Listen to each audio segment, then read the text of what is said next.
was a bad son, now I'm a good dad. I was a bad son, now I'm a good dad. I was a bad son, now I'm a good dad. What up? When I was a little boy, I put my hood on my back. All eyes on me and nobody cut me no slack. While bowling up and down, that cold money was all I thought. And daddy was selling drugs, so it made me say fuck sports. Him teaching me the game, felt like he was passing the torch. In front of projects, I jumped off the stoop, not a port. My OGs was my idols, not no Meech or Rick Ross. And remember, to be a boss, life was always the cause. I carried Christ on my back, that's why they call me the cross. And whenever shit was rough, I just hustle and stay my course. And every time I pull myself back on my feet, digging my cleats. Every step I take, rip up the streets. A gun in a vest, some money and weed is all I need. When I hit the block, my mama started losing her sleep. To love a nigga like me is really not for the weak. I became a villain after that 100 bullets ate up my Uncle G. I was a bad son, now I'm a good dad. I'm hands-on, my kids ain't raised by no iPad. I show up every day, if you a man, try that. Can't call yourself a man if you make a child and deny that.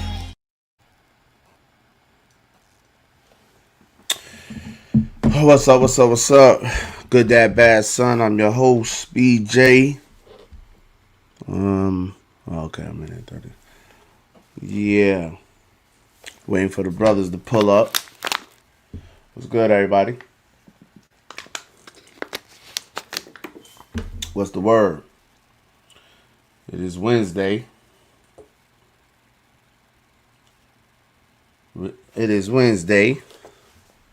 And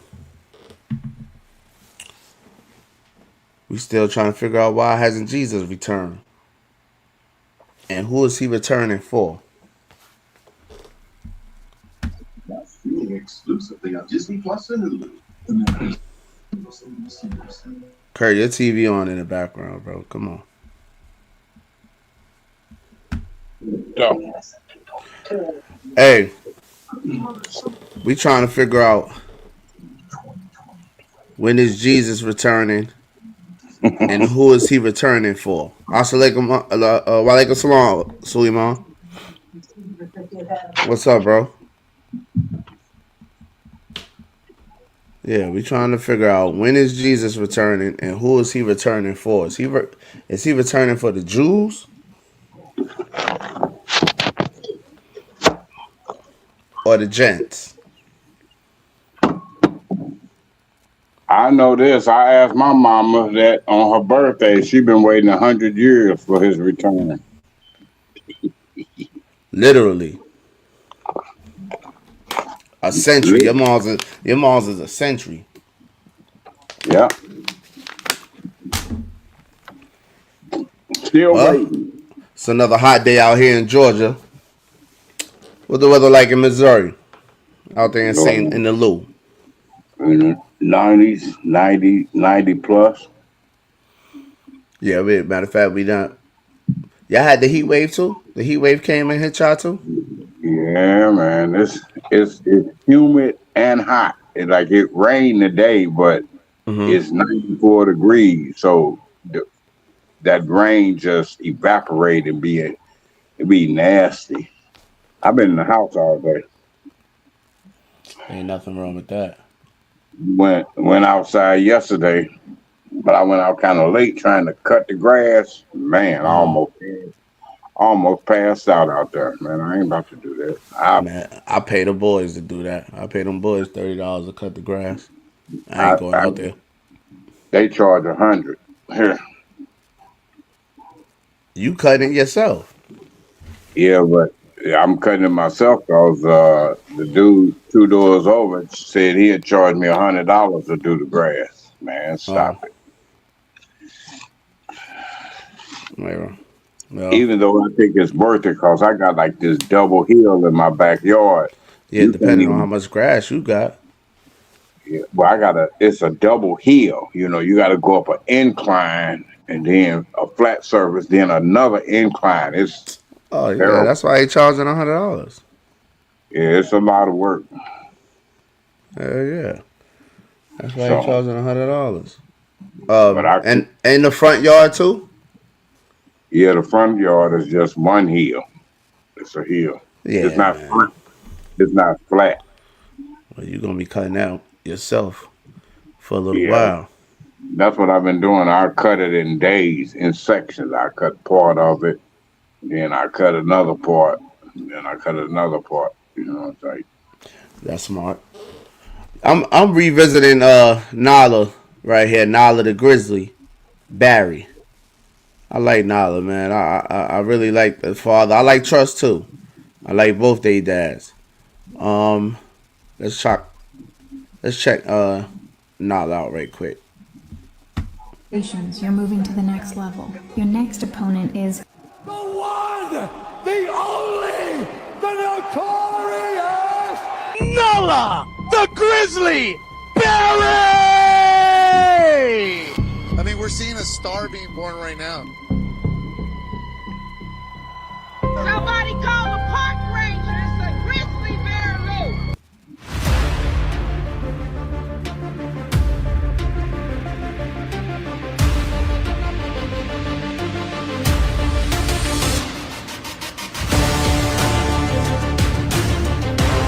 She's a problem. All the way over, all the way over. Good, good. Hip to the back, hip to the back, hip to the back. Good. Now look up, Nala. There we go.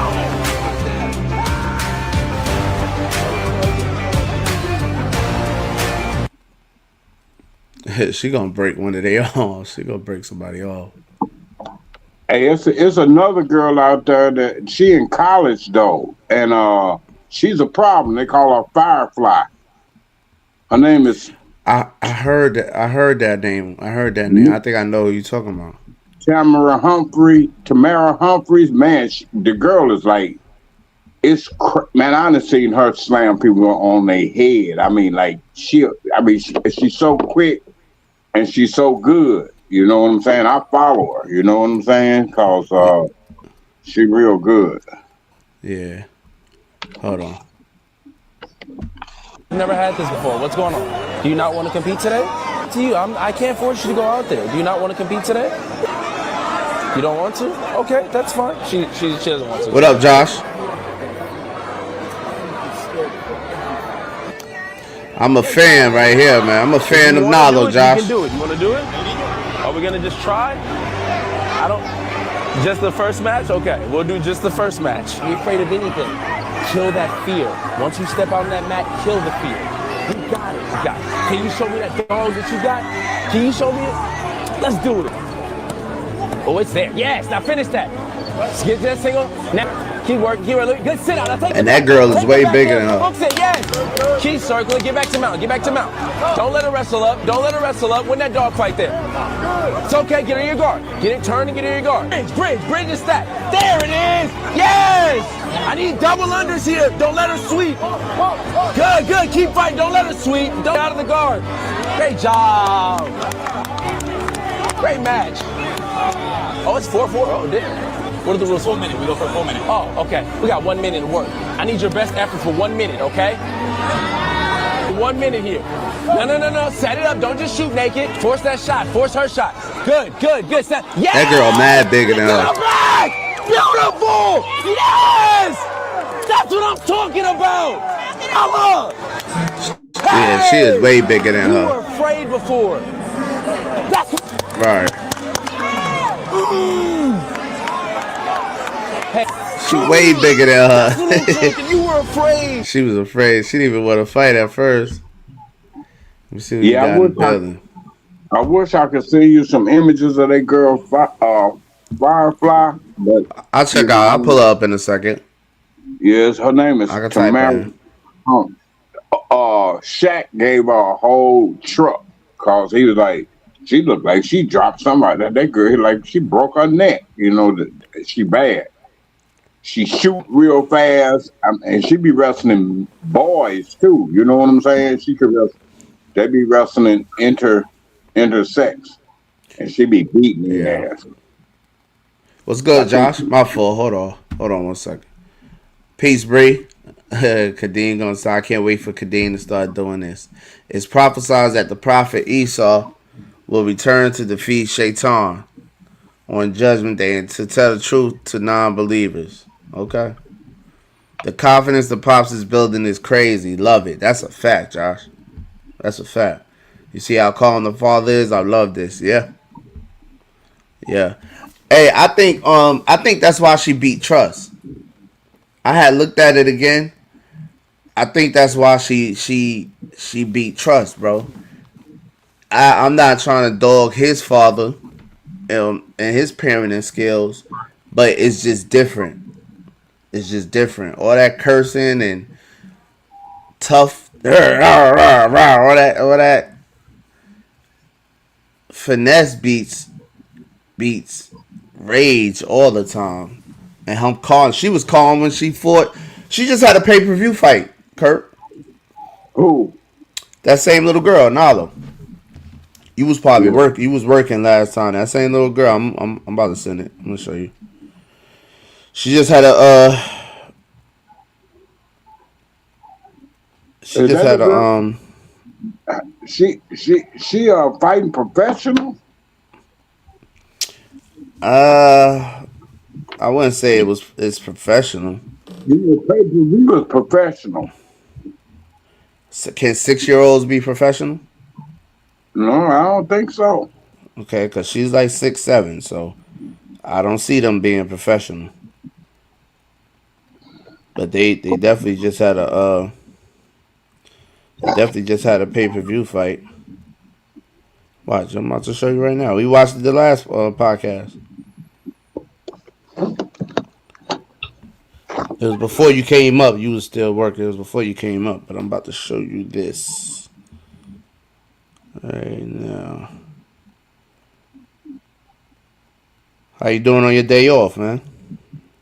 Like I said, I ain't been out the house. I've been laying down, just chilling, trying to relax. I think that's it right here.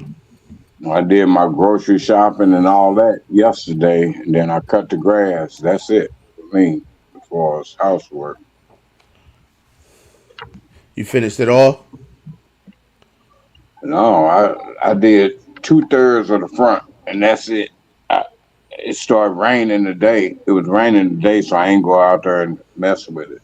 Now the sun is out, and the grass is wet, and it's just too much. I ain't about to do that on my last off day. I have to wait. You know, but if we don't cut our grasses, if we don't keep our grasses neat, they give you a ticket. They keep sending citations over here, whatever. We ain't get no ticket though, but we be getting them little notices and citations. But we about to move up out of here, man. We about to get up out of here. Why you moving? Gonna be in Decula. We're gonna be right here in Decula. It's about 15 minutes away from where we at. Damn, I can't even find the video. That's crazy. Sweet Mom said Esau will return Judgment Day. Okay. So when is Judgment Day? When is Judgment Day, Sweet Mom? Let me see if I still got it in from last time. When is Judgment Day, Kurt? I think judgment is when you're held accountable for your actions. Well, when is the Judgment Day that Jesus is coming back? I always believe that when you die, you die. Ashes to ashes, dust to dust. When you die, your flesh dies. No, it has to be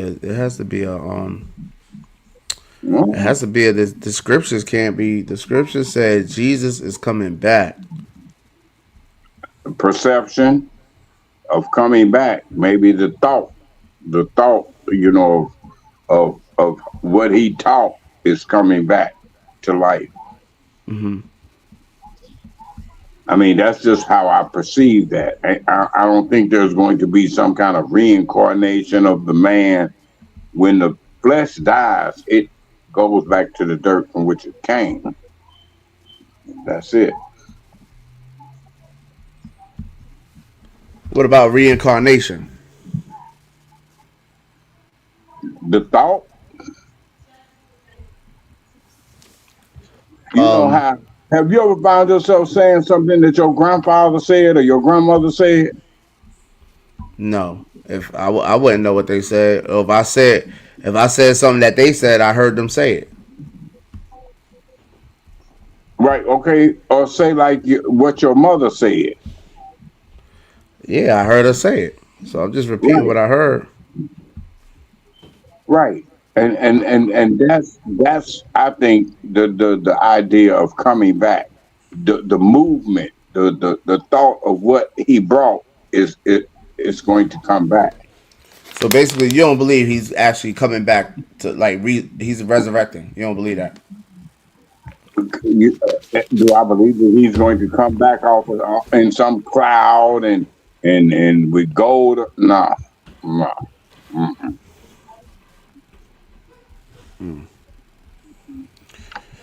Here's the story about Rasheem Carter, man. I heard about this a couple of weeks ago, but this is messed up. Let's watch this, and I'm gonna get your thoughts on it right quick. There's been a haunting new discovery 6 months after the mysterious death of 25-year-old Rasheem Carter. His family says he was last heard of in fear for his life. Now they are calling for transparency from police. The police said it was no footage at all. They never went to look for footage. They never tried to get footage. Some 3 weeks later, a picture of Carter was handed over to the police. The picture was taken by Nikki Blakeney's trail camera. He says he only saw the relevance of the picture weeks after Carter went missing. I have no idea what happened to the fella. Didn't have nothing to do with it. I'm just glad I could help, because if they had not had a starting point to look for that man, they would never have found him. He had a stick on his shoulder, and he was looking back. He didn't have on a shirt, and he was running and just looking back, and somebody was chasing him. The gentleman was coming this way, but the camera was here. I didn't see him looking at the camera, but I only had the one picture. I know a lot of people have been upset about it, and a lot of people said, well, if you hadn't have did that, we wouldn't be having any kind of troubles and all that they kind of seem to be having. I said, well, I got to do the right thing. I said the right thing was to turn that in for his mother and them to have some kind of closure. It would be the last time Rasheem was seen alive. I knew it wasn't good, and when I saw that photo, I just knew my heart just dropped. I knew that it was something wrong then. That's sad. What you think about that, man? Mississippi. Mississippi is still Mississippi. Word up. I took a load out there, and I said I'm never going to Mississippi ever again. Well, what's your thoughts on that? Yeah, it's a case right now that just happened. About a week ago, about that young kid was, he was in college, played football, and they went on some kind of boating trip. And Nolan Wells, we spoke about that last time, but what you think about this one right here, him, Rasheem Carter? What happened to him? Like you said, Mississippi is Mississippi. Ain't nowhere in the world. Ain't nowhere in the world. I wonder, why I would have just stayed at the police station and called my people up there. You know what I mean? But what if it was the police that was after him? It couldn't have been the police that was after him. I would have still stayed at the police station. What you mean? What if it was the police that was after him? What you mean? The police, politicians, what if it was those people that was chasing him? It wasn't, bro. It wasn't police, politicians. Well, who said it? It's powerful enough for them to say ain't no evidence and we don't know nothing. You know what I'm saying? We don't know. They don't know who was after him. He ran into a police station, Kurt. He ran into a police station. He ran into the police station. They told him they're not a taxi cab service. Then he left the police station and went back towards the woods. I would have stayed in the police station and called my people, my family or something. I would have called somebody to come get me. I'm not gonna keep walking. I'm not gonna go back to walking. That didn't make no sense to me. If you getting chased, what you gonna do? You getting chased in Mississippi? What you gonna do? I keep running till I see somebody that look like me. Fuck Oh yeah, that. you would have died too. Hey, I'd have died trying to get away. Yeah, you would have died too. That's what he was trying to do, get away. He should have stayed in a police precinct where his cameras at, where his police at, and called his people to come get him. Called his mother or somebody to come get him. So if the police wasn't willing to save him when he came in there, he said he needed a ride. That could mean that they was the one, they knew who was chasing him. I wouldn't trust them. I'd be like, okay. Just like if he tried to use the phone, they would probably say, we ain't no telephone service. He's on a cell phone, bro. What's wrong with y'all, man? What you mean he's on the cell phone? He's using his own phone, bro. Well, he should have been calling and still running. I guess his phone died or something. I don't know. Allah revealed in the Quran that all souls wait in grave until Yom al-Qiyamah, which will seem like a quick transition. Really, thousands of years pass, which is bizarre in the scriptures. If you still waiting, you bugging. All those whites are cowards. We need to stay together. Sad story. Facts, Jay. Jay, I ain't messing with Mississippi. They can have that.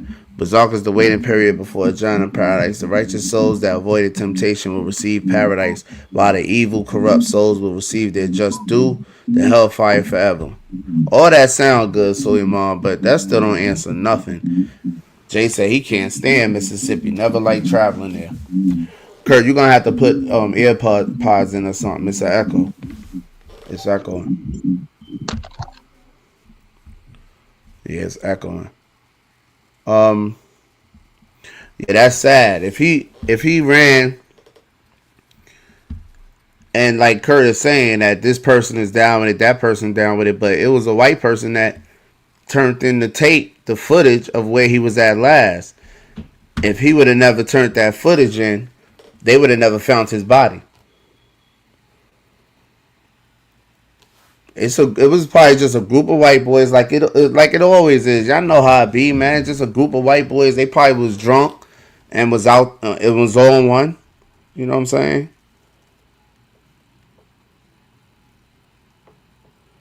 They probably was drunk and was on one. Peace, Auntie. Yeah, it's much better, Kurt. They probably was drunk and just on one. That's what I'm saying. They probably was just drunk and just on one, bro. You know what I mean? I had that happen to me in Dinwiddie County. A group of white boys in a pickup truck. I was walking back to I-95. I just got released from jail. And I didn't know I was getting released. I kind of knew because my lawyer came and saw me the night before. And he said New York wouldn't release my record, so they got to give me time served. And I should be released, but I still didn't believe him. So when I got out, when they released me, when I got out, I called my man Frank. He was in Greensboro. I think Josh was already at work, and Frank called out from work and came and got me. He was walking in his building, and he's like, "Man, where you at?" I told him they just released me. He's like, "Shit, I'm coming. I'm on the way." And he came and picked me up. So I had walked from Dinwiddie County Jail back to I-95 to a rest area. So I walked about 2 miles to I-95, and then I walked about 2-3 miles on I-95 to the next rest stop, and then I waited for Frank to pick me up there. But it was a pickup truck with about 3 white boys that pulled like that. I heard the truck. Now I'm walking down. I don't know what road this is, but it's just woods. It's wooded. It's like 11 o'clock in the morning, 12 afternoon type. And I just see the signs for I-95. I'm in Dinwiddie County, Virginia. And I hear the pickup truck and I look, so I move over to the side. And when they passed me, it was 3 white boys, 1 in the back, 2 in the truck. And as they passed me and I'm walking, all they heads turned was just looking at me like they couldn't believe I probably looked like a steak to them niggas. They couldn't believe where this nigga come from. And all they heads turned and they slowed down and everything. I'm like, oh man, I ain't got nothing on me, no knife, no nothing on me. But they kept going. They sped up. So when they sped up, I sped up. I sped up too, jogging and walking. Or so I said I remember that story. It's places like that in South Carolina and North Carolina too. I remember when I took my ex-wife's daughter to her father's funeral, and he stayed in South Carolina. When they told me, I was like, either it's in North Carolina or it's in South Carolina. You know, where we going? They say, no, the city is north, but it's in South Carolina. Man, we driving down a highway, like one of them little bitty 2-lane highways, and that boy turned into a dirt road. Then we had to turn it to tree, and when we came out of the trees, we was in like these apartment complexes. I was like, oh no, we gotta get to this funeral and get out of here before dark. You know what I'm saying? I'm not about to be up in there. Do you remember what was the city? What was the name of the? The name of the city was North, but it's in South Carolina. It's called North South Carolina? Yep. Man. That sounds crazy.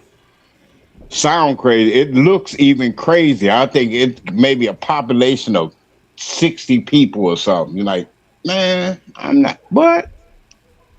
And y'all talking about staying over? No. Yes, South Carolina is pretty tricky, man. They still got some catching up to do. South Carolina, Mississippi, Alabama, Louisiana, and some parts of Texas. North Carolina not as bad as you think. North Carolina, it depends on what side. 95 side is worse than 85 side as far as the racism. But North Carolina ain't as bad. Josh graduated from out of Greensboro, North Carolina A&T.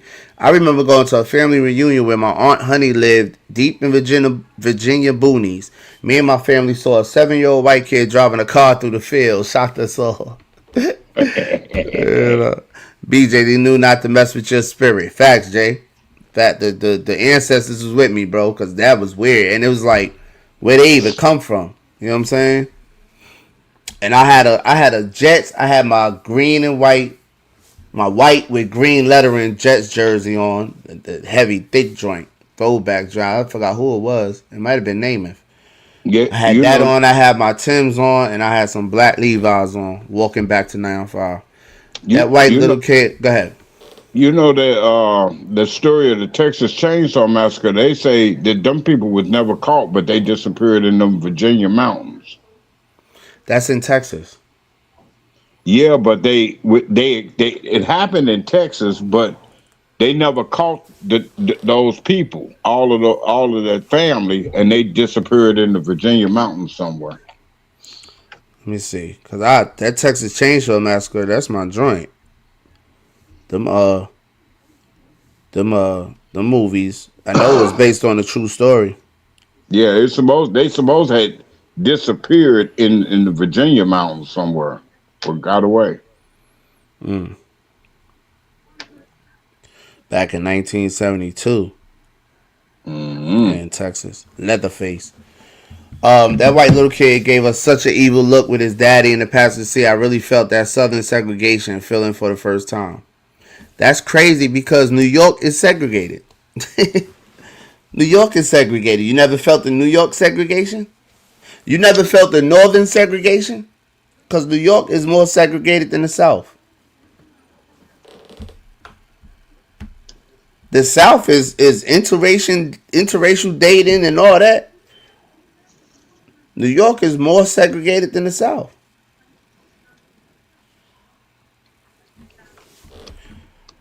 You know, I came through Atlanta during the Atlanta child murders back in the 70s. And bruh, it was terrible then. It was terrible. Atlanta was real messed up. Jay said, can't wait for BJ and Josh Book of Life. Man, me and Josh got episodes, man. Josh was First of all, I met Josh when I was 14, 31 years ago. You know what I mean? And me and him rode the train together, bus, all that. He used to come with me to pick my sister up after school, come to my block, hang on my block, play crate ball. I be up. There's times I went upstairs and, you know what I mean, look out the window. I thought Josh was gone. Josh still out there playing crate ball. I thought Josh went home. Josh still on the block. Assalamu alaikum. Peace and love, Shakora. You know, those white DNA animalistic word, man. For real. Yeah, Texas Chainsaw was a real story. Them white people practice straight cannibalism. That's a fact. And I'm sure there's more of them out there. Yeah, they just arrested 4 people. They had like 10 kids in the house or something like that, living in deplorable conditions. But Kurt, let's talk about your people. Let's talk about your Democratic Party and your people. Oh, there we go. That got these niggas in the schools like this. I'm getting ready to tell you something that's probably going to hurt your feelings, but I love you, okay? The parents are not your friends. That's I'm going to say it crazy. again because I want you to hear me. The parents are not your friends, okay? They cannot be trusted, all right? You hear that? I don't know about no Democrats that you know. I think we hold our people to account. Like they just got rid of that one dude as a senator of Maine or something. Get your ass off. When we find out you on some dumb shit, you got to go. But the Republicans, they the ones that like the pedophiles. They stay in bed with pedophiles. Yeah, I think they all do.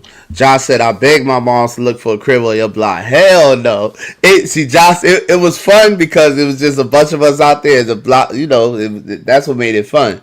But, nigga, you grew up in a brownstone. Then you grew up in a house. Your mom wasn't even over from over there on St. John's and coming to no Albany Avenue. Hell no.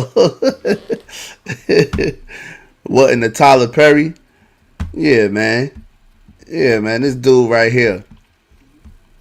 This demonic figure right here, man. This what Obama created. That's what Obama created, man. This atmosphere, this environment, man. Wait, how Obama doing it and Biggie them was promoting homosexuality before Obama got in office? Biggie don't have the power to put people in places to change laws, to write laws, to give what you call that? Protection. Hate crime bills and all that. Damn, Biggie don't have the power. You go from Obama to Biggie. Biggie don't have the power to he don't have the effect as an Obama. He influenced a lot of people because a lot of people followed Biggie. Followed him where? Biggie was around for 2 years. And they still follow him. They still promote him as the greatest rapper. All right, but what you think what that dude said? What's up with that dude? I think like I said about homosexuality, I don't support none of that. That's garbage shit, you know. But I also don't promote, the sexualization that they put out on the airwaves either. Like twerking and, I seen a girl walking down the street and they call them boy shorts, but they ain't nothing but men boxers. That shit is that's demonic. That's demonic. It's crazy. What about you think? Do you think homosexuals or anybody in the gay community should be teaching kids? No. I don't think homosexuals should be raising kids at all. Oh. Like I see where the 2 women trying to raise a son, like how, or 2 men, like the dude Buttigieg talking about his husband. Yeah. What? And y'all raising children? Yeah. Anybody that doesn't have some type of values in their life, I mean, real true values about, man, you shouldn't be raising no kids. You know. Yeah, no, that's a fact. I agree with you on that, Kurt. I agree with you. Josh said we ended up moving to the projects in LES. Wasn't much better. Josh, I forgot you lived in LES. I forgot you lived in LES. Yeah, hell no. LES was off the chain. Damn, I forgot you lived in LES. Y'all damn sure did. Damn sure did. So, hey, I got a question for you, BJ. So, so what? You ran Noah back to Jordan? Nah, you don't run Noah back to Jordan. You kept telling her. Noah, my sister, bro. I can't run Noah nowhere. But you kept telling her to go back to Jordan. She went ahead on. Nah, she went on to take care of her family. Noah get into a bag, bro. Noah got a lot of stuff going on. Noah chilling though. Noah just went. I just was on FaceTime with her the other day. 4th of July. I was talking to Noah. Matter of fact. She all right? Yeah. My daughter be calling Noah. My daughter called Noah 3-4 times a day, bro. Heard up. But Nala be calling Noah. Nala is 4. She be calling Noah. Well, you know, Noah is all our sisters. You know. Yeah. That's my girl. Yeah. What up? What up? What up, cuz?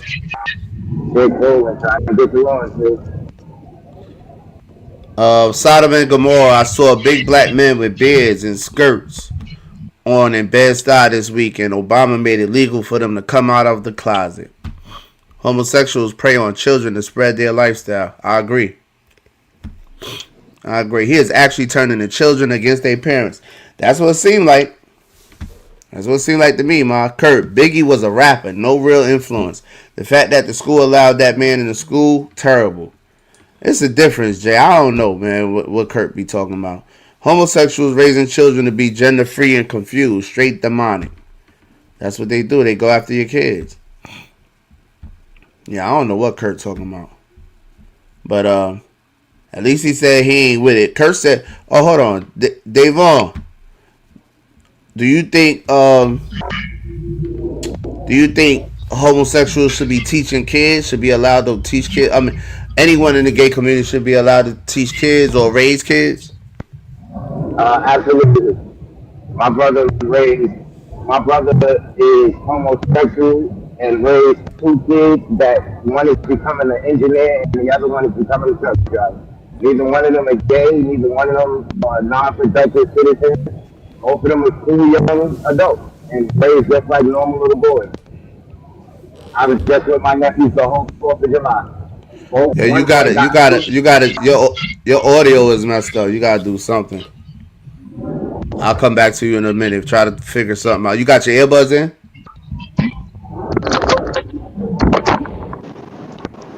Can you hear me clear, cuz? Yeah, man. Why I gotta keep telling y'all put your earbuds in? That's crazy.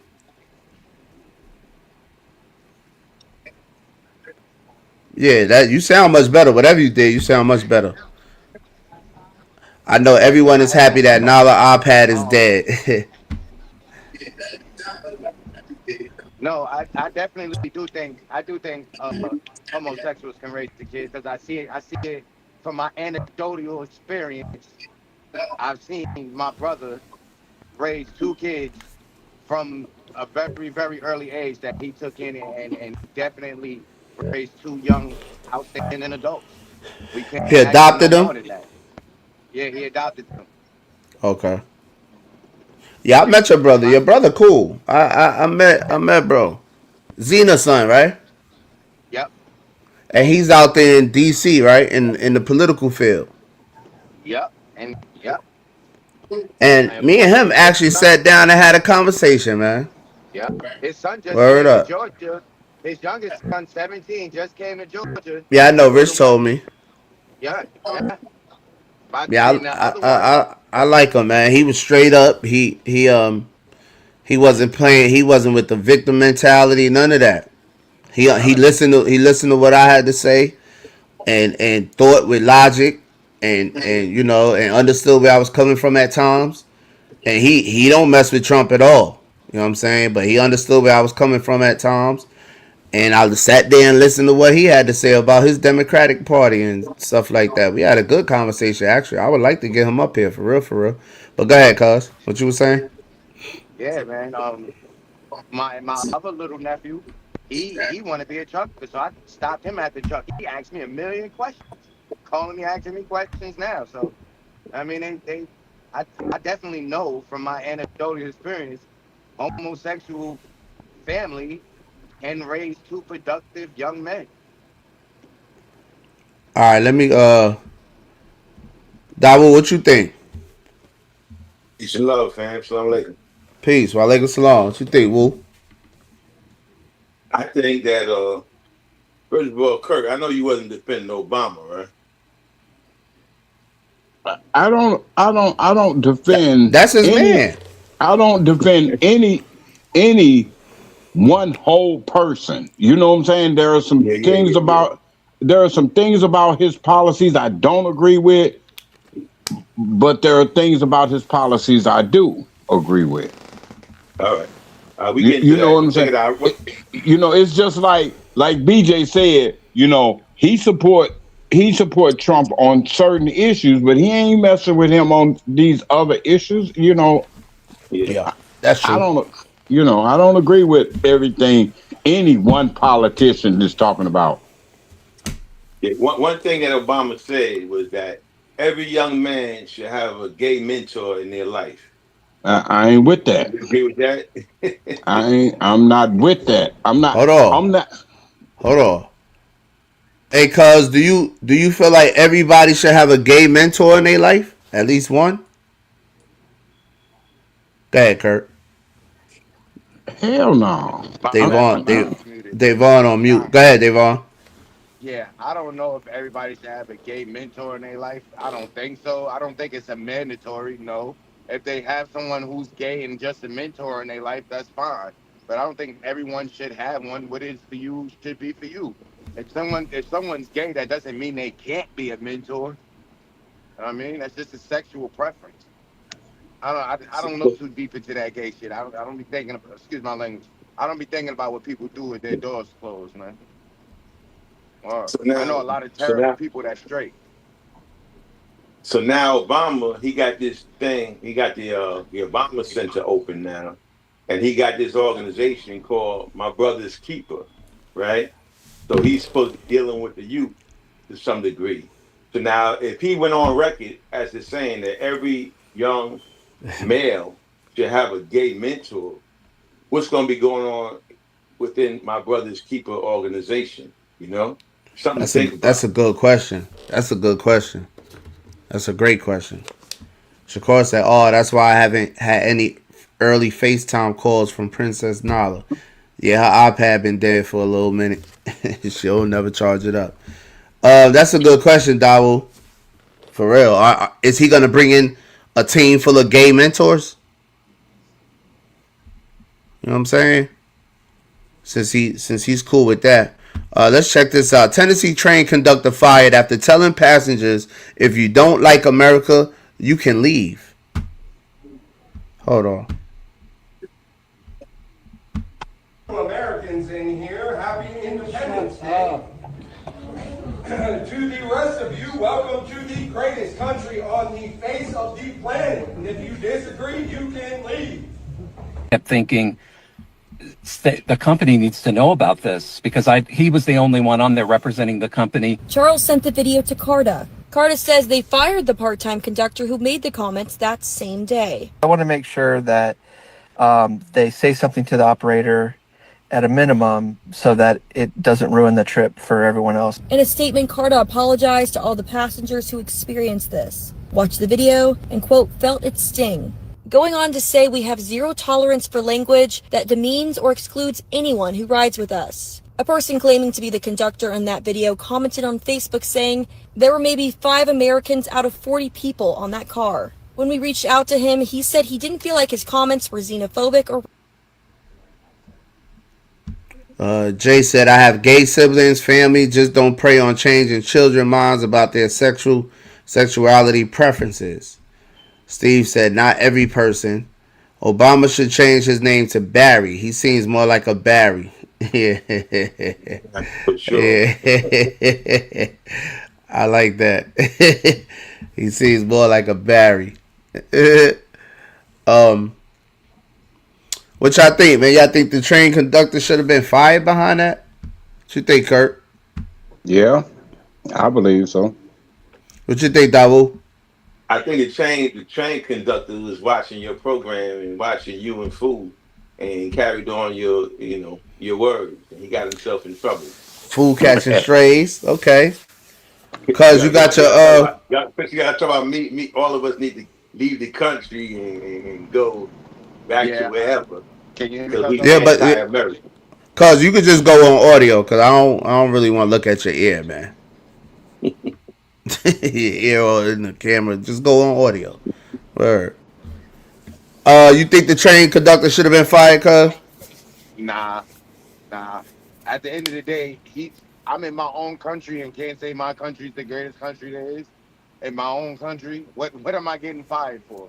I can't live in my own country where it's a free state. I mean, it's a free place to say whatever it is we want to say.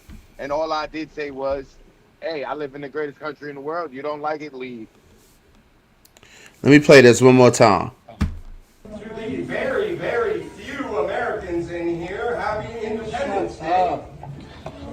To the rest of you, welcome to the greatest country on the face of the planet. And if you disagree, you can leave. Kept thinking, yeah, I don't agree with him getting fired for speaking about what is America coming to when you firing people for bragging about the country you live in, but you hiring people that burn American flags. They not losing their jobs.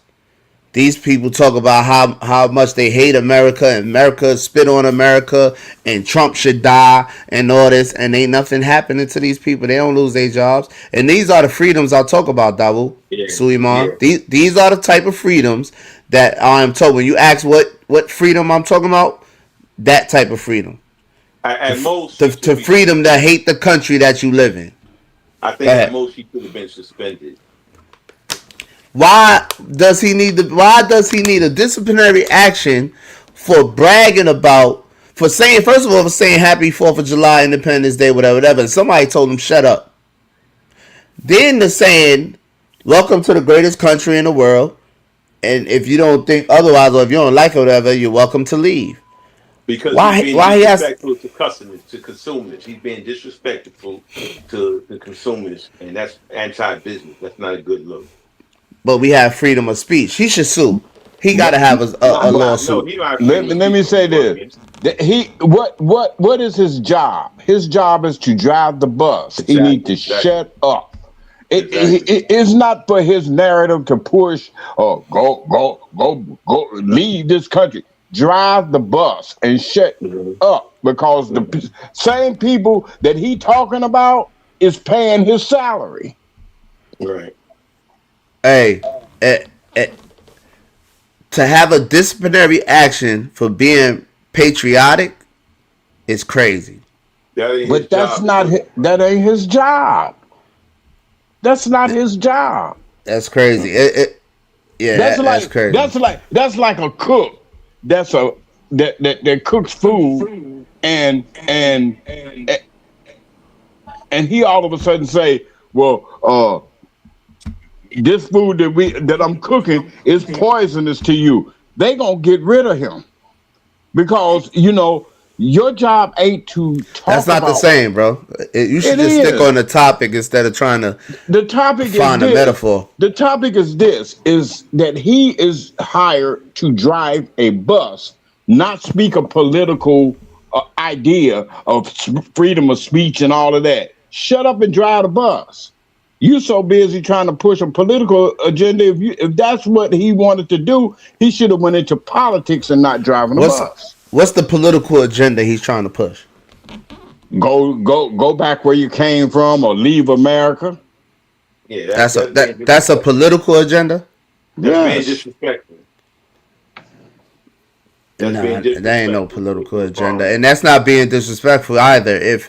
If someone told him shut up, first of all, he's the train conductor for some kind of tour site. So he's gonna be on the mic talking. That's why he's saying Happy 4th of July, Independence Day, this, that, and the third. Somebody told him, shut up. The customer's always right. Okay. He should have kept his opinion to himself. Okay. How he know who's American? He said there's a couple Americans there. The very few Americans there. He obviously know he that's his lane. I believe that homo teacher should be fired. Good point, Shakora. Good point, Shakora.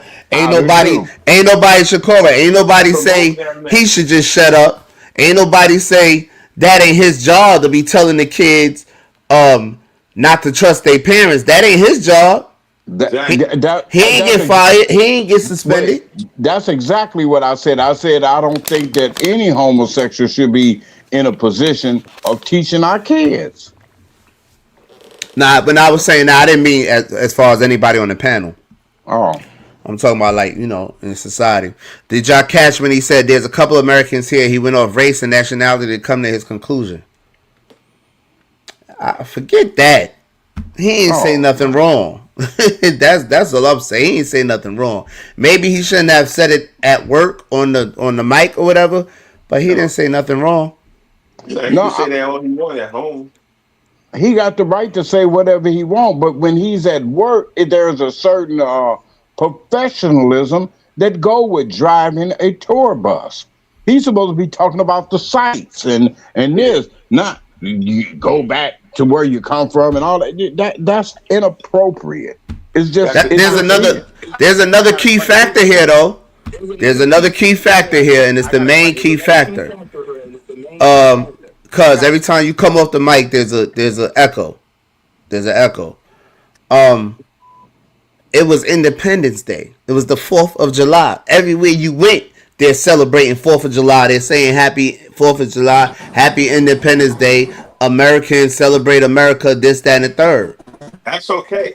But telling people to go home or get out of here if you don't like it, that's being disrespectful. That's a conflict of interest for the business. I guess it must be a lot of foreigners that ride that come over there. Well, when it's a tour bus, your narrative is about,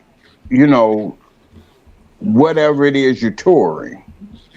To go on a narrative of if you don't like it, go home, that's unprofessional. It's just unprofessional. Right. I got a question. He have a right to have.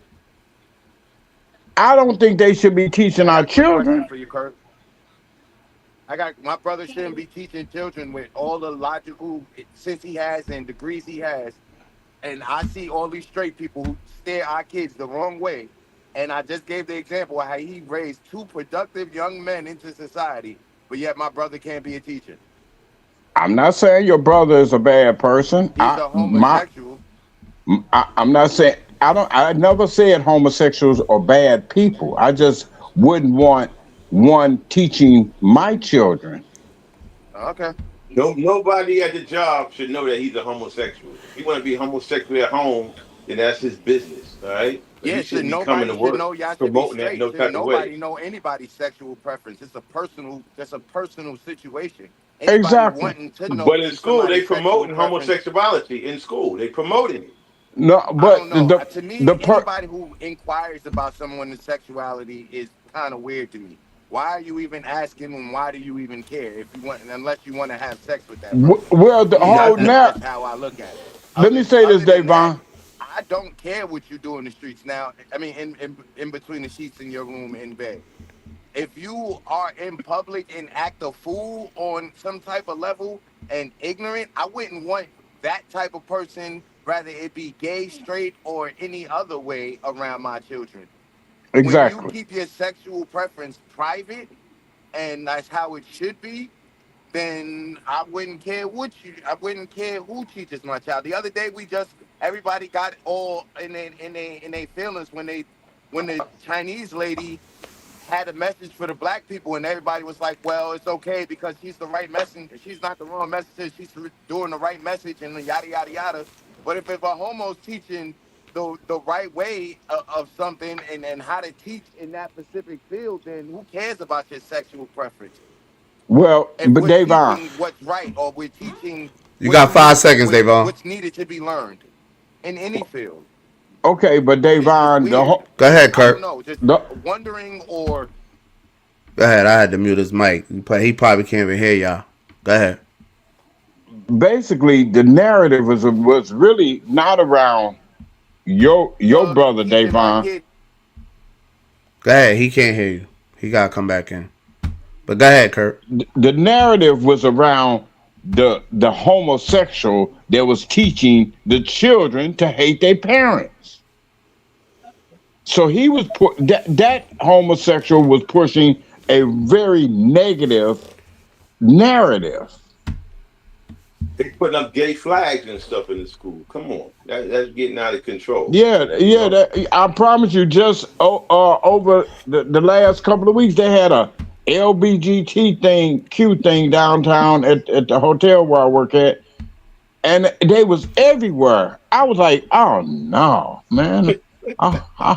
I hope I had to fix a sink that's in a little small area, and these gay guys walking all up. Don't be walking behind me. I had to put up a chain, and this area is off limits right now. Don't be walking all up behind me, brushing up on me. I ain't. No. I don't care if they walk.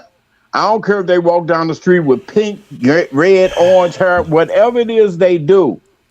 Just don't include me in that, because I don't subscribe to that type of behavior. Your sexuality shit. Yeah, go ahead. My grandson said that his principal came over the loudspeaker when he was in junior high school. Came over the loudspeaker and said, "Listen, y'all need to stop teasing these young gay kids in this school because I'm gay. Okay? Y'all gonna have to answer to me." He came over the loudspeaker and said this to all the kids in the school. Okay, he should have been fired for that. All right. Why y'all ain't go up there and say something? I'd have said something. Yeah, I would have went up there and said something. What you mean? What you mean by that? What you mean it's gonna be a problem? Well, I do agree with part of the statement. Y'all shouldn't be ridiculing nobody, like bullying nobody, but why bring in his sexuality into that process? That's not cool. For him to say, to push a narrative that it's okay to ridicule people and make people, no, that's not cool. That wasn't first. Zah in the building. What up, Zah? Peace, beloved. Peace, beloved. Peace. Peace, good people. Peace, King. Peace. Yeah, we was I had played this clip of this homosexual dude in the school telling the kids not to trust their parents. So everybody, for the most part, was saying they don't want their kids taught by homosexuals, and don't think homosexuals should be teaching in the schools, period, or raising children. I think Davon was the only one that disagreed with that. What do you think, Zah? Say that again. He said, what? Dude said, don't. He said, what about your parents? Do you think homosexuals should be teaching the kids or raising kids? Homosexuals shouldn't be doing nothing with the kids. Period. Raising them, teaching them, or nothing. What can you teach a kid? You're a homosexual. Assalamu alaikum, bro.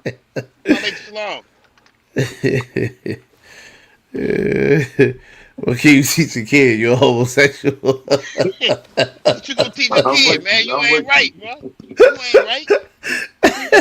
Like, you ain't not right, bro. Protecting the kids. Yeah. I'm gonna play that clip again. Let me play that. Shakur said I need to play that clip again. Let me play that clip again. This is what the guy did.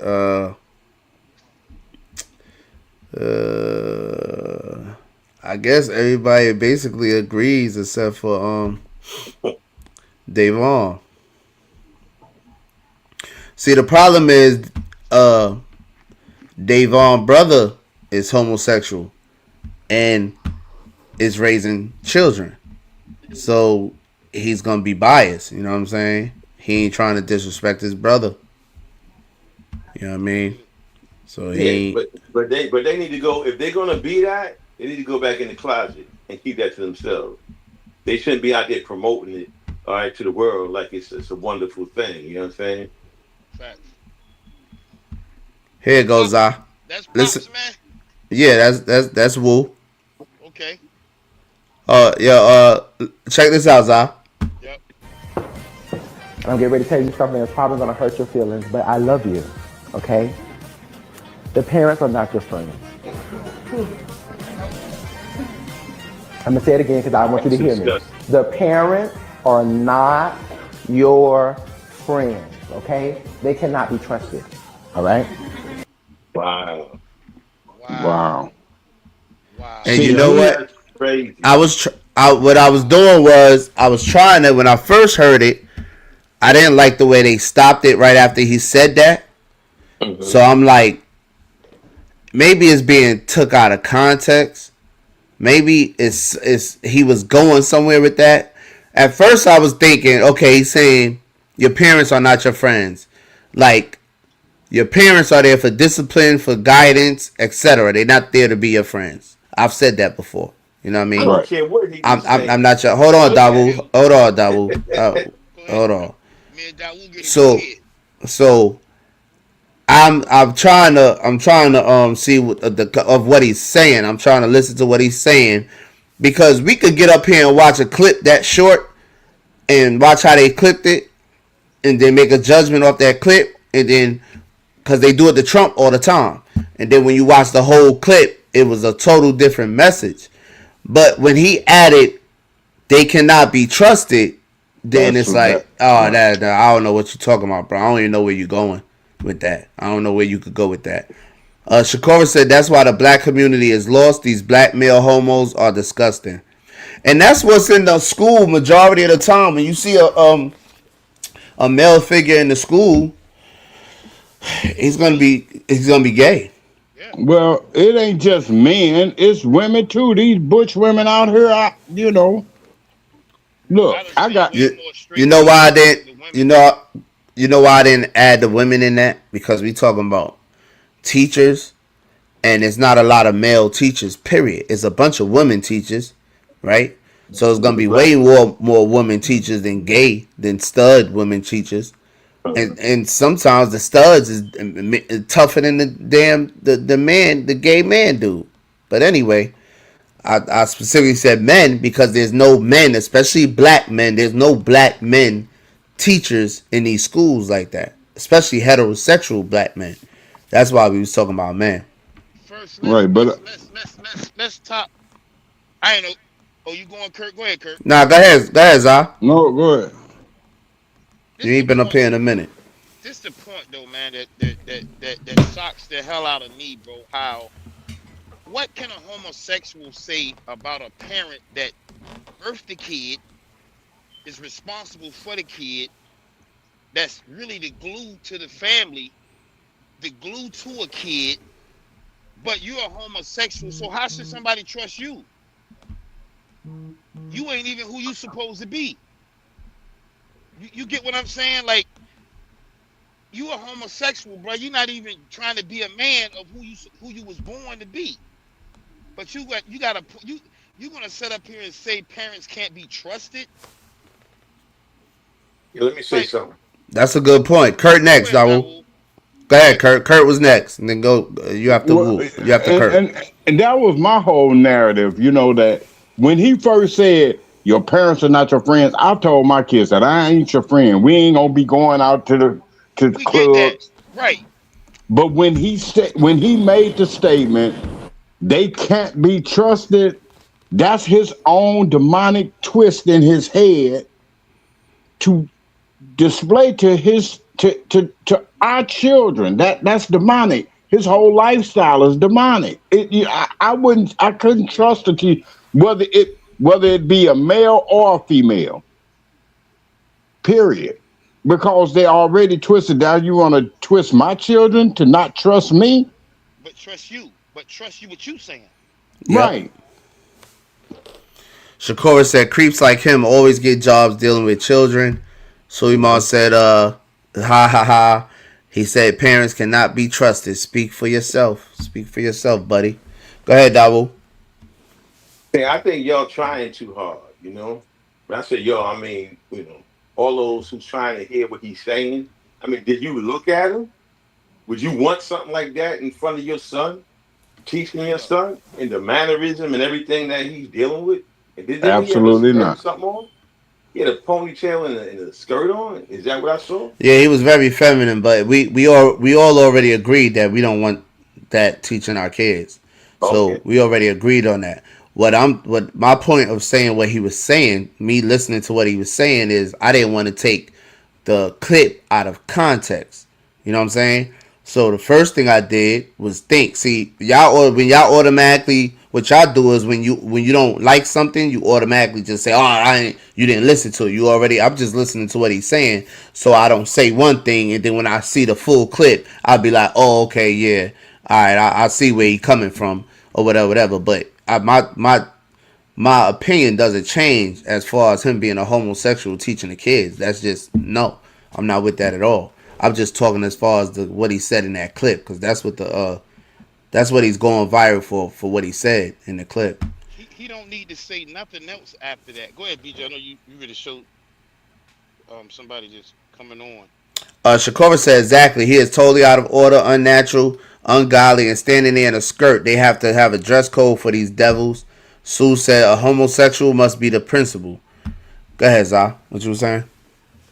Just to add on with like Dawu, I like what Dawu came with, because it's like, bro, I ain't even gotta listen to what come out his mouth. Like you said, his whole aura is twisted. And then you come out your mouth twisted. Like, what kind of direction is you giving anybody, bro? You standing up here in a dress, in a skirt. Like, bro, that's the problem. Like you said, what's wrong with our culture right now, bro? When you got somebody like that speaking to kids, like BJ said, they be one of the first ones to get a job in a school system dealing with kids. That's why we see how the kids is so, you know, they're in that you know, that demonic mindset like Kirk talking about. Why? Because they confused. You know what I mean? You got older people, older men coming to speak to some kids. See, he couldn't even be around. Once he spoke and said that, and I know who he is, that's why I have a biasness to it. Like BJ said, that is true. I come straight off the top with biasness because it don't supposed to be, bro. It's ungodly. That's not the way you was created. And then you come out your mouth and say something like that. Yeah, there's no need for us to hear nothing else. They should have clipped it right there, bro. That's it. Yeah, we got what we need to see from you, bro. You got a skirt on. Your emotions is feminine, and then you come out your mouth crazy. You don't need to hear no more, BJ. Yeah, I agree. You know what? Cuz you got your mic and everything right, because I do want to hear what you got to say, because you're the only one that see another side of these things. You hear me? I can only speak. All I right. can only speak for my brother, man. I can't speak for a lot of other people. My anecdotal experience, like BJ said, and from my anecdotal experience, I would trust my brother with my son before half the other men I know on this planet. Word. All these people take people's sexual preference before they people.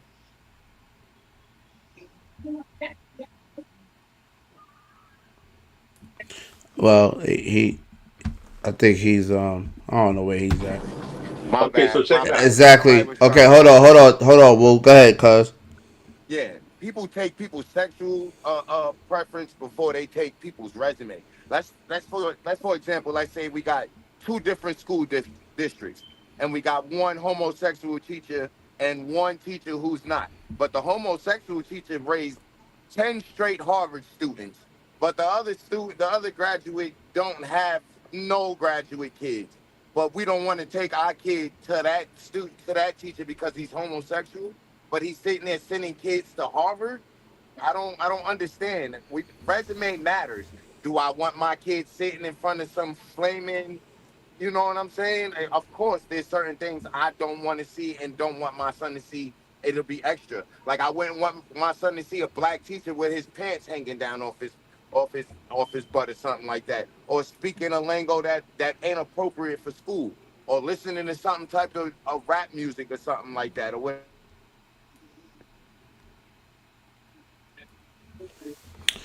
All right, go ahead, Wu. What you was about to say?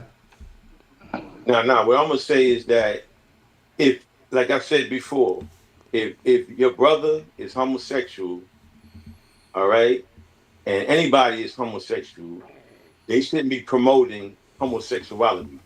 All right. If you that way, keep it in the closet.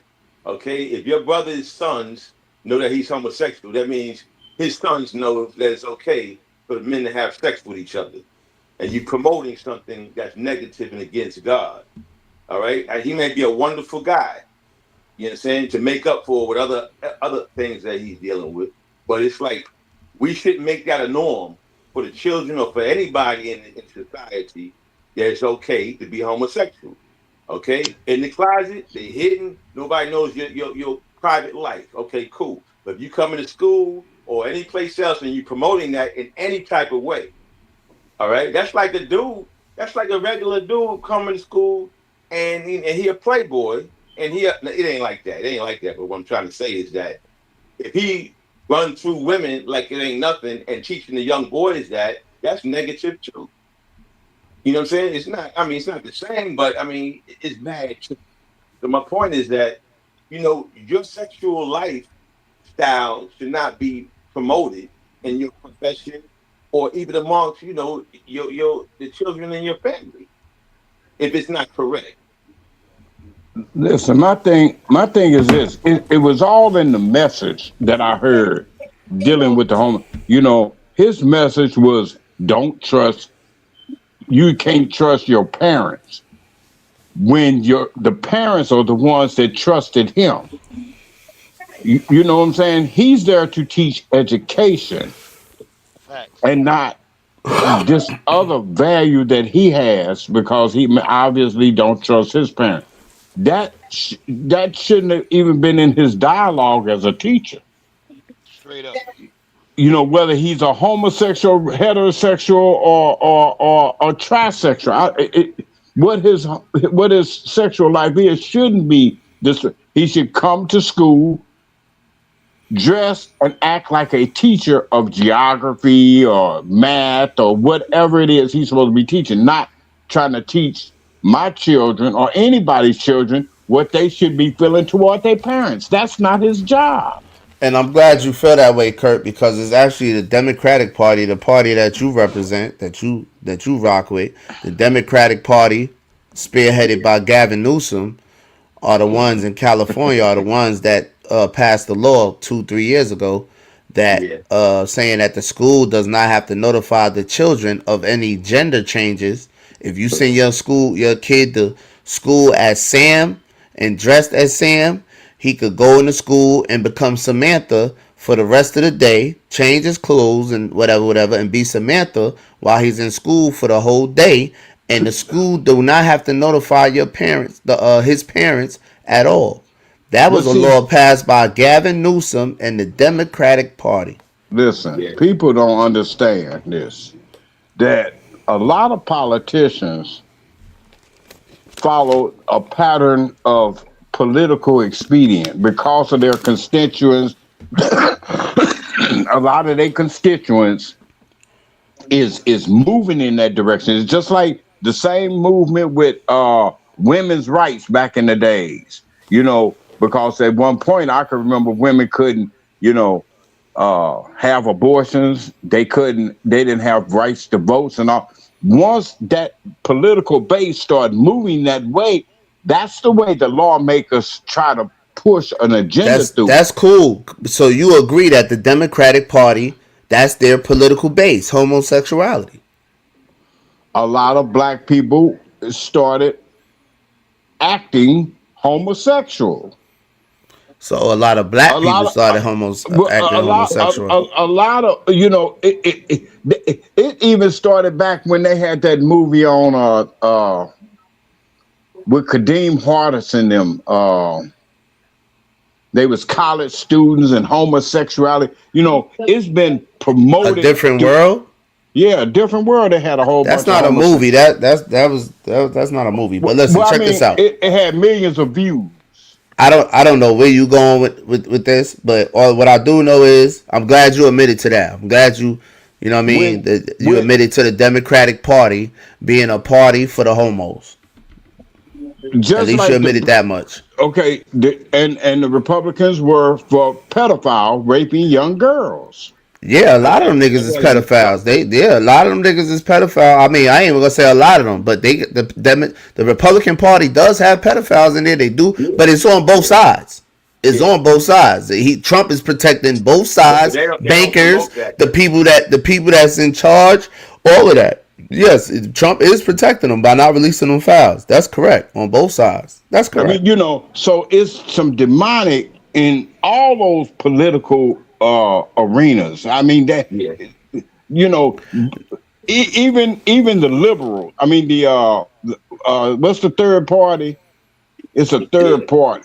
Independent. You know, the independent. You know, they all are wings of the same bird. Yeah, but the I can say this about the Republicans: they're not with changing the kids' genders. No, they don't promote that. Or that gender surgery or that transgender stuff. This agenda that these people have with these children, confusing these children, etc. with these children, that's a Democratic agenda. That's a Democratic agenda. Back in the days, let's go back to slavery, when the Republican Party at that time was raping slaves. They was raping black men. Hold on, Woo. I need you to send that to me. I need to know what you're talking about. I need to know I need to know what you're talking about. You say, let's go back to slavery where the Republican Party was raping slaves. I need you to remember. I don't remember none of that. I just want to know. Send me some information on that. Okay, well, I'll do the research and I'll get it to you. But remember, before Abraham Lincoln, we talking about back further to dehumanize black men. They were raping black men. That was. I'm not talking about that. That's a fact. But how you coming up? What makes you come up with the Republican Party was raping black men in slavery? Where are you getting that from? Because the Republican Party were the people of slavery. Oh yeah, you don't know what you're talking about. You really don't know what you're talking about. Stop right now, Kirk. Stop, man. You my man. Stop. He really don't know what he's talking about. See, people don't realize. People don't realize. Wait, how they changed the affiliations. You know, those same Republicans, those same people that were about racism, changed parties. You know what I'm saying? The Democratic Party was the racist party. The Ku Klux Klan was the Democratic Party, going all the way back. Yeah, the parties were switched. Yes, it was. Democrats back then. Yes, Democrats yes. Those are facts, huh? Yeah, I want to admit to something. You there? Go ahead, we hear you. Yeah, we hear you. I want to admit to something. When Trump won, I felt so much relief when Trump won. Probably the first time, and I said, "Okay." I mean, it was such a beautiful thing because it's like I felt like I could come out the closet now, you know, and they had to go back into the closet. I felt like I could speak, you know, the way I speak without being criminalized. All right. In the society that I'm living in, I could quote scripture about certain things and not be punished. You understand? Under the Democratic Party, if you quote scripture, you could be punished. You could lose your job. All types of things happen to you under the Democratic Party. That's why I started liking the Republican Party, because you could actually speak scripture, okay, and be protected. So I felt so much relief You know, especially after seeing my people, 85% of my people supporting LGBTQ, supporting killing their babies, 85% voting for this. I'm like, we are doomed, okay? So if they say Trump going to put us in slavery, or maybe some people need to go back into slavery because you're free and you're making all the wrong choices. We did better fresh Okay. after slavery than we Yeah. doing now. Let me read this right quick. Historically, the Democratic Party was heavily supported by the Southern plantation owners and actively defended the institution of slavery. With the largest number of these historical slaveholders in Congress belonging to the Democratic Party. Simultaneously, the modern Republican Party, which was founded in the 1850s. So the Republican Party is only about 15 years old before slavery was abolished. In the 1850s as an anti-slavery party. I didn't even know this was going to say that.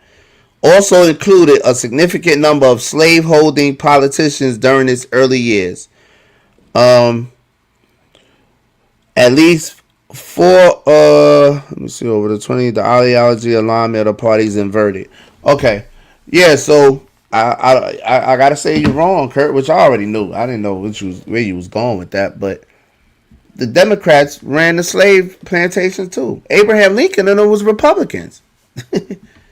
They was Republicans. So being in a prestigious position is more valuable than morals or serving Allah. Nothing comes before morals, not money, fame, fortune, being popular, nothing.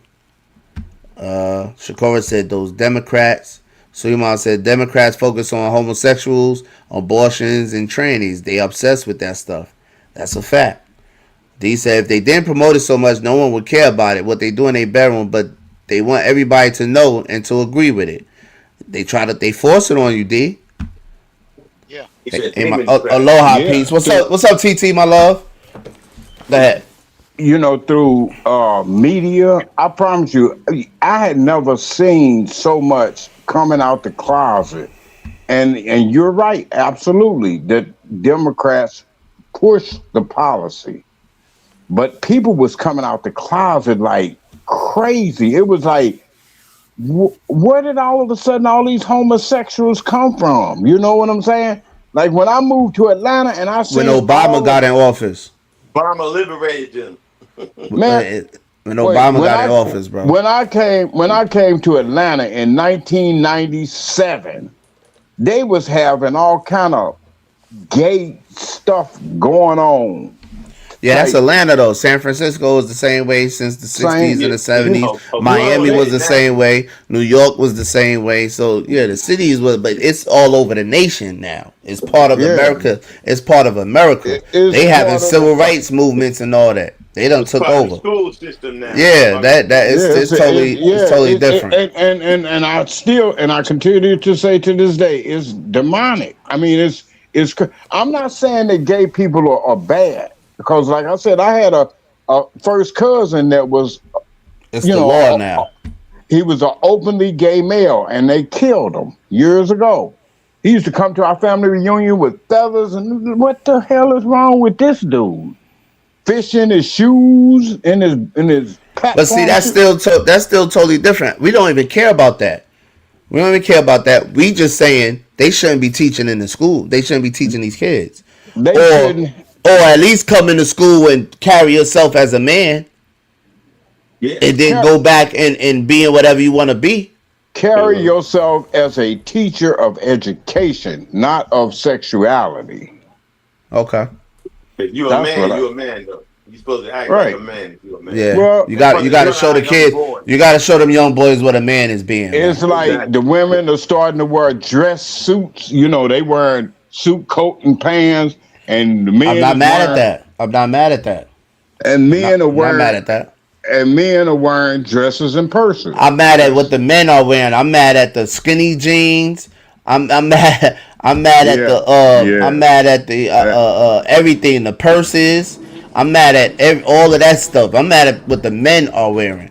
Fingernails. I'm not mad at a woman wearing a suit jacket. She covering her body. Her body covered up. I'm not mad at that. I ain't mad at that. Does the chat know who Isaac P. Newton is? Yeah. Okay. Do y'all know He create.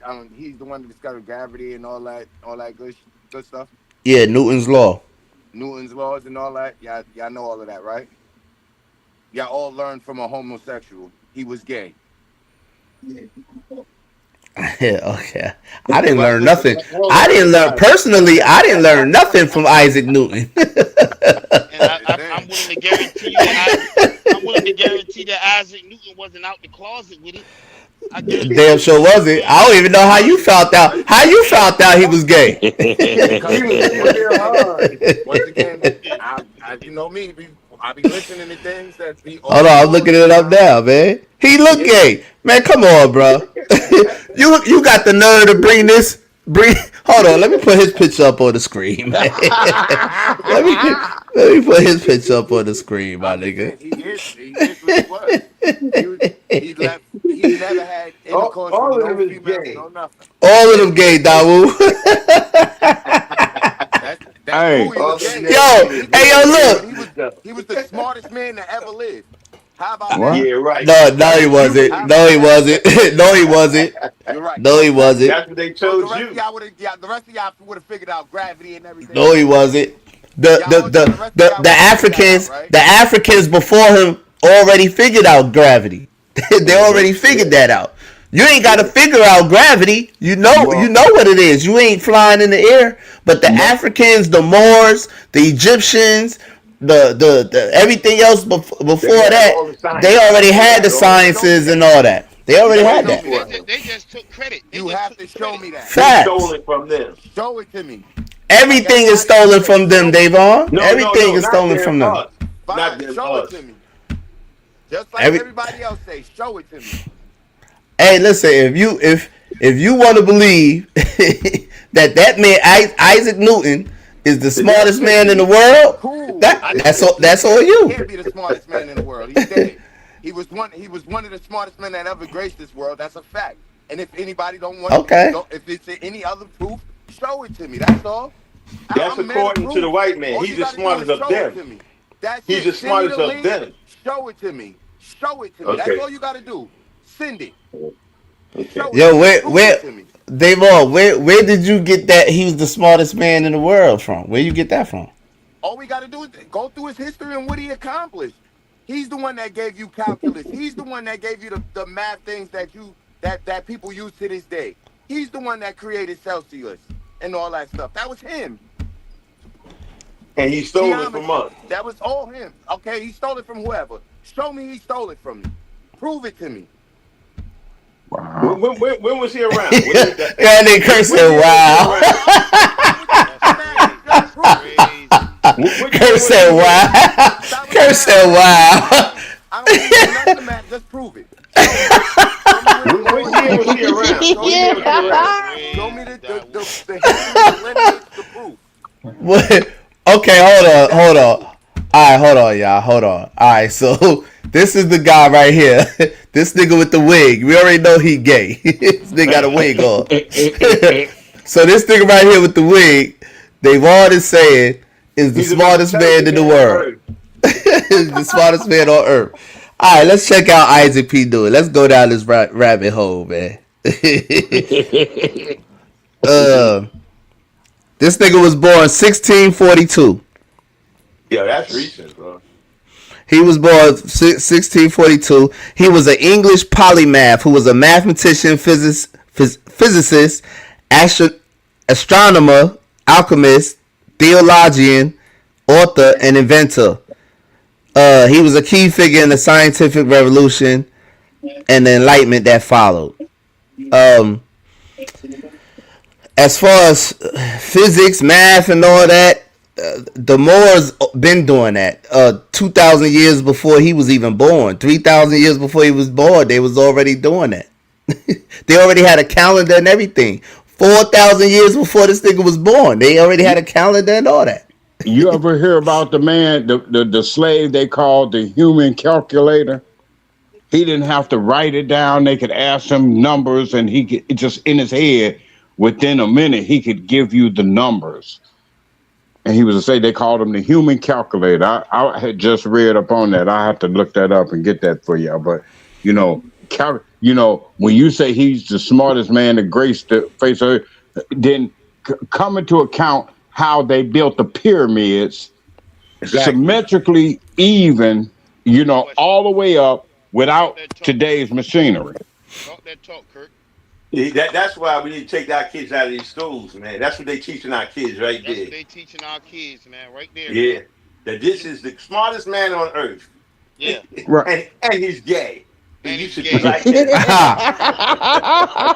you know what's crazy? I don't. Hey, yo, hold on though, hold on, Davon. How you know he was gay though? I didn't see nothing say he was a homosexual. even though I believe he was a homosexual. But where did you find that out? Because nothing said he was homosexual in here. Look at his look at him. No, but look. But let me read. Hold on. Let me read this, y'all. And this we just cracking jokes and shit just to make the show fun. But this is a learning moment right here. The Babylonians and the Egyptians 3000 BCE developed foundational arithmetic and geometry. The Babylonians created a base 60 system, which is why an hour divided into 60 minutes and a circle has 360 degrees. So that was 3000 BCE. That's 4,500 years before Sir Isaac Newton was born. You know what I'm saying? Then you got the ancient Greek, 600 BC. They came with the Euclid transformed math into instructive deductive science. That's the ancient Greek, 600 BC. Then you got ancient India, 5th and 6th century. Mathematicians revolutionized arithmetic.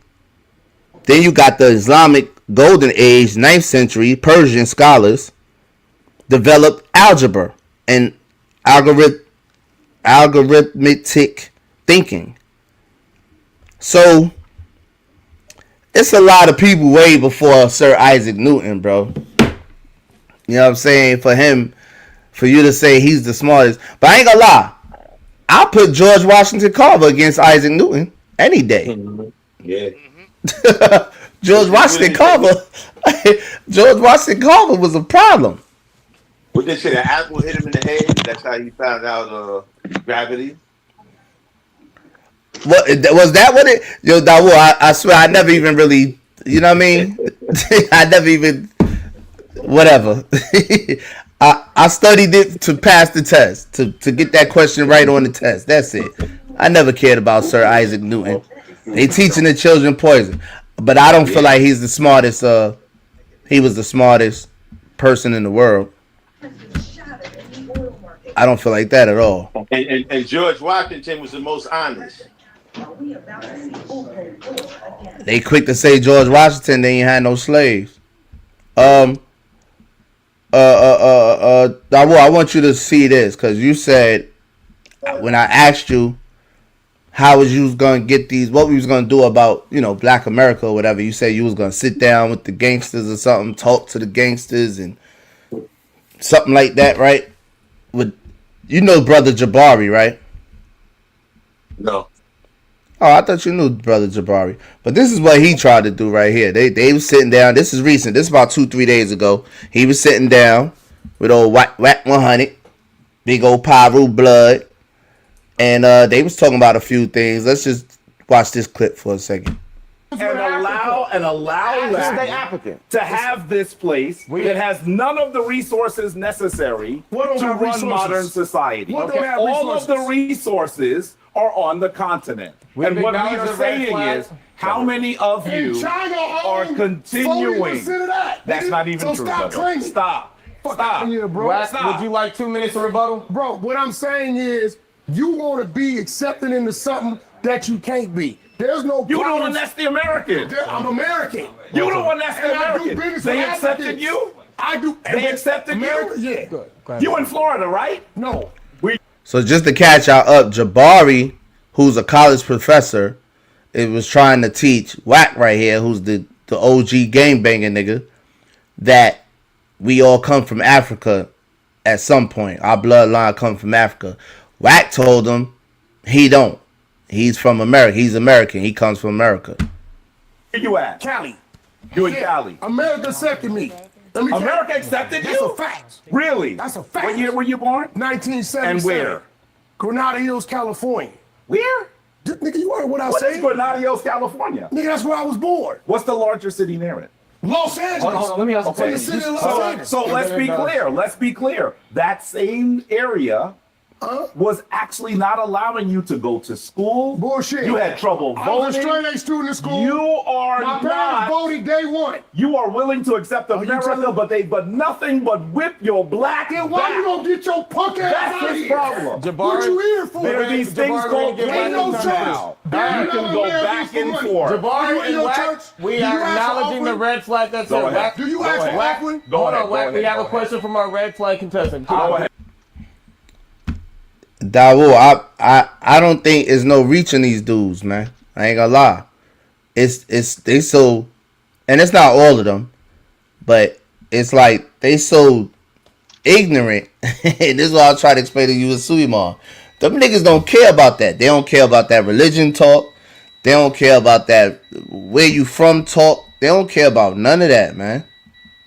Now in that situation, he just don't want to be embarrassed. You know what I'm saying? Because he's on a podcast, and I mean he don't seem to mind looking stupid, but you know he didn't want to be embarrassed. He wants to take his stand, and he know that his followers going to follow him. That's like, you know, in any debate, the ignorant going to follow the ignorant, and the wise going to follow the wise. So it's always going to be like that. So, you know, his people, they going to follow him no matter what, because they look up to him, they respect him, and they don't know everything that the deep dude's saying is going over their head anyway. That's like when I be talking. The science I be dropping go over a lot of people's heads, so it don't really matter to the ignorant what I'm saying, and I had to, you know, accept that and hope that somebody out there could benefit from the science that I'm dropping, you know, and that's all we can do. And the one, you know, what will happen after that discussion? There will be one gangbanger, hate gangbanger or something that might watch it and say, you know what, that brother made a lot of sense, man. I want to connect with him. You understand? And that's the start. All right, you start with that one, and then you gradually, you know, over time, man. You know, but you gotta be patient and just drop jewels and make moves, and at least have an alliance where y'all not going at each other physically, okay? And that, you know, we can look at each other as assets to one another. All right, and you know, let's be at peace. Let's have this peace treaty while we developing whatever we developing. You know, and in time, the righteous will take over, man. It's a process. Everybody not gonna get down right away, but that's why, like y'all be saying, oh, you said that. Sometimes you gotta say something a couple of thousand times for a Negro to get it, for it to click. You know, they don't get it right away. You gotta say it like 20, 30, 40, 50, 60 different ways in order for it to get in the right way for that particular individual. Then it click like, oh, that makes sense. So it's a job, man. But you know, those of us, you know, sincere seekers of truth, and those who strive for righteousness, to represent righteousness, we're gonna do it. We in this game for life, so it don't matter. So you can't drive us away unless you vote us off the house. We're gonna be here. You know. Let me get to these comments. Hold on, y'all. Shakora says Sir Isaac Newton is better than Jesus too. He was actually born on December 25th. Benjamin Banneker, Benjamin Banneker was one of the smartest Americans. Wack 100 is a fool. Still talking about on Pyro. That's a fact, Suleiman. You don't have to be a victim, but you can't change history. You learn from history. Wack 100 is still a clown who want to fit in with the young, dumb crowd. He getting money in that world, so he playing dumb. Go ahead, let me say this. Remember I said about the human calculator. The dude name was Thomas Fuller, born in 1710 through 1790, also known as the Virginia Calculator or Negro Tom. He was an enslaved African man. He possessed legendary mental math abilities. Born in West Africa near modern-day Liberia and Benin. Fuller was enslaved and brought to America in 1724 at age 14. Though he could not read or write, his ability to instantly compute complex problems in his head became famous across the eastern seaboard. For example, when asked how many seconds were in a year and a half, he responded in about 2 minutes with the correct answer: 47,304,000. In his head, he couldn't read or write, but he could compute mathematically in his head within minutes. You know, so as being the smartest man that graced the earth, I can't. And you could look him up. I don't think Newton could do that. Thomas Fuller was a mathematical genius, even though he couldn't read or write.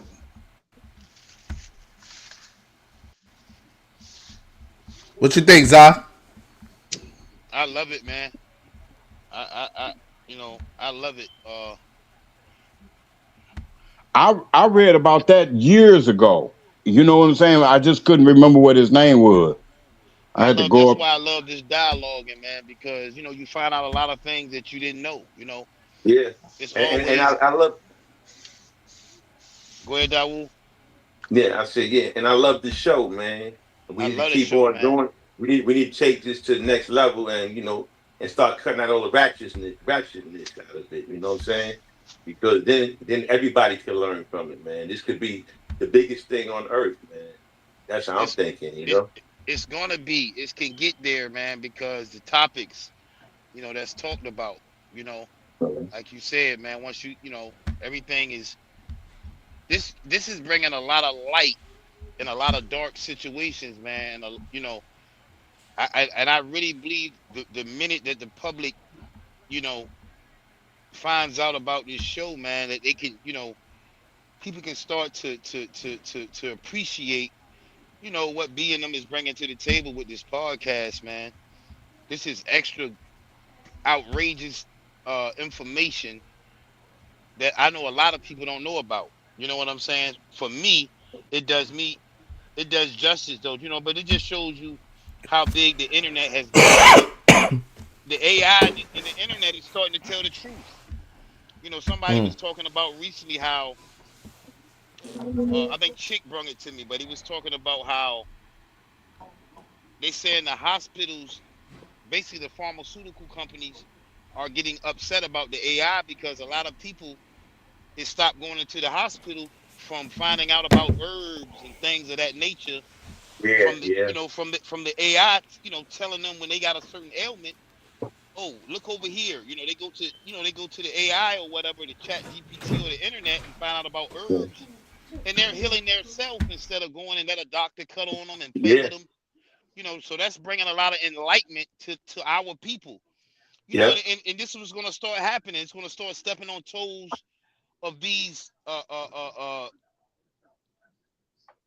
major billionaire companies that's basically sucking the world dry, sucking the world money out of everything, man, and just taking us for a joke. The Bill Gateses and everybody trying to get rid of us, selling us this medicine, this poison.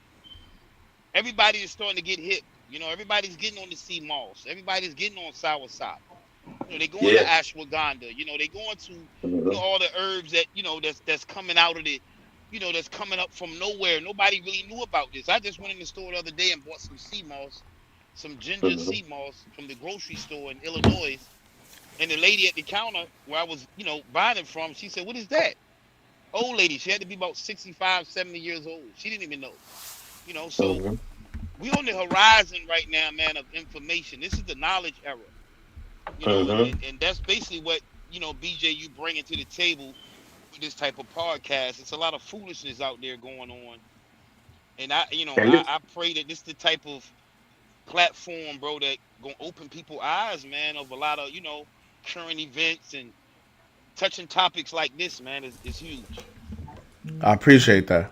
And as we take this program to the next level, right? I have people lined up that's ready to come on the program. All right, I got bush doctors, young bush doctors in their 30s. Okay, That's ready dope. to come in and start, talking to the people. But I can't invite them on if we're gonna be dealing with profanity and all that stuff. You know what I mean? Because they want to invite their customers and their people to tune into the show as well. You understand? Right. So we got to be real tight with this, make this more professional. You know what I mean? Yeah, Kurt is a bad influence, man. Come on, Kurt, man. We gotta I'm not going to even. I'm not going to even respond to BJ. You know, everything don't even need a response. Kurt doing his dashiki. See, BJ tried to dig. Brother Kurt. BJ dug a hole and thought I was going to jump in it. It's so crazy though, man. But you know, I sat back and I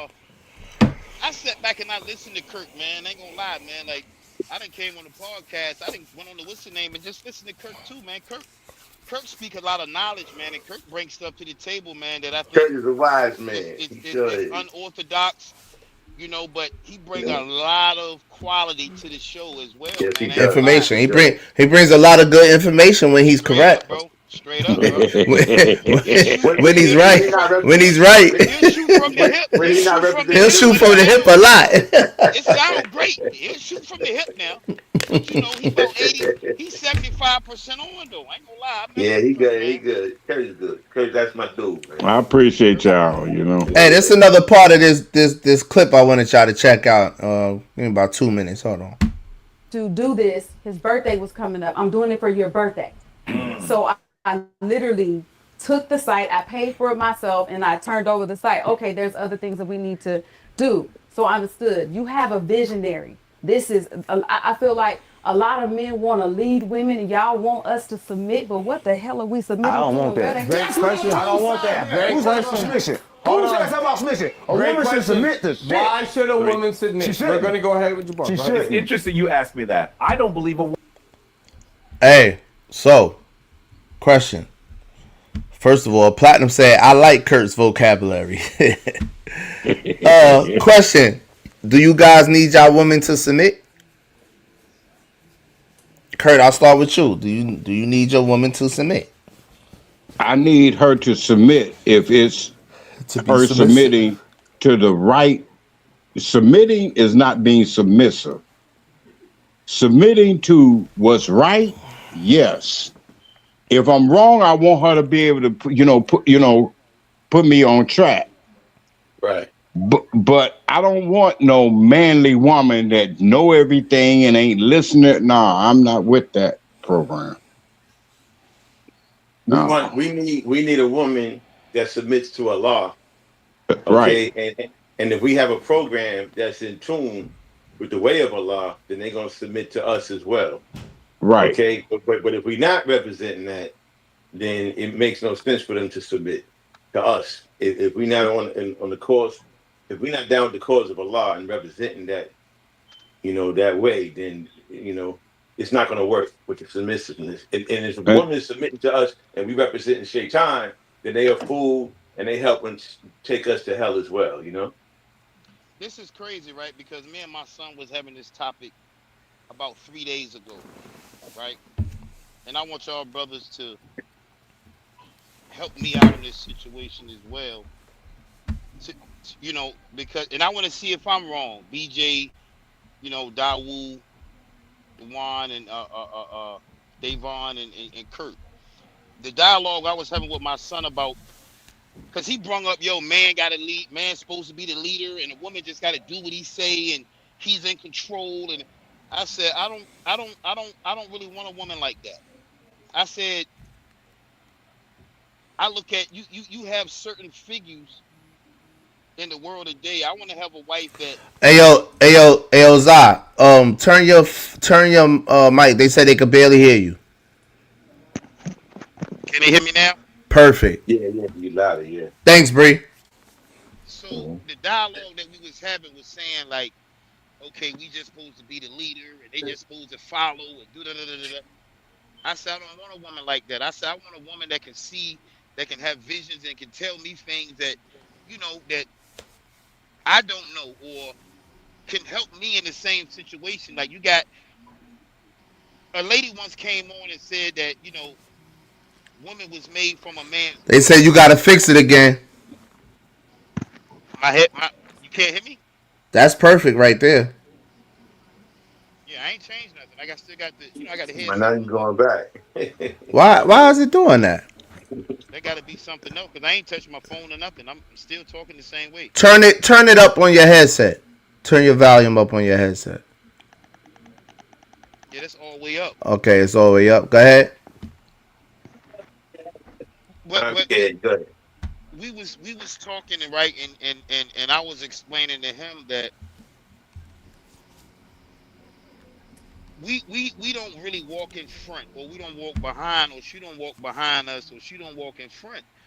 But he made us a helpmeet, right, through this journey of in life. And I said she's just as valuable as us. Of course, we the leader, but don't get that misconstrued.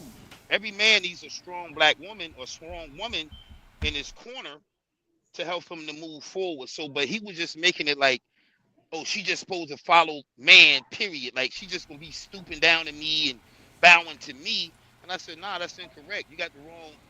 The vision that you looking at is the wrong vision of what you see your woman as. Because I don't really want a woman that I can run over top of, and I can just do anything, and she's gullible, and she's gonna run with that. You know, that's to me, that's a bad help me. She's gonna miss things that I can't see. You know, I need my other half to be just as sharp as me. But you know, of course, by nature, man is a leader, and like Dawood said, if we doing the right thing, then they're gonna follow anyway. They're gonna submit to man anyway. They're gonna submit to us. But we can't be out here ratchet and bugging out and expecting our girl to just follow us. Because you know, like they said, the wrong man will lead a person into a ditch if you following a fool. You understand what I'm saying? So y'all help me on that situation. I'll say you're right. Yeah, no question. It ain't even man. I think that's just talk. I think that's just talk because you don't. I never had to tell somebody to follow me. I never had to say it. I never had to say, yeah, you should follow me, you should submit to me, or you should be the. I never had to say that.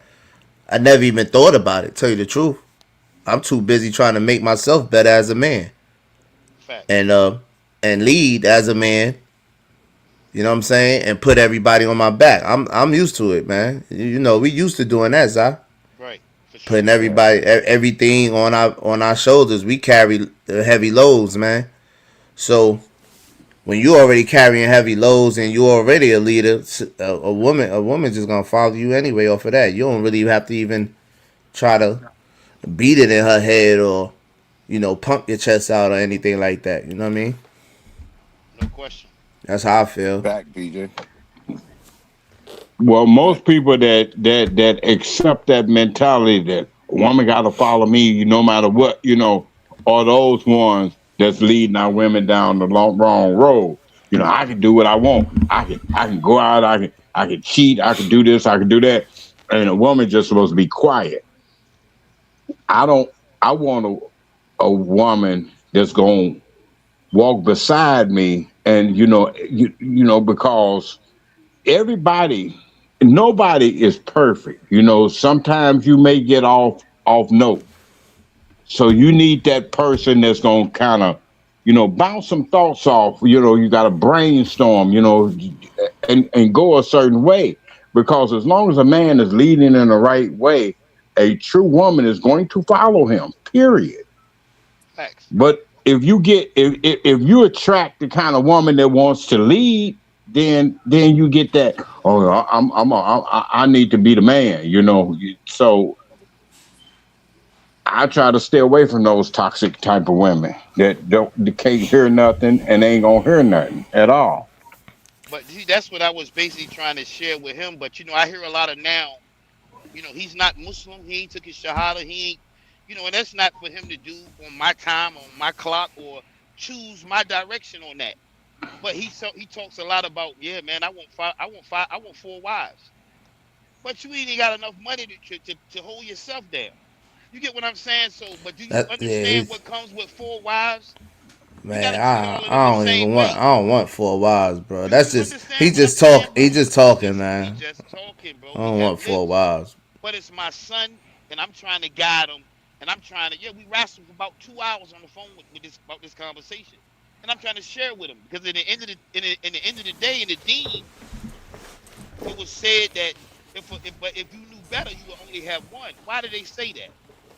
Because he knew it was going to be hard and confusing, hard for a man to juggle four. You get what I'm saying? But you know, like I said, a lot of things that he's still young and he's growing. You know, and I give a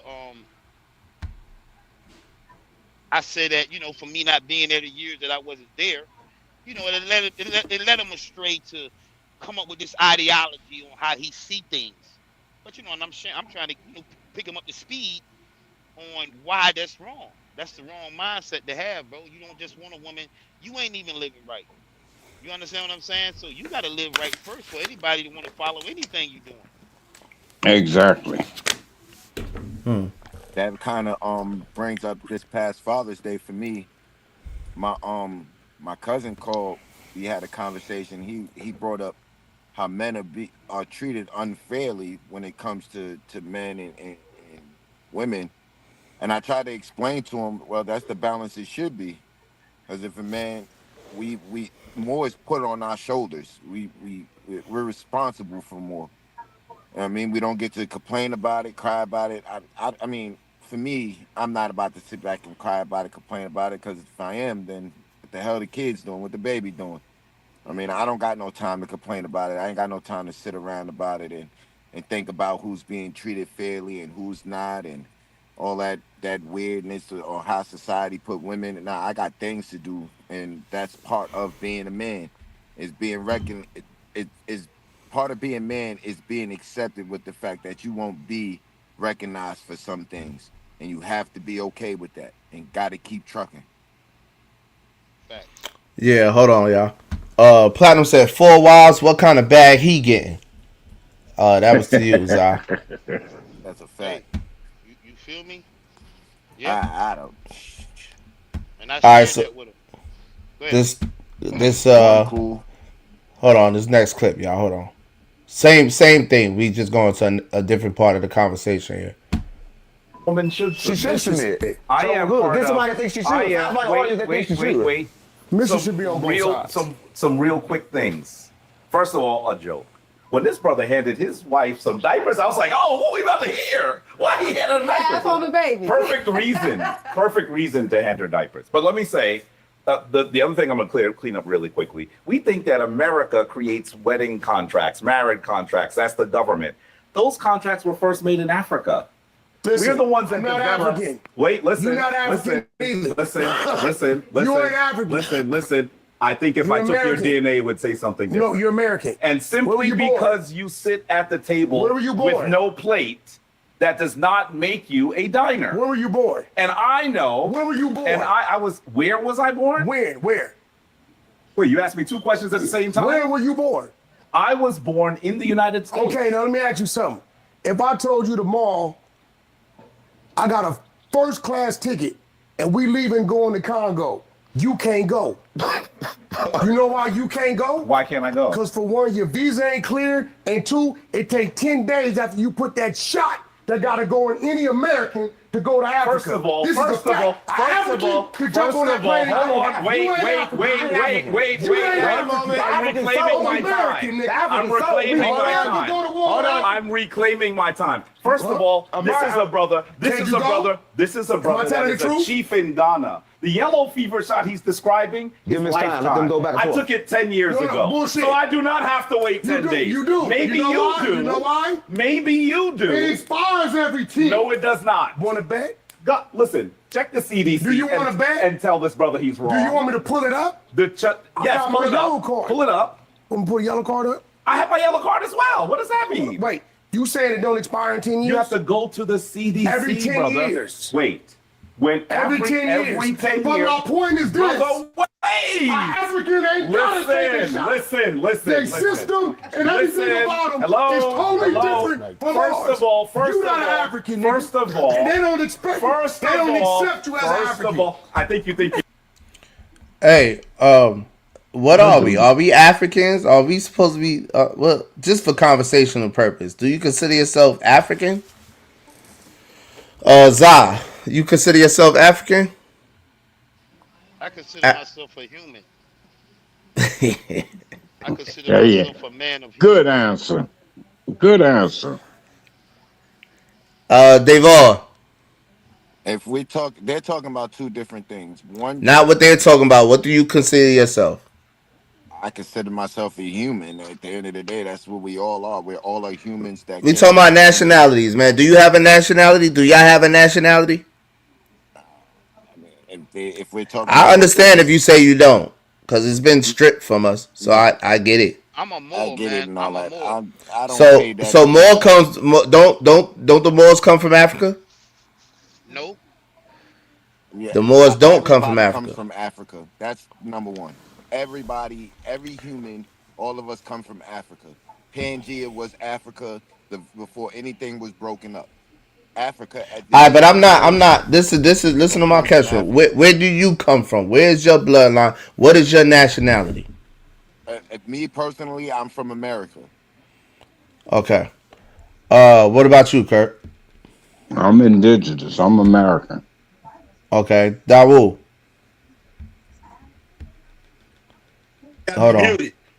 I got you unmuted, man. Hey, I want the whole world to know. He been having me muted for the last half hour. That's why I was so quiet. He's an evil dictator.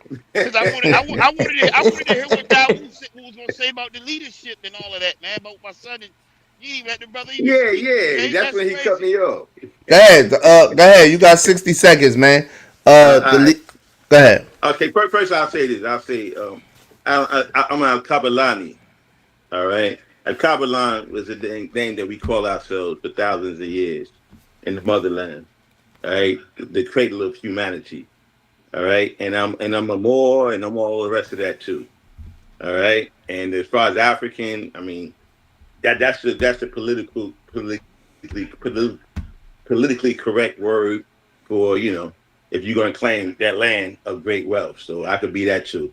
But anyway, as far as your son is concerned, I would say that you tell him that he needs to put himself in a position spiritually, mentally, physically, and financially where he's worthy of respect to the degree where your woman would wholeheartedly submit to you. All right. And when I say spiritual comes first because you're supposed to be teaching her to submit to the will of Allah, God.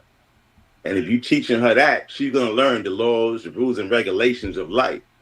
And if you're striving to live up to those, if you're living up to those, she's going to respect you. All right. You're not going to have no problem with her. All right. So that's what I would say that you should say to your son.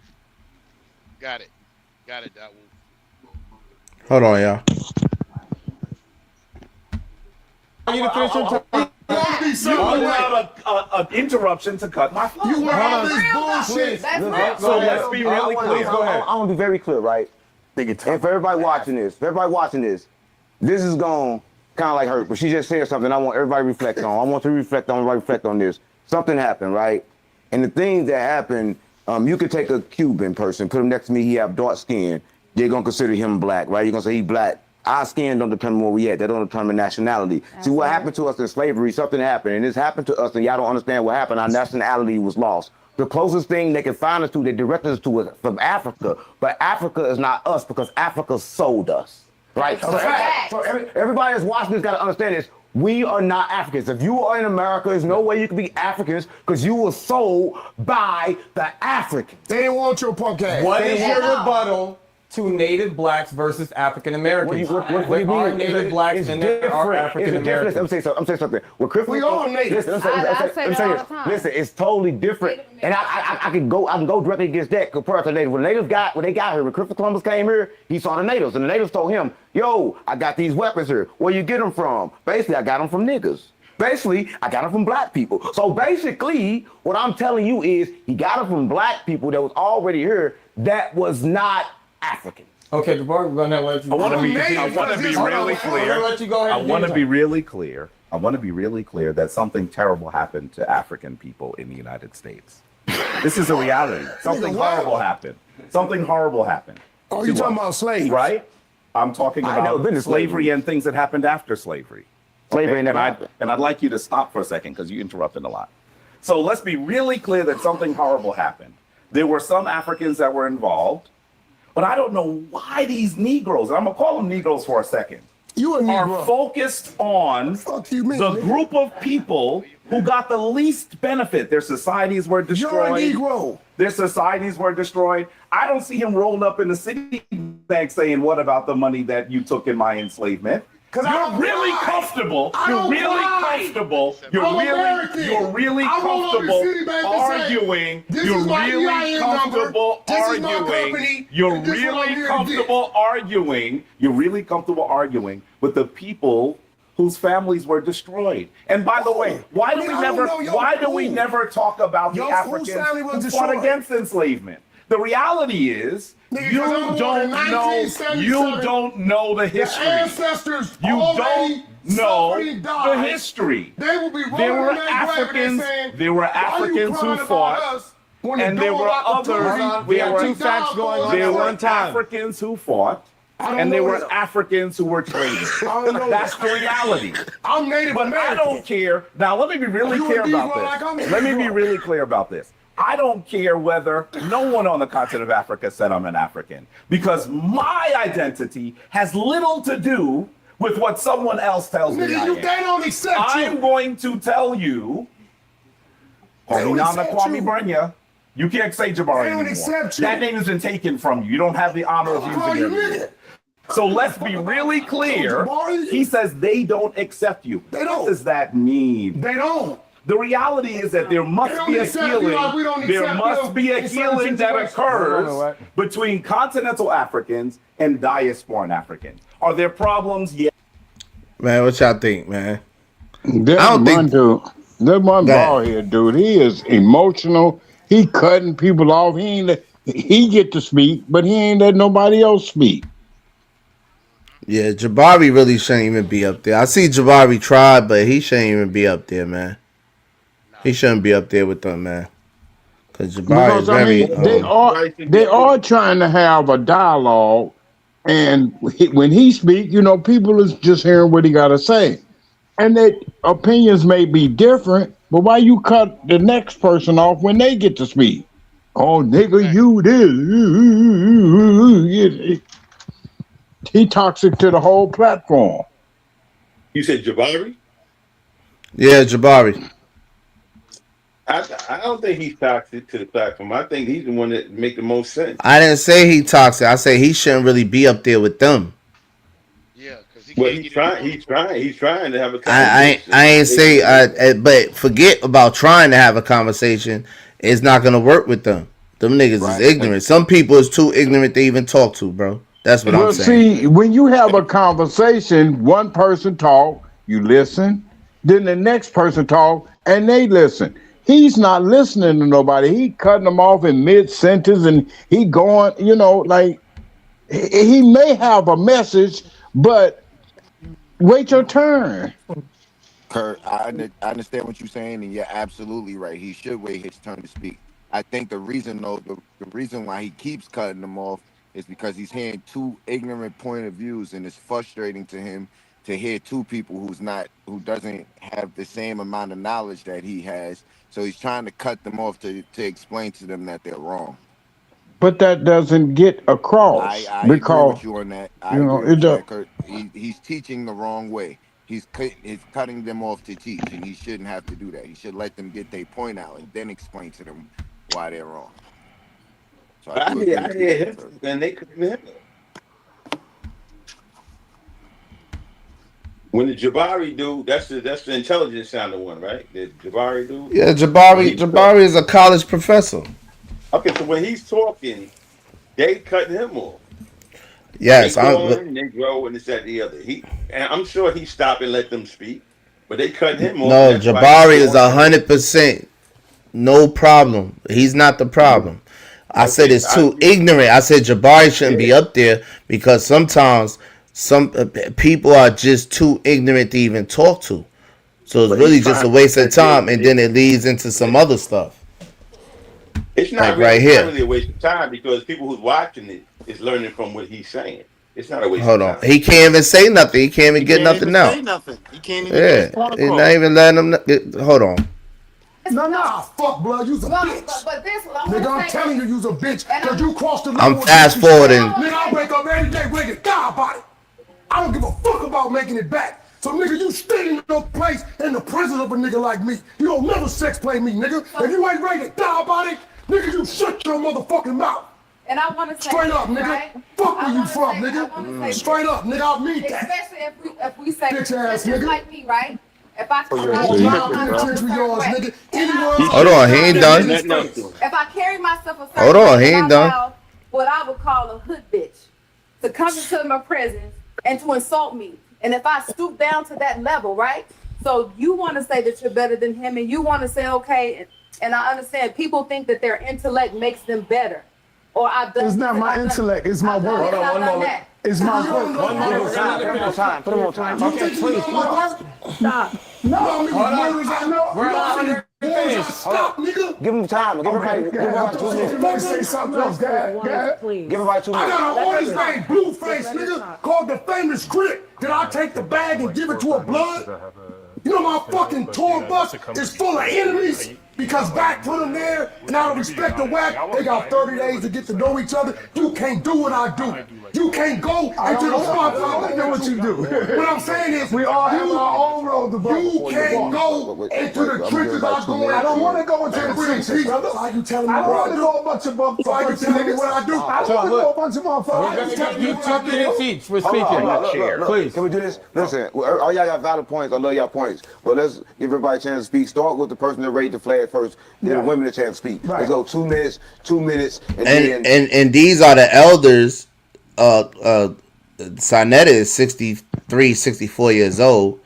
Jabari is probably about 54, 55. College professor, very intelligent, full of knowledge and wisdom, trying to talk, have a conversation with Wack 100 and his wife, and they came in dialogue, bro.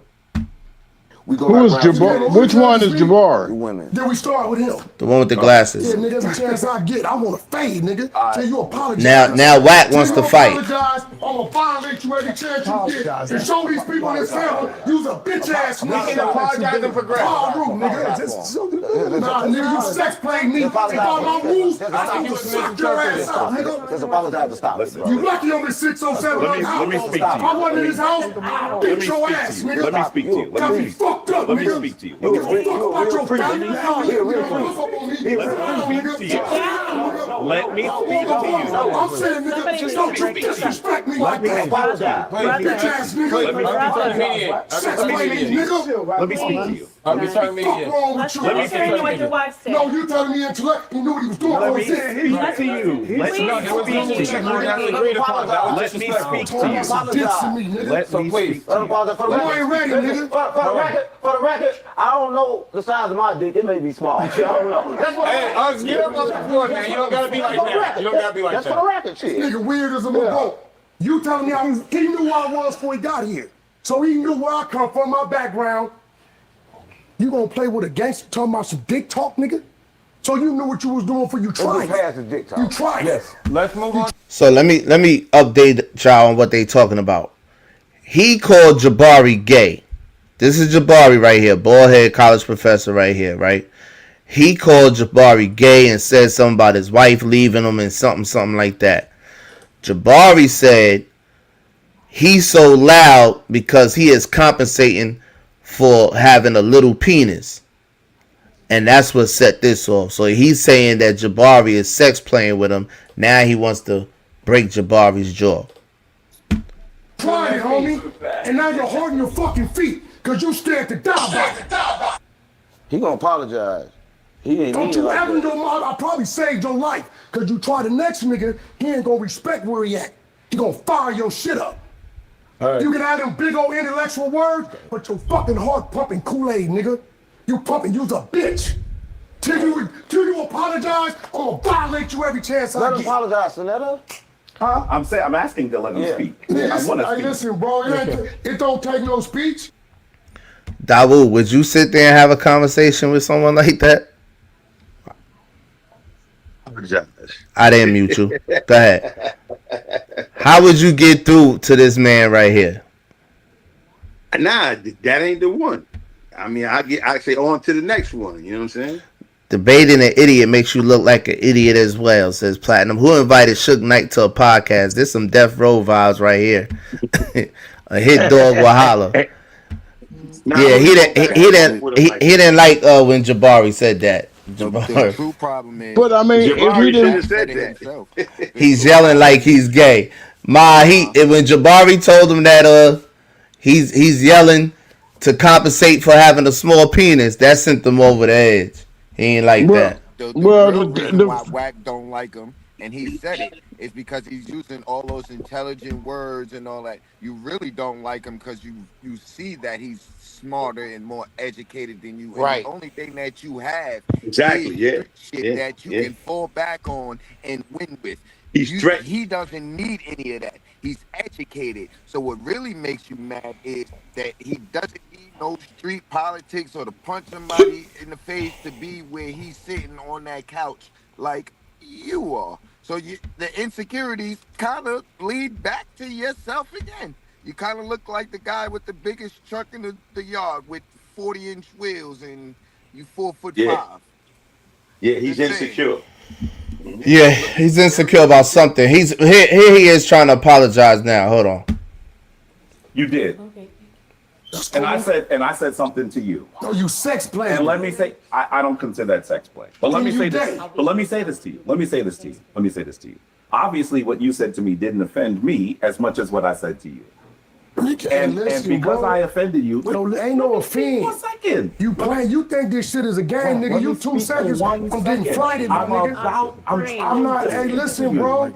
Listen. I'm trying to. I don't come from your world, homie. I come from what you don't give, nigga. I'm a tape. Let me speak. And the only refrain I got is on the 607 house, bro.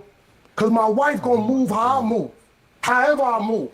So I'm telling you, nigga, don't sex play me, bro. Where I come from, niggas die about that shit. Okay. Let me speak to you. Fuck about your religion. You niggas supposed to be religious. I have you niggas getting caught on the news every time I see it. Fucking the minors and. They're not even religious. They're not religious. They're not even. He don't even know what he talk about. First, sodomizing the kids in the church. You bitch ass niggas selling out civil suits. Y'all didn't see it. Creplo got all these niggas. This hurt. You niggas is the worst kind. We get rid of niggas like that. And here it is. You knew who I was coming into this, and you make the conscious decision that I'ma sex play this nigga. Knowing his background. Nigga, you crazy. You out your fucking mind. You accept who you are, accept the fact that niggas don't give a fuck about these ornaments, and know you on the West Coast, nigga. Where you from, New York? We don't do dick talk over here like that.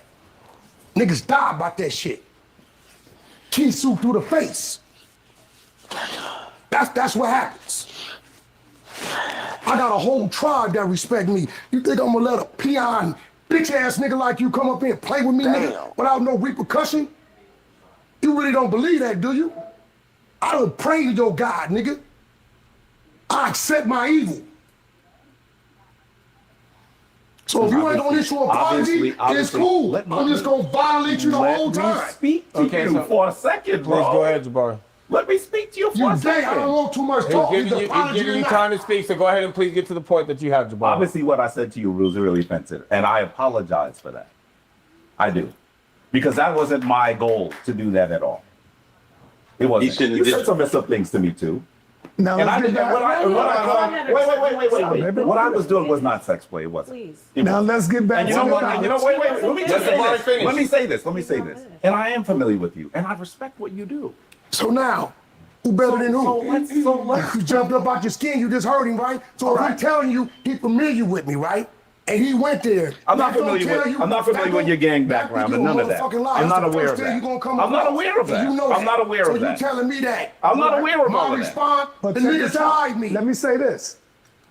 He apologized to you. And you talking about you 60 what? He apologized to you. I got G homies that'll beat your ass too, nigga. That's 65, 70. He apologized to you. Saying, my nigga. Now let's continue on beating your ass on the information. Simple as that. All I told y'all. Let's get back to the knowledge. Let's teach the babies right here. You're running, bro. I'm not You're running.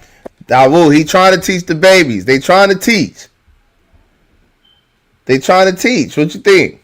What you think, Zah? What y'all think, man? Dude is out of control. He is too emotional. He the first one. I think them the ones that dude in that white t-shirt. I think he the one that fool was talking about. Let him kill himself, cause he on demon time. I'll beat your ass, man. Stop it. He already violated for one, bro. I don't care. Whack one. Like somebody, it's like it's sad, bro. But it's like now how Jabari. That's the dude named Jabari. Yeah. It's like how Jabari. That's why you gotta watch what podcasts is or what you going on and who you get it going there and Facts. dialogue with. Because in the end of the day, bro, I got seeds. You're not gonna talk to me like that. We're gonna be violated right there on the spot. I hate to say that, but this is when things go left, bro, and there's no coming back from, bro. You're not gonna keep calling me no. You're not gonna call me no bitch ass nigga, and I don't get in your mouth, bro. That's for one. That the show over already. We not even going past that, bro. You know what I mean? First of whatever all, you call me, and then I call you something back. You know what I'm saying? Okay, he might have went too far, but you're not gonna violate me on there like that, bro. No way in the world. Dude might have been wrong, but I feel like Wack was wrong from the door for whatever he was calling him. I don't even think Jabari was wrong, too. I ain't gonna front. I don't even think Jabari was wrong. He wasn't. He responded. Straight up. I don't even think he was wrong. No, Jabari was wrong. And Jabari was what wrong. Wax said again, when in that whole dialogue, we killed niggas like you is exactly what's wrong with gang community. They kill the educated. That's exactly the problem. And he said it himself.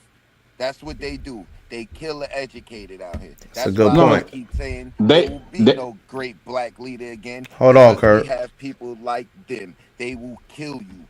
Our own people. We will have nothing left. It's man, it's wild. It's wild. You heard what And he said say. it He don't himself. respect your. He don't respect your God. He was. What did he say about? What did he say?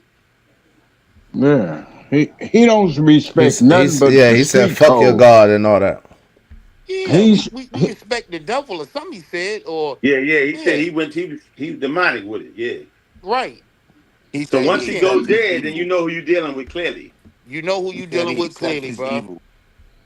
See, and the whole thing about it, he started that whole dialogue by saying something about that man's wife and his sexuality. You know, he did the sex play first, but he don't want nobody to respond back.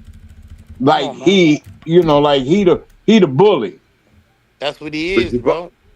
Jabari's wrong. Yeah, he was bullying them. Wrong, man. Jabari was never wrong, Dawu. Yeah, I don't feel like he was Jabari's wrong. You know why Jabari's wrong?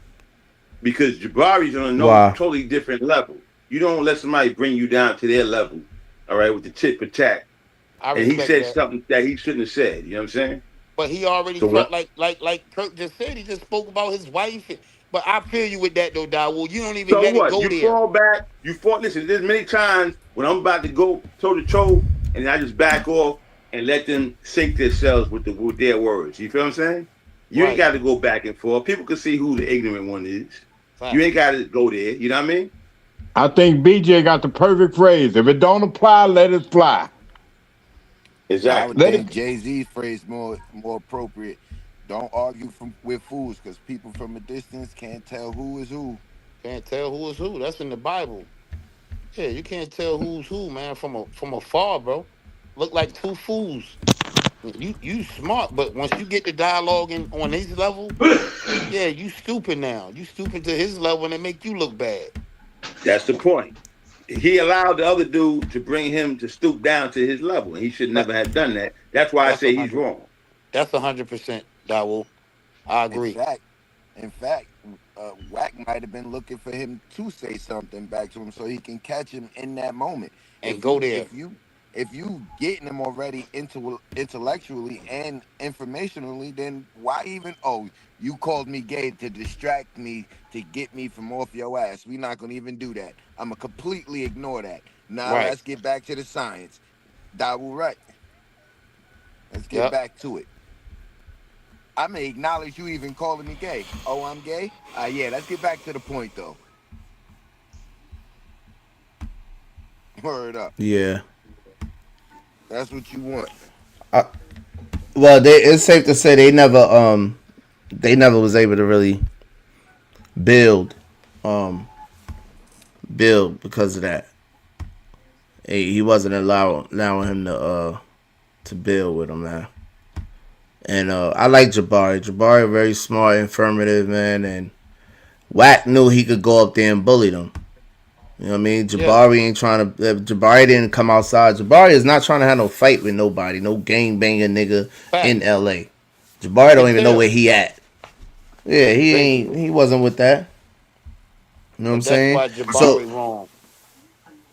I still don't see how I don't see him being wrong, man. You know. Jabari was wrong. Jabari was definitely wrong because he shouldn't have stooped down to that level. But what I'm saying is that what Jabari should have did was instead of arguing with him, he should have just asked him questions that he knew that he couldn't answer. He did all that. I ain't gonna lie. And then after he looked stupid, then give him the answers. That's what a teacher does. He asks the student questions, and after he learns the student don't know certain things, then he started blessing the student with answers. And then the student appreciates because you making me stronger by feeding me the answers. But see, your boy Wack come on there, bro, with this stigma. He know he's here to go into a doc. He already know what he's here to get into, right? And he know it's a great chance that the people that respect him is gonna be watching. So he can't let this guy get off on him. I already know how these type of parties go, bro. Like, that's exactly what happened. You came on here to be a bully to this dude because you know and understand you can't look like you beneath this guy, knowledge or whatever. So you gotta really distract this whole conversation and take it into your part where you calling niggas bitch ass niggas and all, yeah, bro. Like I ain't even like it, bro. I ain't gonna cap, bro. I ain't even like. I stopped. I put the phone down, bro. I can't. That's why I respect this show so much, you know, because BJ, you know, he have us up here on this show, and he already called, you know, me and his mother, you know, he calls us righteous bullies, you know, he calls us righteous bullies, and I'm like, oh, okay, but he has us on the show.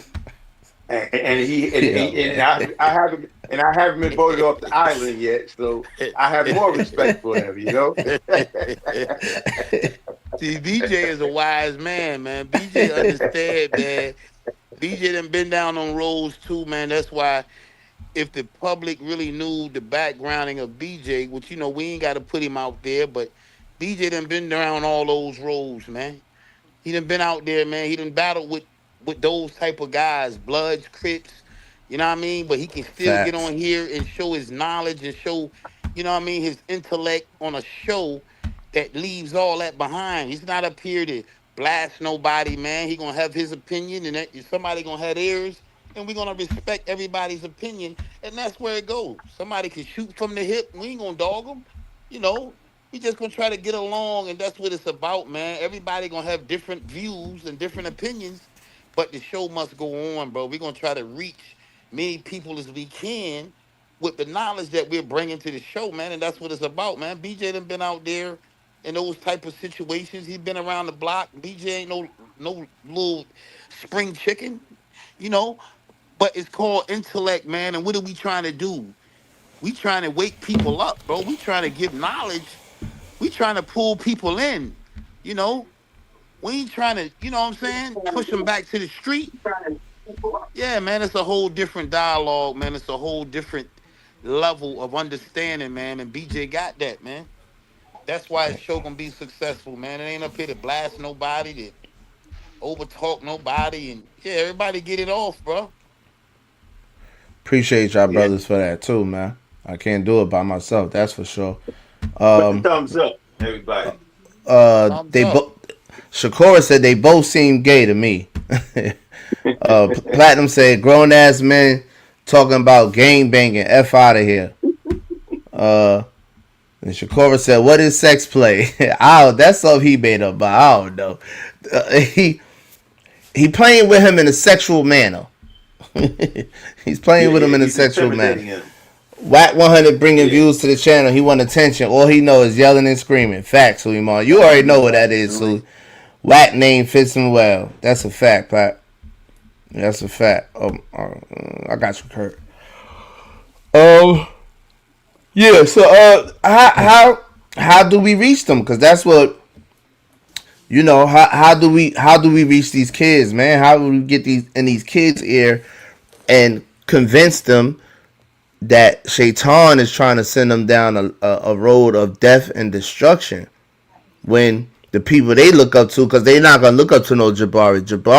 Jabari can't reach them. Jabari and Sinetta has to reach Whack, has to reach the big U's and the big homies in the neighborhoods, and it has to trickle down. But as you see, it's not working with Whack. You know what I'm saying? And especially them Cali niggas. Them Cali niggas is different, man. Them niggas He wouldn't do that to no. He wouldn't do that to Farrakhan. No. He wouldn't do that to a big. You understand what I'm saying? No. See, Jabari is basically beneath him. But what I will say, Farrakhan, the word penis would have never came out of Farrakhan's mouth when talking to another man. He's too educated. I will say that. He would have never stooped that low. He would have never even, Watt would have never called Farrakhan gay and none of that. But he would have never said, you're just this loud because you're compensating for having a little penis. That would have never even came in Farrakhan's mind. Go ahead, Zah. No, we don't talk about penis or butt when we talking to a man. Straight up. But that's the whole thing, bro. It's gotta be respect, gotta be mutual, bro. You know what I mean? For you to reach, you gotta command respect. You got to command respect, and that's the only way Wack is gonna give respect, if he respect who's on the other side of him, man. And he ain't respecting nobody like Jabari. You know what I'm saying? It's gotta be RZA, you know what I mean? What's the guy name, man? RZA Islam. RZA Islam. Yeah. People like that, bro, that know, you know what I'm saying? To reach the youth, bro, it's got to come from a standpoint, man, where it's respect, and they see the view. I already told you, to reach kids anyway, bro, you got to be able to give them something. You got to be able to, they got to be able to be able to tag on. You got to be able to help them for one. You got to be able to pull them up away from the situation that they in. You get what I'm saying? And the best way to do it, you got to earn that. You know, a lot of times, that's why, you know, even in churches now, man, they coming in there with the hip hop. They might have a hip hop beat talking about God over it. You know, they trying to reach them in different ways. You know, that's not my preference, but it's ways that you reach the youngins to pull them in. And then when you pull them in, you give them the food. You understand what I'm saying? You can't just tell them, oh, come over here. You ain't got nothing for them. Nah, they're going to see the separation, and, you know, we not nowhere near the same. You got to show them that we relate to you. Yeah, we relate to you, youngin. You know what I'm saying? Like I told you, that's what I want to do, man. I want to, you know, I just got to prepare myself and, you know, have the knowledgeable guys around me like Dawood, BJ's, and BJ gonna tell you, BJ like a mentor. I call him and Bert. When I'm a little off on something, I call them. You know, where I may can't see it, they might can, and give me a little insight on something. You know, but that's how we got to vice versa too. Right. Vice versa too. What I'm too hard on I you? got an idea. All the bad black adult men need to die. I'm gonna tell you why. And all the good black men need to tell the truth. And we'll be straight. No, Dawood, it's not that you too hard on me. It's that we can't relate. I ain't talking to you. Oh, okay. I ain't talking to you. Okay. I'm talking to Zah here, Zah. Oh. Talk to me. He said Zah you used to call me, but he stopped. What happened? I'm too hard on you? He said you used to call him, but you stopped. Hey, listen, man. I just been running Dawood. I'm gonna call, man. Don't worry about it, man. You the older brother, man. You know, you my big homie, man. You hear me? Shakora said, wow, that was Sarnetta. I haven't seen him in years. He was the first one to have a podcast way back in the day. VHS tapes. He was the first one that was teaching that I saw teaching on YouTube or having the, the conscious brothers up there. Sarnetta had a wave. The conscious community. But you know what happened? I was about to say all. A lot of them turned out to be scammers and pedophiles. Word up. A lot of them conscious niggas is pedophiles. All the way back for we could start with I was gonna throw Elijah Muhammad in there, but I don't know if the girls was underage. I think they were. But Dr. York and them niggas, Polite, Nature Boy, your boy. Somebody else. There's a few others. Nature Boy was yeah, he came around. That was my homeboy at one point, man. That was my homeboy, man. I always knew he was weird. I thought he was gay. For real. But about Charleston White now. Yeah, he got some. That's his own cousins in them. I don't know, man. They gotta press charges. They gotta file some charges on him or something. Then they already did, but they pulled it back. I seen it. Why they pull it back? Chick sent me the one with his cousin talking right on the show. She got the paperwork. How they had the semen. It was said it was Charles or whatever. Instead of family, they pulled back on it. They didn't want to give him all that time. But I'm like, yo, the state take over those type of cases. Yeah, I don't know, man. I'm gonna wait till they get back in court or something, man. Cause why y'all wait till now to say something? You know what I'm saying? Why y'all what he ain't giving y'all no money? I don't know. You know what I mean? I'm gonna send it to you, but why they wait for? Yeah, why you wait for now? Right. Why you wait for now to say something? And if it come out that he was, I don't even know the situation. I don't know how old they was. I don't know nothing. They supposed to be cousins. 11. I don't know he was nothing. 11 years old when he did it. And how old was he? I forgot. It didn't say. See what I'm saying? I don't know. I don't know if they talking about some incest stuff or rape, pedophile or something. Because to my knowledge, they both was children. They both was kids, which don't make it better because they blood. But I don't know, man. I don't know. You know what I mean? Let me see what my man talking about right here with this kid with 45 years in prison. I'm alaikum wa rahmatullah. He was better katu. Y'all know me, your boy Prince Latif. I'm back again with another heavy one, y'all. I got a young brother in here with me in prison. Y'all know where we at? So I want y'all to listen to what he got to say and take heed. Now, I got a couple questions I'm going to ask him. Please pay attention. For the viewers out there, the audience out here on Instagram, Snapchat, TikTok, whatever it is. What's your name, bro? What we call you? Lil Shamar, but in the city they call me Lil Bro. Lil Bro, Lil Shamar, alhamdulillah. Where you from? Michigan City. Michigan City, Indiana. Okay, so now clearly we in prison, bro. How old were you at the time that led to your arrest and your conviction? I was 17. 17 years old. So all you 17-year-old, you teenage boys out there, please pay attention. Now, how old are you now? 22. 22. What crimes were you convicted of? Murder. Murder. So everybody out there thinking about committing murders, listen to what he finna tell y'all. So did anyone that you so-called trusted in the streets make a statement against you or testify against you for the prosecution in your case? Yes. They did. So now do you understand that there was no loyalty in the streets? Sure. He definitely does. You understand what he learned? No loyalty in the streets. Now this is a major question I want to ask you, and I want you to give me an answer to it. At the age you are now, even though you're still young, bro, what advice would you have for a 17-year-old that was living how you was living at 17? Listen to your mama. Never tell you nothing wrong. Listen to your mama, bro. That's niggas deep. will lead you in the wrong path. You understand what he's telling y'all? Listen to your mom. That's still sad too, because they don't even say listen to your dad. You see how normal it is that it's just everything is placed on mama back. And that's what I was trying to explain. I guess I'll be saying it wrong sometimes, but when I say black people are the most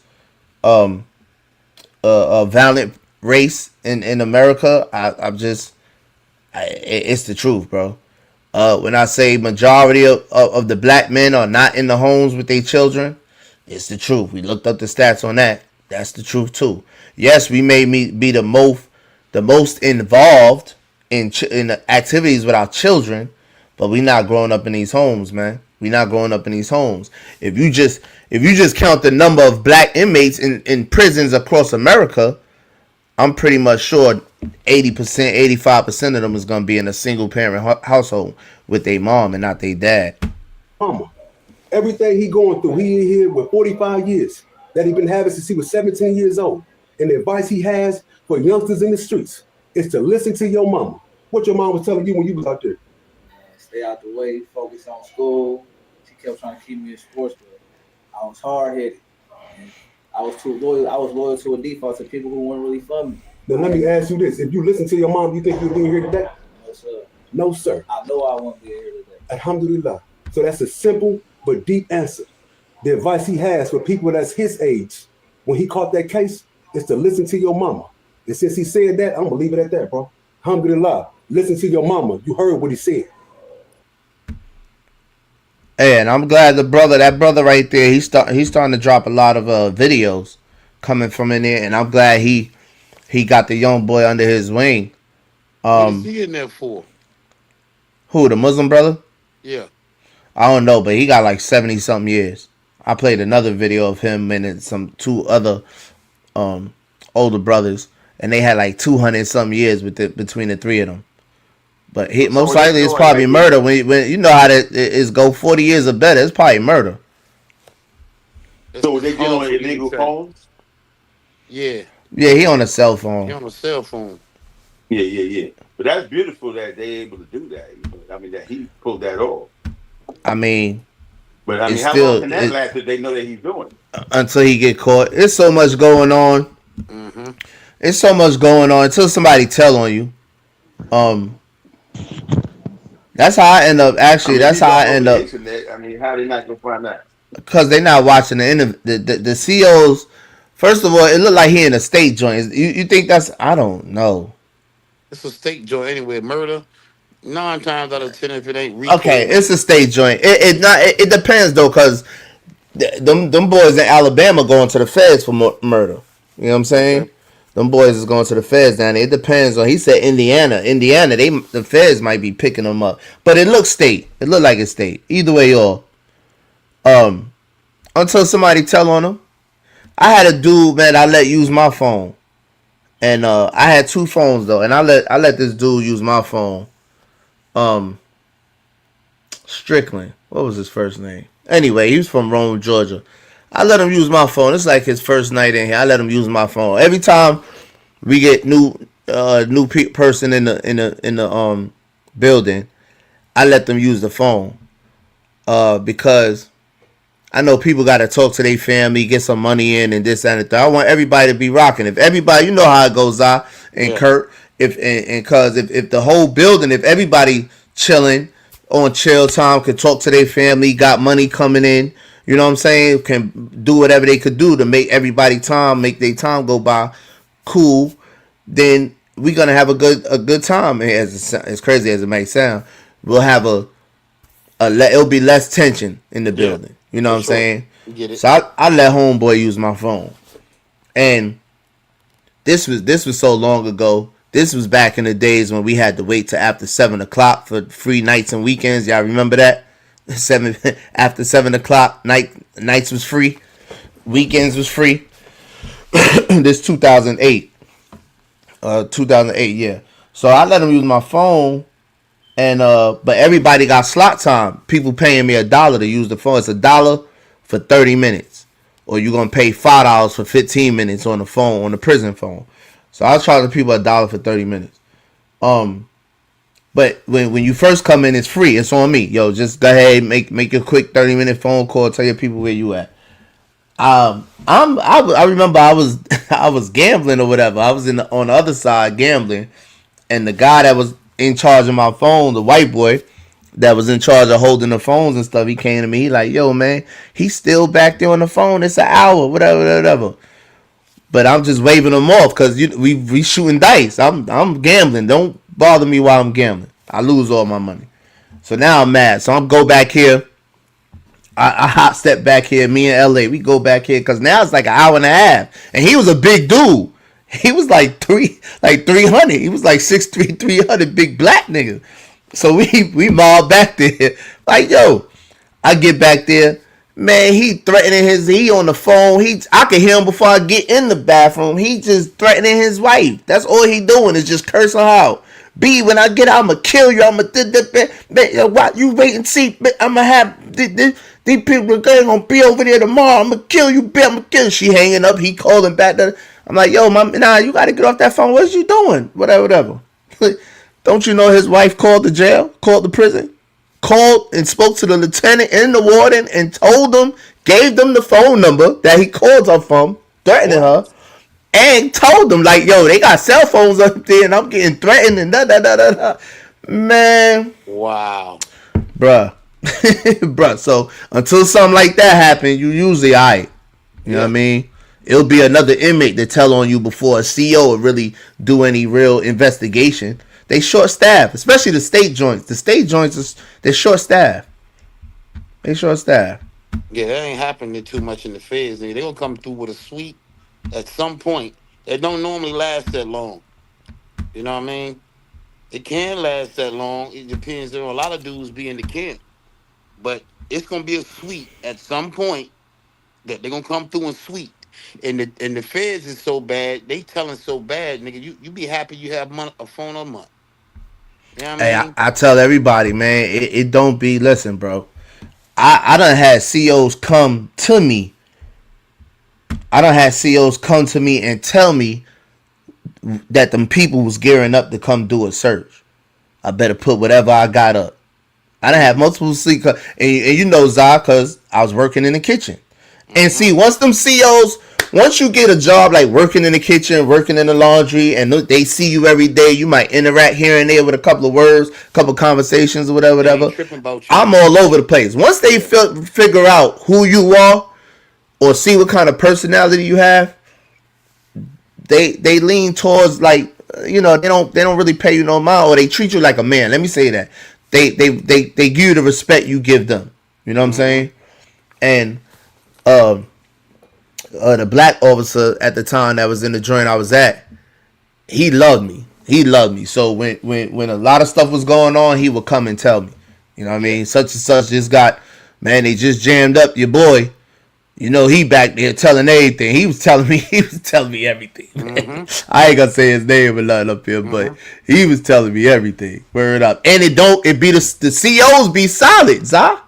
The correctional officers be solid. It's the other inmates doing all the telling. Yeah, they can't stand a rat for real. All the time. Police hate snitches. Hate snitches, bro. A lot of people don't know that. Police, correctional officers, all that. The warden, the lieutenant, hate snitches. They hate them. They hate them. Mr. B used to let us get it on in the laundry room. Mr. B used to let us. You're right, Dawood. They tell on them too. You right. If you had beef with somebody and Mr. B shift, Mr. B, yo, take it in the laundry room. And Zah, remember, Zah, I told you. I tried to avoid the kitchen. I didn't want to work in the kitchen because I didn't want to go in that building, because that's where that Bill B building had all the rat niggas over there. I wanted to stay in A. Right. Long story short, I failed the drug test on purpose because my man told me, man, yo, you fail the drug test, man. You go to the hole, you get a write up. He said you get a write up. They don't put you in the kitchen. So I failed the drug test on purpose. Went to the hole and everything on purpose for a week. Sat in the hole for a week. Nothing. No commissary. No nothing for a week. Just so I don't go in that building. So I don't get the kitchen job. I come out the hole. I'm online getting my stuff from laundry or whatever. And Sergeant Rainwater, he comes, he runs the kitchen, and he does the disciplinary. He's the judge for your disciplinary court. So he comes up through the hallway. He stops right in front of me, put his hand on my shoulder. Mr. Knight, how you doing, man? You switched over to B yet? I said, nah, I just got out the hole. I just got out the hole. I just got a write up. I can't go to the kitchen no more. He tapped me on my shoulder. Don't worry about that. And took off. I said, well, yo, I did all that for nothing. I did all that for nothing. Man had me in that building later on that night in that kitchen. Had me in that kitchen the next day. I said, this is crazy, bro. I did all that for nothing. That shit was the worst. I did all that for nothing. Nah, that was the best for me. But I said that to say this.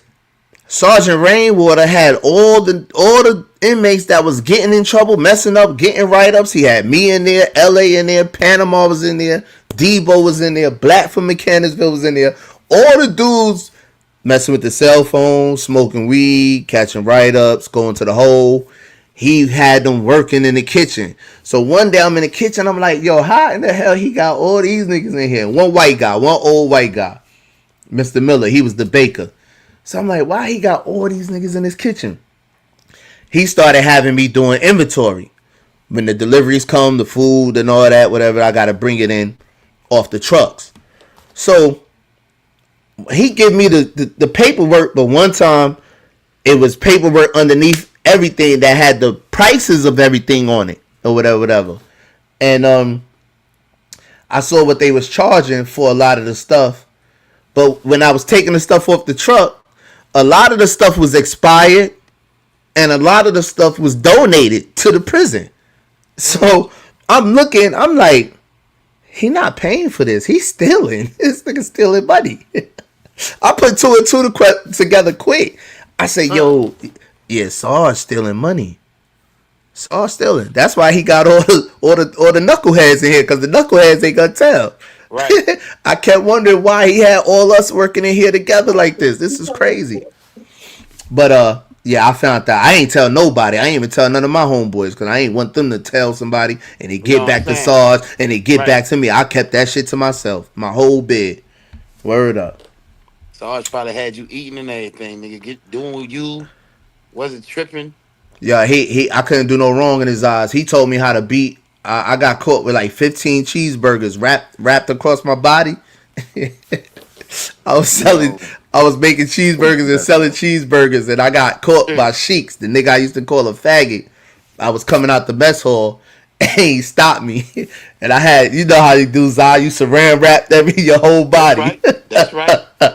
Yo, he called me with 15 cheeseburgers. I wanted the buck on him, but I couldn't go nowhere. I got cheeseburgers on me. But yeah, he caught me with that and saw my Sergeant Rainwater, when he read the report. He called me in the office a couple of days later. He asked me what happened. I'm like, man, Sarge, man, this dude, man, he a dickhead, man. He always on me, bro. So he read the report. He said, well, if it was me, I'm just saying, if it was me, I would say, when you go to court, I would say whatever he told me to say. Remember, he's the judge. He's the judge. He's the judge. When I go to disciplinary court, he's the judge, my sergeant. So he said, I'm standing there. He said, yeah, man, if it was me, man, I would say such and such, whatever he told me to say. And there's no way, I don't think they're going to find you guilty if it went like that, this and the third. Long story short, I said exactly what he said, word for word. He threw that shit out. He tore it up, threw it out. Sarge was thorough. Redneck, cracker. But he was thorough, boy. He rocked with the knuckleheads, for sure. But I was saying that to say this, yeah, Dawu, it just depends on. It's just a matter of time before you get told on. For real. Them boys got cell phones in there. I got charged for a cell phone. It's a escape device. Possession of escape device. They re-fingerprinted me and everything. I was in jail. I was in prison and got sent to jail. That's a security breach. They gotta do, like, normally in the feds, they shipping you. You out of there, bro. They shipped me, bro. Yep. They shipped. They got me up. It's possession of an escape device. They got me up out of there. They put me in the hole. They sent me to the county jail of the town the prison was in. Sent me to the county jail. Fingerprinted me out there. And then brought me back to the prison. And then put me in the hole for 30 days and shipped me out to that level 4. That level 4 was hell, boy. That state joint was hell. That level 4 was hell. I went from a minimum camp to a level 4. To level 4. I was like, hell, straight You hell. don't even be knowing, bro. When you get in a camp, bro, it's for you to be low. Sweet. But it's for you to be real low, bro. Sweet. Because you Never can't been get to a nowhere camp. better than that. I never been Sweet. to a camp. The lowest I ever got to was a medium, and I was in a max for one night. Yeah, see, I didn't have violent charges. I had all drug casing. So I started out in the camp. And actually it was a black woman though. Cause when she found out, you know, when you go through diagnostics, I'm about to pull up this clip of Trump. You know, when you go through diagnostics, they ask you if you graduated from high school and all this other stuff. So all the stuff she was asking me, and then she finally was like, "What are you doing in here? Why are you in here?" I was like, drugs and guns. And she sent me to that minimum camp though. She asked me how far I was where I was at. I told her Gwinnett County. She sent me about an hour and a half from Gwinnett County, man. She looked out for me. For sure. When I got to finishing my bid and got to Queensboro, they run another little diagnostic thing like that, and once I finished off telling the lady all the stuff I got done and all that, she looked at me, stopped all of that stuff, and was like, "Why are you here? Are you coming back? This doesn't even make sense. You're not supposed to be with these guys." Are you coming back? Yeah. White lady, she was mad cool. She just couldn't understand it. She was like, Yo, "You've Doc- done so much. You completed so much. These guys, they come in here, they don't do anything for years. You've done so much. Don't come back." I'll never forget it. White lady. Yo, Dawood, how you think the war is going so far? You think Iran is still winning? Yeah, Iran is gonna win all the way through. Yeah. And listen 'Cause, about when you was in there with the cell phone, you should have had a supervisor, you know, monitoring the calls. I did. And you relax longer. I did. My supervisor came and got me. What are you talking about? They couldn't get the phone back. No. He told him that the phone No, man. The supervisor came and disturbed my dice game. He couldn't get the phone from him. Word up. The supervisor, I told you, dude was like 6'3" Strickland. Dude was like 6'3", 300. That nigga was bench pressing 500 out there on the yard. You need a bigger supervisor.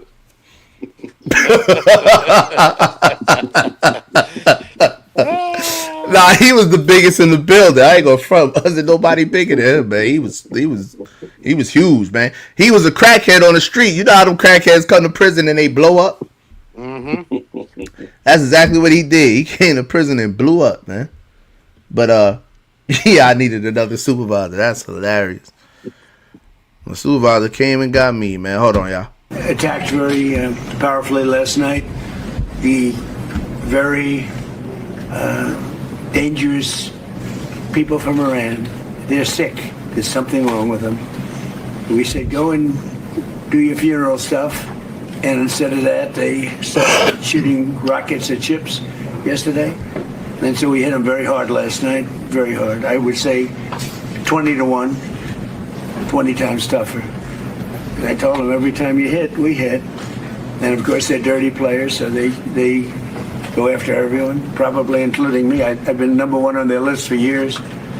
And they're a bunch of scum, you want to know the truth. They're scum. And so we don't like them. I don't like them. And they're evil people, and it's the denuclearization of Iran. And we're going to denuke it. We're not going to let them because they're crazy, and they can't have a nuclear weapon. And they go around killing people. They've killed thousands and thousands of our soldiers. They've killed hundreds of thousands of innocent people. They had the roadside bomb, Soleimani. I took care of him, first term. And that was a big thing because I think it probably would be a lot stronger had he been around because he was a bad guy, but he was an evil genius, but a bad guy. And he was the father of the roadside bomb. The roadside bomb is a bomb that goes on when you're driving your little vehicle around, and it goes on and you have no legs, no arms, and no face. And they've killed thousands and thousands of people. Even the SS Cole was theirs, you know, if you remember that disaster. So I don't like them at all. And frankly, I think we waste a lot of time with them. I think we should I think we should just do our business. Can you imagine? They start shooting bombs, actually missiles at ships yesterday. Saudi Arabia, Kuwait, a couple of others, and they don't. I don't think they know what the hell they're doing. But they're bad people, very bad people. I think they're incompetent, by the way. Because if they were competent, they would have made a deal a long time ago. Like, how about 47 years ago? What you think, Dawu? This you I pro think Iran? He's upset because he's upset because he's losing the war. All right, and he's going to lose the war, and so that's he has to speak to the American people as though they're crazy, sick people. When anybody that looks at what's going on will see that Iran abided by all of the laws, the international laws dealing with this war. Meanwhile, America and Israel have broken all the international laws when dealing with this war. So that shows that Iran has more of they should be more respected to have a nuclear weapon than anybody, because they're going according to all the rules and regulations of this war. They're not aiming civilians. They're not aiming at civilians. They're aiming at military bases that's attacking them. So in their defense, it's like they are completely defending themselves. They're not attacking anybody. Now, Iran has a history of not attacking anybody over the last 100 years. They've never messed with any other country on earth. Meanwhile, we have been at war for the last 100 years, attacking everybody. All right, as the aggressor. Okay, Islamically, it's okay to fight. You fight to the fullest if you're being attacked in self-defense. And that's what is clear to the world, that Iran is fighting in self-defense. Hey, yeah, I don't know. He's saying we too much for me. It's we, and we don't like them. And speak for yourself, dog. I don't know. I don't even know anybody from Iran not to like them. What are you talking about? Say I. Say I. Yeah, Say bro. I. He talking about him and Bibi yet not. Yeah, he keeps saying we. Like, say I, bro. I don't. Yeah, bro. That's not even the way a president talks, bro. I never heard a president speak like Trump speaks, bro. Like in the public.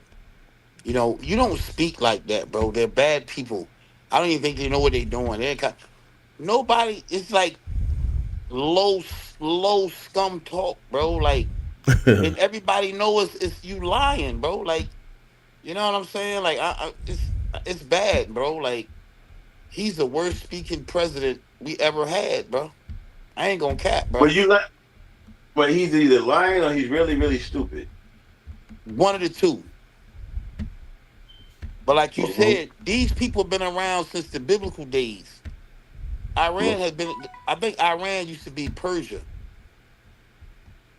Yeah. But these people is not known to bother nobody, bro. Everybody know you don't mess with these people, bro. They mind their business. And for one, they control the oil. They control that waterway, man, where all the oil comes from. So no one wants to mess with them. Yeah. So you don't go messing with Iran. Nah. And that's the message. The message is don't mess with us. We won't mess with you. So everything that Iran has done has been in retaliation. That's something that has been done to them. Okay, come on. Trump killed the dude's father. They killed their leader, man. And they still negotiating with America. So why would you even, that's showing that they're human beings, that they're the ultimate human beings, that they willing to negotiate with you, and you killed my father, you killed our leader, but we still want to talk peace with you? Come on, that's the ultimate. And he don't understand that. He think they just supposed to submit because he got bigger guns, bigger weaponry, and we're gonna nuke you one day. So he think that they're gonna be afraid of that. They're not afraid of that, man. When you only fear the wrath of Allah, you don't care about nothing else. So if he nuked them, then he nuked them, whatever. All right, but they submit to him and act like become his bee just like he's Netanyahu's B, then they lose. That's when they lose. But as long as they stand up, they never lose, representing for Allah. Farrakhan said, man, these people believe in the coming of the Mahdi. Them people ain't thinking about what they think they thinking about, man. They only fear Allah. For one, them people don't care about all that other jitterish, bro. They ready to go. They ain't got a problem with it. And you messing with the wrong ones, man. And they got the weapons to back. And they got the weapons to back it up. They got the weapons to back it up. These people have been around too long, man. They've been having oil, bruh. This is the wrong people. Farrakhan spoke about this years and years ago. He said the minute America goes and messing with Iran, is when it's gonna be a problem. Everybody's talking about it, bro. Like, you know what I'm saying? He sound like Whack 100 on Jabari. Exactly. You know what I mean? Like, exactly. He sounds like a bully, man. Like, you can look at him.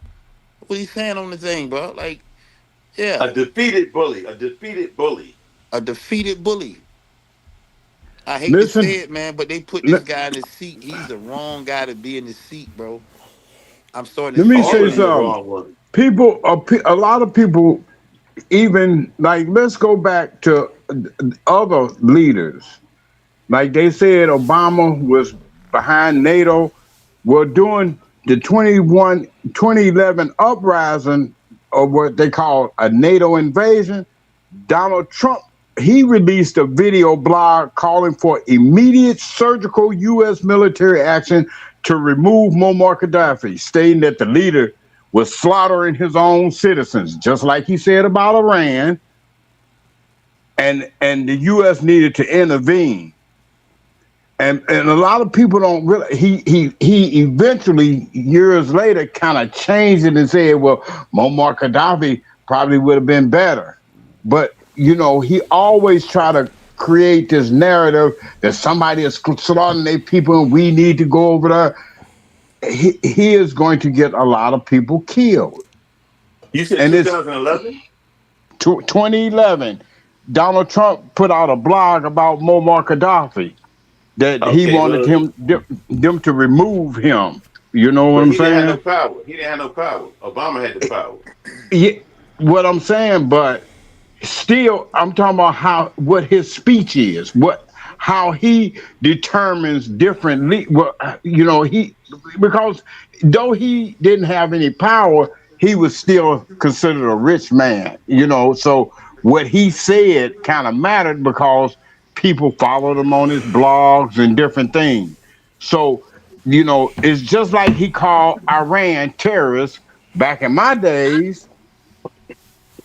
Those governments called black men or the Black Panthers a terrorist organization. They always create that narrative so that they can play this white and the moral judgment of the world and create war and devastation on other countries to destabilize them.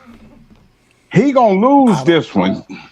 I don't know if Trump is right or wrong with this whole war thing, and if Israel has uranium for nuclear bombs and all that. But what I do know is Iran and Pakistan and all of that in America been at war since pirate ships. So it's like nothing new. It's just a repetitive thing. So I'm not ready to condemn Trump that I ain't ready to condemn any other American leader for, or any other Iran leader for the sticks and stones that these two groups been throwing at each other for centuries. So to say if somebody's right or wrong, I don't know, and I don't care. That's just them fighting like they've been fighting. So have at it, I guess. This thing, Davon, ain't gonna lie, it's so crazy. Have y'all even heard about Cuba? I know really nobody even cares about what goes on around the world, but you know, right now, Cuba don't have no fuel, no oil right now. Behind this blockage. Venezuela, right? Huh? Behind Venezuela, right? Yeah, Cuba has no gas. Like they don't have nothing. They don't got no electricity, nothing. They back in the Stone Age right now, using candles and stuff. They That's saying why it's Donald bad at the Trump did what he hospitals. did. They basically Yeah. keeping the little bit of the oil they have is like, I don't know why they was saying like for the hospitals, but yeah, there ain't no trucks moving around there, ain't no groceries getting. It's pandemonium over in Cuba right now behind no oil. You get what I'm saying? With the war and everything that's going on right now, and yeah, man, it's Yeah. like this joint is really starting to get out of line to it's starting to hit a lot of countries and they acting like it's really gonna hit us as well. We playing it off. Trump done playing it off right now, making it look good, but nah, bro. It's not gonna end good. That's the first start of it. Cuba, countries that, it's too far away for us to see any damage. But we getting hit with the hot gas right now. It's starting to come down a little bit, but Yeah, that ain't gas gonna coming stay down. like that, you know. But we can So see that's the the only way trickle we effect. suffering is gas and stuff. I mean, we a spoiled ass country when you think about Yeah, it. we But spoiled. Yeah, we are spoiled. when you think And, about and, it, and as far as I'm sorry, as far as Davon, listen, you don't know. I'm gonna tell you straight up, man. They straight up devils, yo. All Straight right, up. Donald Trump. Donald Trump is a straight up devil, and I supported him in the past. All right, but he joined the wrong. He hang out with the wrong guys on the block. All right. I don't deny him being a devil. I think he a devil, of course. I just think they're all devils. Him, the people in Iran, the people that back him. I think they're all devils. I don't Why would you exclude say the people of anyone in Iran this are devils? war Why would you say that? because they killing stuff too. What are you talking about? They're not absolved. Their hands ain't clean. Ain't Where, nobody where you hands get your clean for murder. information from as far as what they doing? Because their people love their country. I'm All right. talking Love You them. about, had and you had I'm talking millions of about through people. history. I'm talking about through history. Their hands aren't clean. I need to As see that, Who Davon. I need to see that yeah, because who they mess with? Who they mess with? you know what? I would gladly have more information and divulge deeply Yeah, next into show. who. Tell, Yep, tell, I tell me got you. please. who did, in the last 100 years, who did Iran invade? Look that up, all I right? got you. Don't Look worry. that up. I'm And a history then buff. say the I last have 100 nothing years, else to who did do. America invade? That's how you do that. Like I was just building on this conversation earlier today, right? But we already know who the bullies is, man, and it seems to be just like soccer. It's starting to be every brown country, man, is being invaded by America, man. Like all the Muslim countries is who they are looking at as bad people. They created this stigma of, Afghanistan have weapons of mass destruction. Colin Powell went over there, they didn't have anything. He came back like You mean Iraq? Iraq. Iraq, my fault. Went over there like, oh, there's no weapons of mass destruction over here. It's all a game that America does, man. America play these games, man. They've been doing this from the beginning of time. They It's had it's Colin it's Powell. They had Colin Powell go over there and say that they had weapons of mass destruction. He the one that Colin, took the fall, and then they threw him under the bus. Colin Powell said it wasn't none over there. It No, wasn't no he said weapons of there mass destruction. was. No, he No, was that's the why one he that made the stepped speech down. that That's said there why he came was. back and he stepped down though, Dawu. When you Okay. go back to it, he stepped down when he came back. You know what I Okay. mean? Yeah. All right. I remember what he first did. I didn't know about the second part Yeah, when he because went they over there, had like him. this, They this was used after like the him. World Trade Center and all of that went down, and they created a Yeah. demolition job and made it Mhm. look good and cute. To go over there Yeah. and get Bin Laden and all of that. But Yeah. these people Yeah. been Yeah. doing this, deep playing these games, man, from the beginning of times, man. Hold Yeah. on, right I quick, y'all. That's my point, Zach. They've been playing this game since the beginning of time. They're all evil. They, nobody's hands are free of blood in this case, or free of money, or free of nothing. Trump is just another pawn in this game that they play along with religion and politics. And to me, that's just what I see. It's all excuses to kill and murder, and both sides have. They struck American ships, and you want to play with America? Go ahead and strike a ship or shoot a missile and see what America gonna do to you. They're not gonna strike one. They're gonna strike 20. Trump is right about that, unfortunately. Sure, Are you you shoot that hearing what one you're missile, saying, bro? and he's gonna try to eviscerate your whole country. Unfortunately, that's sad. Unfortunately, it's true. Hold on, y'all. Hold on. Let me play this clip right quick. Yeah, we gonna stay on the same topic. Let me play this one right quick. What? Israel's fighting Hezbollah too long, and too many people are being killed. And you don't have to knock down an apartment house every time you're looking for somebody, because there are a lot of people in those apartment houses, and they're not all Hezbollah, that I can tell you. And I suggested to Israel to let Syria take care of Hezbollah. Because to be honest with you, I think they do a better job of doing it. And I didn't like Syria. I didn't like where 2 hours before we're signing the agreement that there was an attack in Lebanon, in Beirut. It wasn't like in the southern side, and it was in Beirut. I did not like that. I let them know that. I didn't like it, not at all. It sounds like he's getting tired of Israel. Let me read these comments. Platinum said they don't turn Cuba into a zombie zone, but people get mad if Cubans start coming here by the boatload. We got to start leaving people alone. You can't say the people in Iran any names and not knowing much about them. That's speculation, Davon. That's a fact, Platinum. That's a fact. True. Good point. I have some names for you next week, though. But all right, go ahead, y'all was. Hey, listen, Davon. Can I give a history about Iran and America? That a lot of people they talking about, because I was in the military during that time. There was a man called the Shah of Iran. He was an American plant in the Iranian embassy in Iran. He ended up taking a whole bunch of the Iranian economy, the money from whether it was from oil sales and defected to America. Iran demanded their money back. You know what I'm saying? America said the Shah died, and that's when the Iranian government took the American embassy hostage. They sent everybody over there to try to get them hostages, the Marines hostages. And Jesse Jackson then went over there and got the release of the American hostage. The black hostages. Right. He got the black hostages. At that time, at the same time that they had the Shah in place, America was shipping guns down through Nicaragua and Managua through the Panama Canal Zone and shipping cocaine to America to fund it because they didn't tell Congress. And they gave them weapons to Iran. They, in turn, was fighting Iraq because they was trying to keep Saddam Hussein in pocket, because he was really an American plant, because he was working with the Americans. Exactly. Iran and Iraq got into a 9-year war. America was giving Iran weapons, but when they got weapons of mass destruction, they was talking about Saddam Hussein,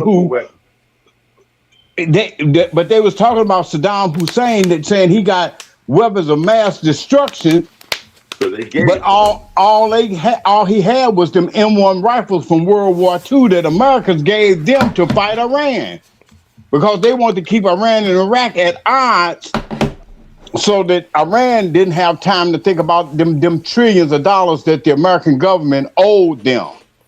20 more seconds, Kurt. Okay, and then so with this, Iran ain't bothered nobody.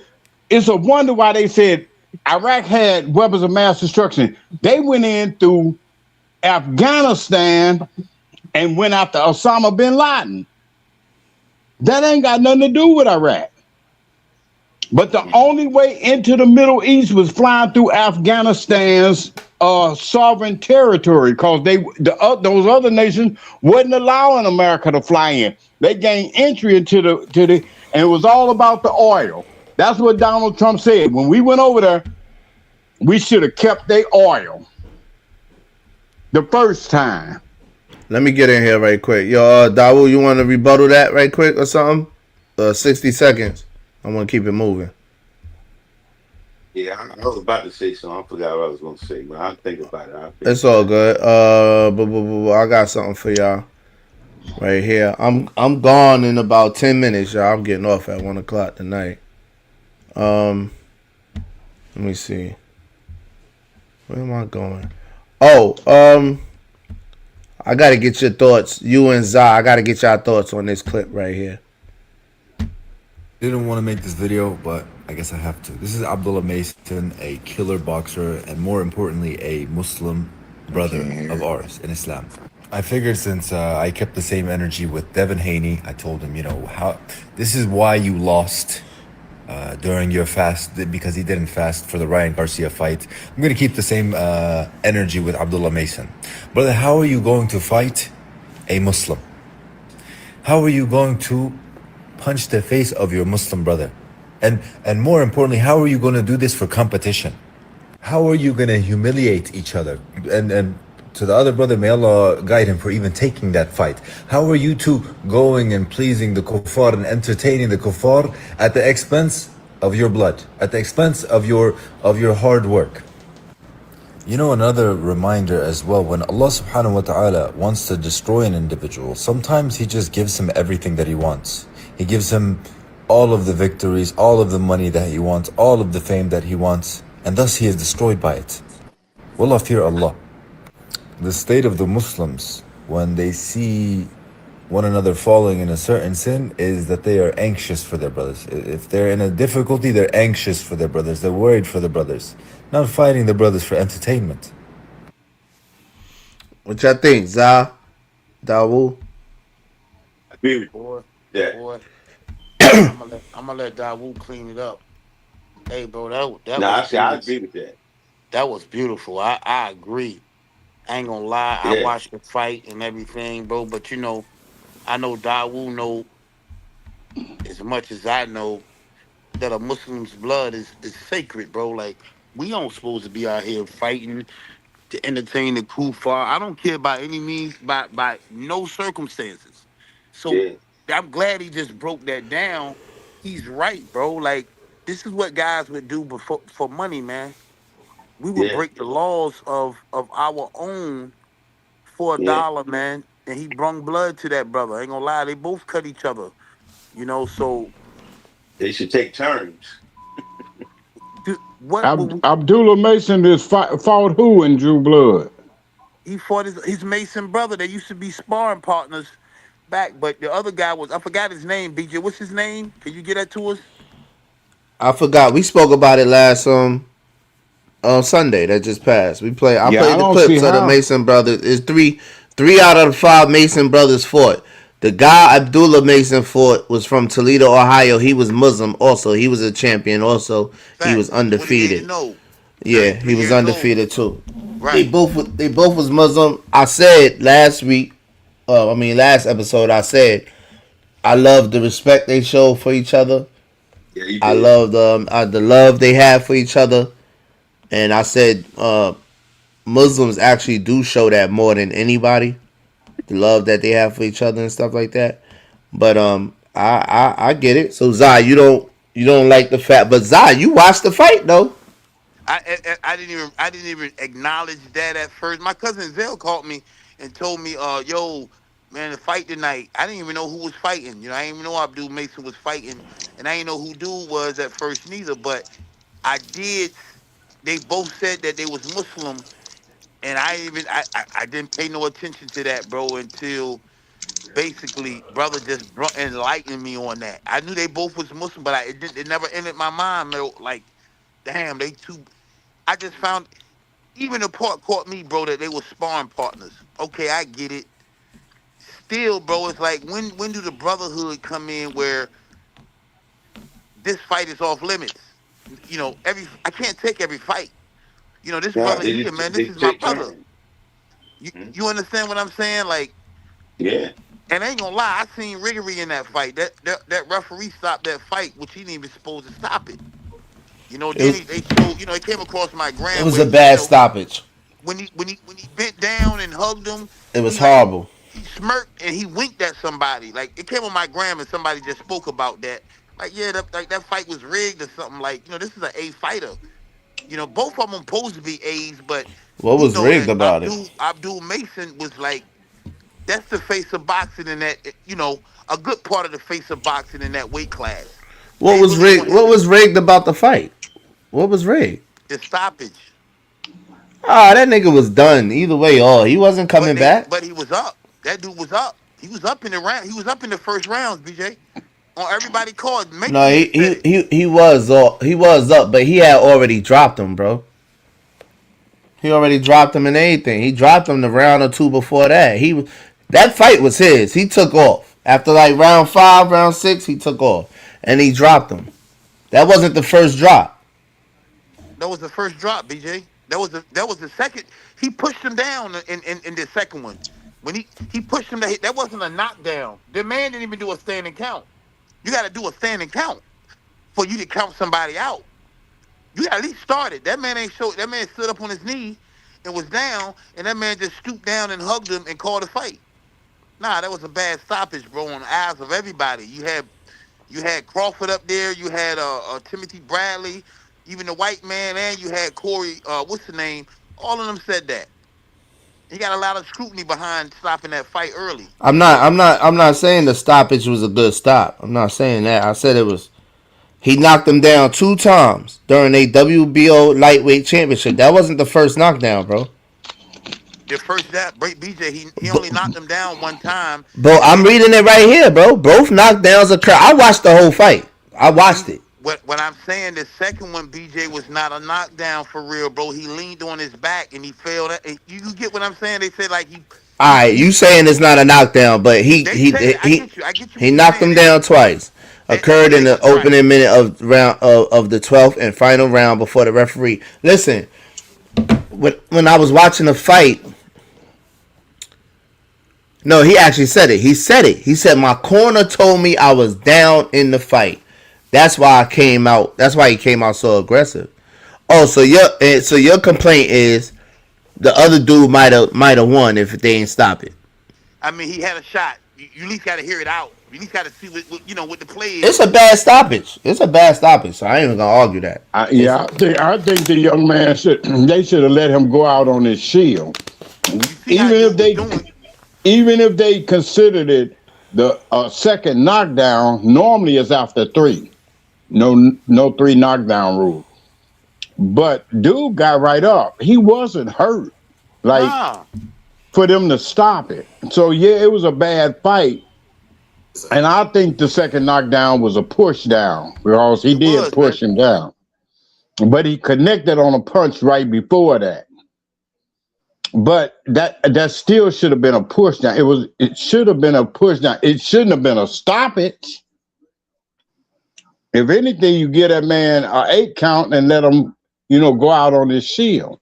Facts. Let me say something. And then is Dave Bond still around? Is Dave Bond still around? No, I think he gone. He gone? Okay, I wanted to say to him that because he seemed to be protective of No, he gone. Okay, but he seemed to be protective. But maybe he's watching. He seemed to be protective of the Americans that are over there in those ships and everything. And the message that I want to pass on is that we don't belong over there. So whether you're a black American or white American or whatever, you over there in these people's countries messing with these people, whatever happened to you happened to you. And it's that's what you signed up for. You ain't supposed to be over there. All right? So there's no, we talking about they attacking us. We right next to their land without warships. What are they supposed to do? Just let us do whatever the hell we want to do and control their oil and the waterways and everything? Come on. And after we attacked them, blindly, and in other words, they had no idea it was going to be an attack. And then when they tried to talk about having a meeting to bring forth peace, and you go to the peace meeting and they kill your leader and they kill his family, and then the next time you go to that meeting, they attack you again. So what are they supposed to do? So we need to look at that. Go ahead. We need to look at that and say, why would we want to be a part of that? I mean, they've been respectful and they've been legal according to the world courts and everything, and we've been disrespectful and illegal according to the world courts of everything. So I'm like, why are you defending our ships and our forces and all this talk that you're doing? Why are you doing that? We're dead wrong. America been wrong, man. That's why they supposed to be giving them people $300 billion. Why is they paying that? Because they owed them that from the Shah of Iran. Okay, they've been on them. Yeah, they've been on that country, but they want to create instability in that country, so they ain't got to pay that. They've on back. It's not only the Shah of Iran. It's not only the Shah of Iran. It's also that these Iran been investing in different banks, and what they did, they froze their accounts. Okay, America froze their accounts with their regular banking because they were banking outside of their country. Yes. All right, they froze those accounts, and that's their money too. And that's why, we got to be very careful how we operate. That's why a lot of black people, don't trust the banks because of people like Wendy Williams and back in the day, they froze our accounts and we lost all our money. They're black during the time when Gordon was talking about Black Wall Street and all of that. We was putting our money in banks and stuff, and they froze our accounts and we lost everything. So that's what's going on. So now Iran is learning, and they being wiser, and they in control of their situation. See, sometimes you go through bad times and you get stronger, and you're stronger and stronger. Now they got so strong that America and Israel is surprised. The whole world is surprised because they generating, they're getting stronger and stronger. See, a lot of people don't know. People think that they blocked that waterway, so Iran's not making money. Okay, Russia and China got a railway going straight from their countries to Iran. 10 seconds, get oil and take back. So I mean, they got when they come to Iran, it goes underground. They got railways that go in, come get the oil and take it out. So it's not like they not making money. It's not they not generating weapons. They're not doing what they got to do. They strong, and it's going to continue. And they smart enough to figure out how to do this to continue to be strong, no matter what America does to them. And that's what we need to learn. Hey, let me this the round right here we talking about, y'all. Boom, boom, boom, boom, boom, boom, boom. Round 12. No matter how tired you are in the last round, you usually get a burst of energy, and the energy is coming from Mason. That is a knockdown. What a burst from Abdullah Mason out of the corner. Look, he knows he's been in control for the first 4 or 5 rounds of this fight, but he also knows he's probably down on the scorecards for the first 5 or 6 rounds. Round 12. Yeah, that's it. How tired you are in the last round, you usually get a burst of energy, and the energy is They didn't even show the whole They joint. didn't show the second one. They didn't show this. I told you he leaned on his back in the second one. After that, he got up. When they got to fighting again, They definitely stopped it early, but some was definitely about to get knocked out again. Well, then the man is undefeated. Let him go out on his shield. damn right. Let that man get knocked out then, man. If that's what they're gonna do. But dude was ahead for most of the fight. He was, they said he hadn't lost a whole bunch of rounds in all of his fights. Straight up. So even if he did get hurt, let him go out on his shield. I agree, but he was looking pretty woozy. That's not act like he wasn't looking bad. He was looking bad. I didn't see people fight in the ring when Mike Weaver fought Big John Tate.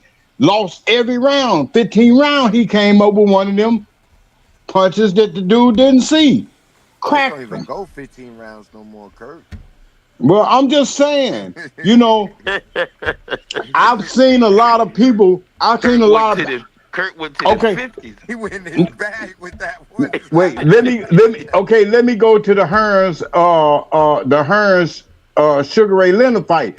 Sugar Ray Leonard, Hearns had him hurt. You know what I'm saying? Hearns had him hurt. You can come up to the Mitch Taylor fight, man. Who was he fighting, man? One of them Spanish boys. and he lost all 11 rounds. Who you fighting, bro? Here you go, y'all.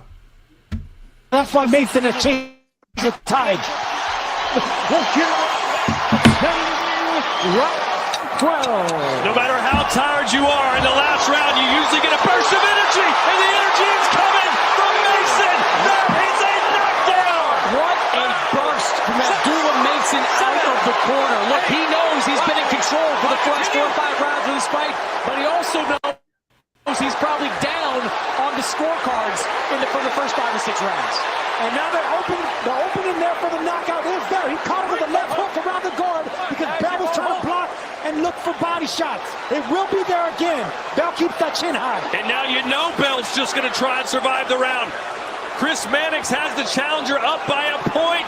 Another left on the temple, and he goes down. That's a push down. Should be a knockdown, guys. And they're stopping it. They're stopping it.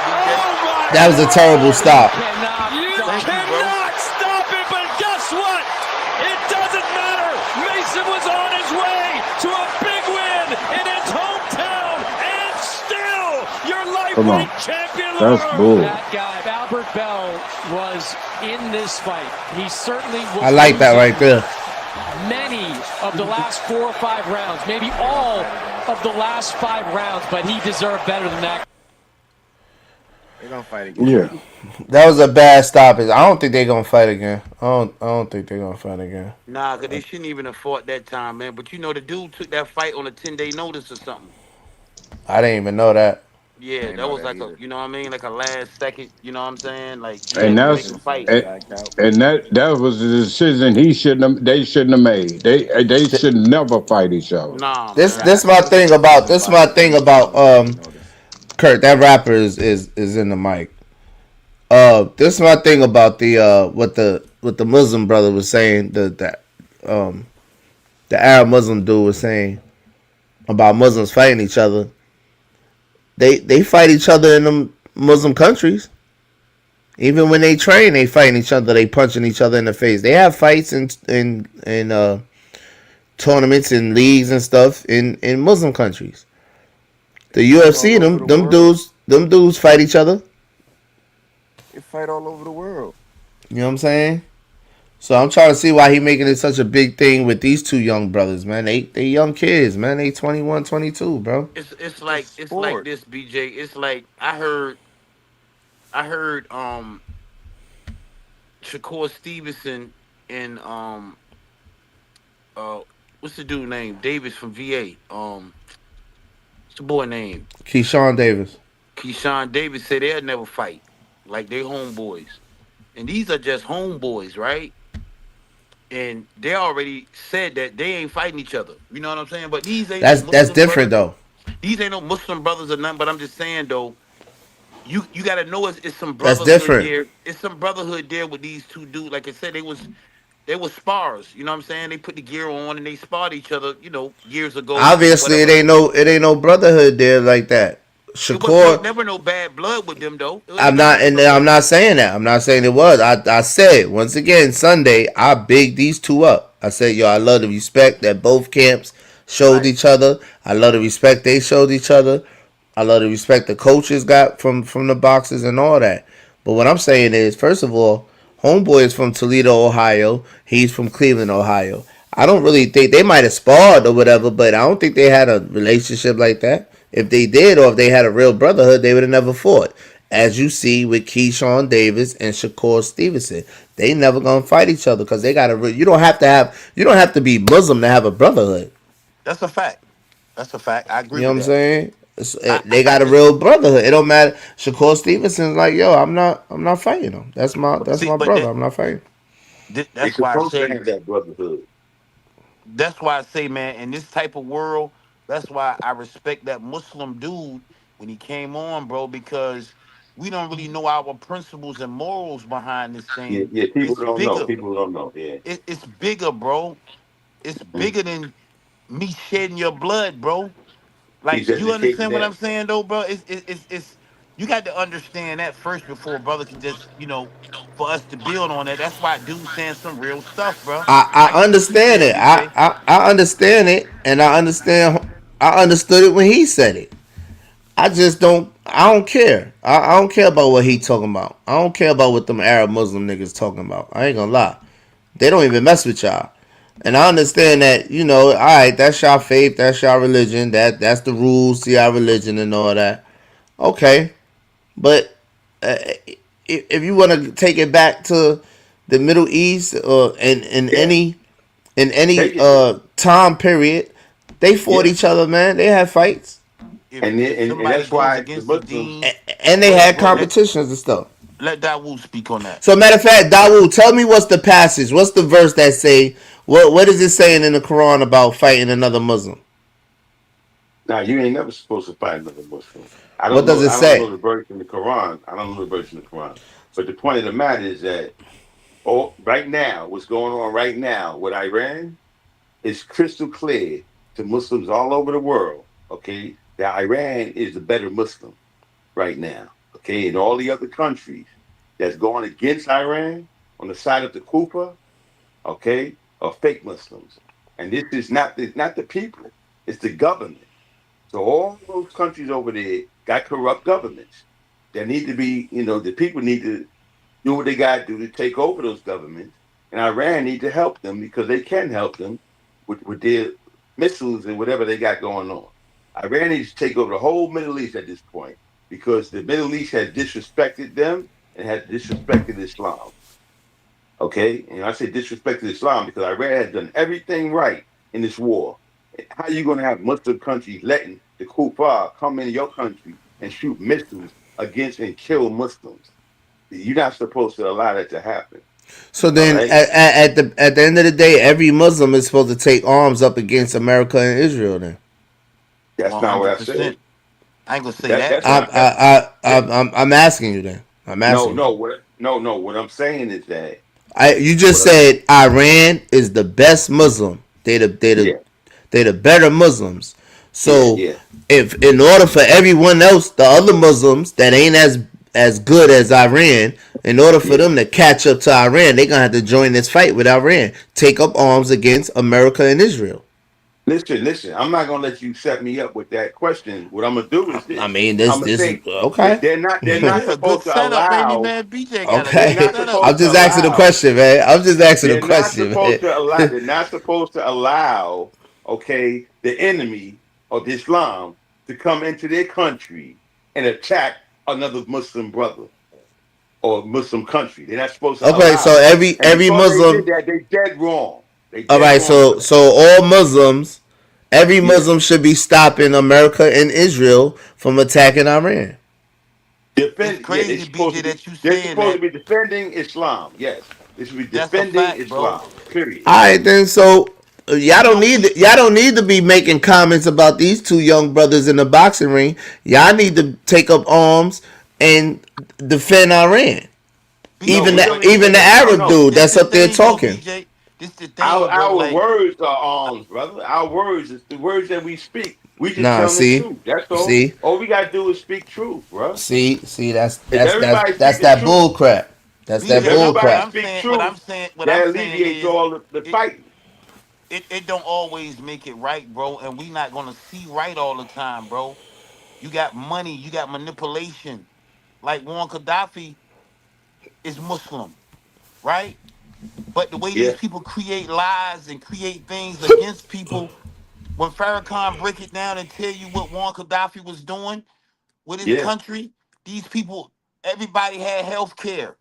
Everybody was taken care of, the thing he was doing. But, these people create lies on people, bro, and put people against people. Who killed Muammar Gaddafi? Who's the people that actually killed him? Bro, they said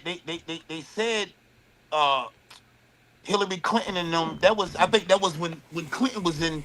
Was that Clinton that was in the chair? It was the Clintons. It was the Clintons. It was the Clintons involved in that overseas, but it was Obama in the chair. NATO killed him. This is my question. This is my question. Who were the people that put their hands on Gaddafi, pulled him out that hole, and put a bullet in his head? They turned the people against NATO informants. Hey yo, can y'all just answer the question? Were they other Muslims? No, they wasn't Muslims. I mean, they Why they wasn't? identified as Muslims. Why? Okay. They Okay. identified as Muslims, but they was Okay. devils. Hey, They was this what I devils. and this That's is the the same part. way how This they is the killed part. how they killed Malcolm X. This is the part. No, this is the part where I be like, y'all do it every time, and I say Dawood do that every time. When it come to Muslims, you like to say, oh no, he's not a good Muslim. He's not the right Muslim. Oh, he identifies Muslim. When I talk about Malcolm X being killed, I say Malcolm X was killed by black people. I don't care about the CIA and all that being involved. I don't care about the Clintons and all that being involved. He was killed by Muslims. He was killed by other Muslims in this country. That's all But how I'm you trying gonna to say, ignore who BJ. was really behind it? That's what I'm saying. I don't care because can't no CIA or the Clintons or nobody turn me against my people, man. BJ, you got to understand this is a corrupt world. I get what you saying. I'm It dead don't supposed serious. to happen. I'm They dead can turn serious. your happen, friends bro. against you. It don't. They not my friends. I'm talking about me. You talking about friends. You talking about everybody. I said me. I said me. The whole world. All right, This is the whole world. This is how blacks kill blacks. This is how whites. It's just not gonna stop. Y'all not the whole world though. Y'all sitting here not complaining, but y'all sitting here. Well, that dude was sitting here saying how wrong these two young brothers were for getting in a boxing ring and boxing. But yet you had where's the outrage of the Muslims that killed Gaddafi? Where's the outrage of the Muslims that's killing Muslims and beating up Muslims in their own countries? BJ, this is the point. If a man says what's right, why do we condemn him for it? Regardless. I'm not condemning him. I'm not condemning him. On how it happens, that man said a fact, bro. You saying why more of us don't speak up like that, right? But I'm not. It could be a fact. It could be a fact. My thing is, I'm not saying what he's saying is wrong, right, but none of that. I'm saying, why is he pointing out? Why is he on the internet trying to point these two brothers out when y'all got bigger fish to fry? Why he not up there talking about Saudi Arabia, Qatar, Dubai, and what they're doing? And what they're not doing for Iran. Why you picking on these two? It's like you tell Kirk, stop moving the goalpost or stop talking about something else years ago or another incident, but we talking about this incident. That's all I'm saying. Keeping it right here on What this incident? guy. Keeping it right here on the guys that just fought. Yeah, they don't supposed to be fighting each other. That's it. I can't go on and saying what everybody else is doing in the world and this. The Mason fight, the man made a very viable point. I'm gonna stay right there. All right, but this war is bigger than that Mason fight. That's true. This war is bigger than that Mason fight. I always talk about the war. I don't think The war is bigger than that Mason fight. Iran is the only country One is standing up. Everybody can't talk at the same time, man. Yeah, this sound like whack 100 and boxing's been part of sports since human history. That's what we do. We box in every culture. It's just something that happens, and they're professional boxers. That's what they chose to do with their life, in spite of their religion. So yes, they deserve to be fighting. That's what they chose to do. It ain't Yeah, wrong. that's what they want to do. Yeah, that's what they want to do. And see, fighting is different than boxing. You know, a competition as a sport and as a means of making money. You know, fighting is where there is hostilities between two people. That's right, Kurt. They're not fighting. They're boxing. They're having sport. They hug each other. Basically, they're sparring. Right? Right. Well, they boxing each other to see. They seeing who's got the better skills at boxing. Hey, yo, listen. I'm not mad at Zah. I'm not mad at Zah saying, yo, they shouldn't be fighting each other. They two Muslim brothers. I'm not mad at Dawood saying they shouldn't be fighting each other, man. And two Muslim brothers shouldn't be fighting them. I don't want to see no Arab Muslim talking on black Muslims at all. I don't want to see it. I got you. I don't want to see that. Get out of here. Did you know? Talk about the Arab Muslims who ain't helping y'all over there. Talk about that. You know, after the fight when. Okay, I agree with you on that. You know, after the fight, when they pulled him up there, Timothy Bradley and Crawford pulled him up after the fight was over, and they came over to the table and talked with him. He was saying he was not even trying to go upstairs. This was Mason was saying, like, basically what he was saying, like, he wasn't trying to hurt bro or nothing. Like they, you know what I'm saying? Like it was like probably strictly for that money, just some money. You know what I'm saying? Like that's what Mason was saying. He really wasn't trying to go upstairs into his corner, told him he was down, and then that's when he tried to really go out there and turn the fight around. But the way Mason was talking, like he wasn't even trying to hurt his brother for real. I ain't gonna lie. You know, but fighting is fighting. But that's what Mason was saying after the fight when he was talking to Crawford. Yeah. What's the difference between fighting and sparring? That's boxing. What you just saw was a fight. Boxing. Sparring is what they do in the gym. They might have head pads on. The gloves are gonna be bigger, and they not hitting each other as hard. Right. Depending on who you sparring with. Right. But it still could be love, though. I mean, you're not trying to kill nobody when you. No, not in sparring. No. Well, even in fighting, you don't have to try to kill nobody. In fighting, you better try to kill the person in front of you. What you mean? Nah. Not kill. Literally, no, not kill. No. You swing for the fences. You trying to win? You're in a fight, bro. I don't understand how to explain it. You're in a fight. You either gonna you liable to get knocked out. Okay, I think I know what you're trying to say. If me and you, No, Davon. Let him say. He can speak for himself, Davon. Yeah. Go ahead, Davon. Davon, you can follow up. Listen, if me and you is Platinum debating on this show, right? If we debate on this show, right, and you coming at me and I'm coming at you, and then we going at each other, and eventually I beat you up, and the way it's gonna be. Anyway, my point is that I'm not. Davon, you couldn't win. Davon, it's your turn. I'm not gonna try to kill you, but you know what I'm saying? I stopped Cuz for that. All I'm saying is, go ahead, Cuz. I see what you're saying, Dawu, but in that sense, it's an all-out sparring match. It's not just a sparring match. It's an all-out. If we sparring, we swinging for the fences. We're showing each other what we truly have all in the tank. You know, we letting it all out. But we ain't trying to kill each other, right? I mean, if he dies, he dies. The famous saying. Nah, come on. Nah, that's not cool. But what to the Arab dude was saying though, where he's saying two Muslim brothers shouldn't be fighting each other. If he feels that way, then he needs to feel that way toward every creed. He needs to say that two Muslim brothers shouldn't fight each other. Two Christian brothers shouldn't fight each other. Christian, just stay away from it. Period. If you're gonna not bestow violence on two Muslim brothers, don't bestow violence on anyone. Yeah, that's all good. I don't agree with that. Just stay out of black Muslim business. That's all. That's all I'm saying. But damn, though, BJ. But damn, that's crazy because when you had me on the show about a month ago, bro, the Chinese person was talking about black business. And brothers crucified me because I said that's the wrong person talking about black business. Me too, Zah. They crucified me too. You know what I'm saying? So that's the same way with this Muslim brother. He's at least a Muslim guy talking about a Muslim situation. You know, at least he's on the same page. He was talking about a Chinese, I don't even know who that was, talking about black people, black on black crime.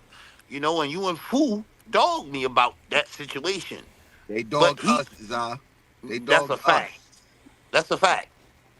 Y'all crucified me, man. I was on the cross that day, bro. You know, and now this is a Muslim brother just speaking on his Muslim brothers. If he Arabic, don't even matter because we don't look at color as a Muslim. He can be white, he can be Chinese, he can be black. I feel like he has a right to speak on that topic. That's my opinion. I land my plane. I ain't say he ain't have a right. He do have a right to speak on that. But you know the problem. I agree with that. The problem with that is this. Now I'm starting to think about this. The problem with that is that, so you saying it's okay to go in there and beat a Christian up, or a Jew, or anybody else up, but you can't beat up a Muslim. Yeah, that's So what y'all. now, That's what y'all saying. Yeah. so now, when you look at it from that perspective, it's like anybody who's in the sport, period, and it's a sport. That means you go in and it's basically you playing a game, which is a sport, and whoever wins wins. So now, if you start saying that you can't go fight another Muslim in this sport, that's becoming a little bit racist because, or whatever they want to call it. But that Because, go ahead. That's why. But y'all are. That's why I brought that topic up, and I was crucified again. But I brought that topic up about.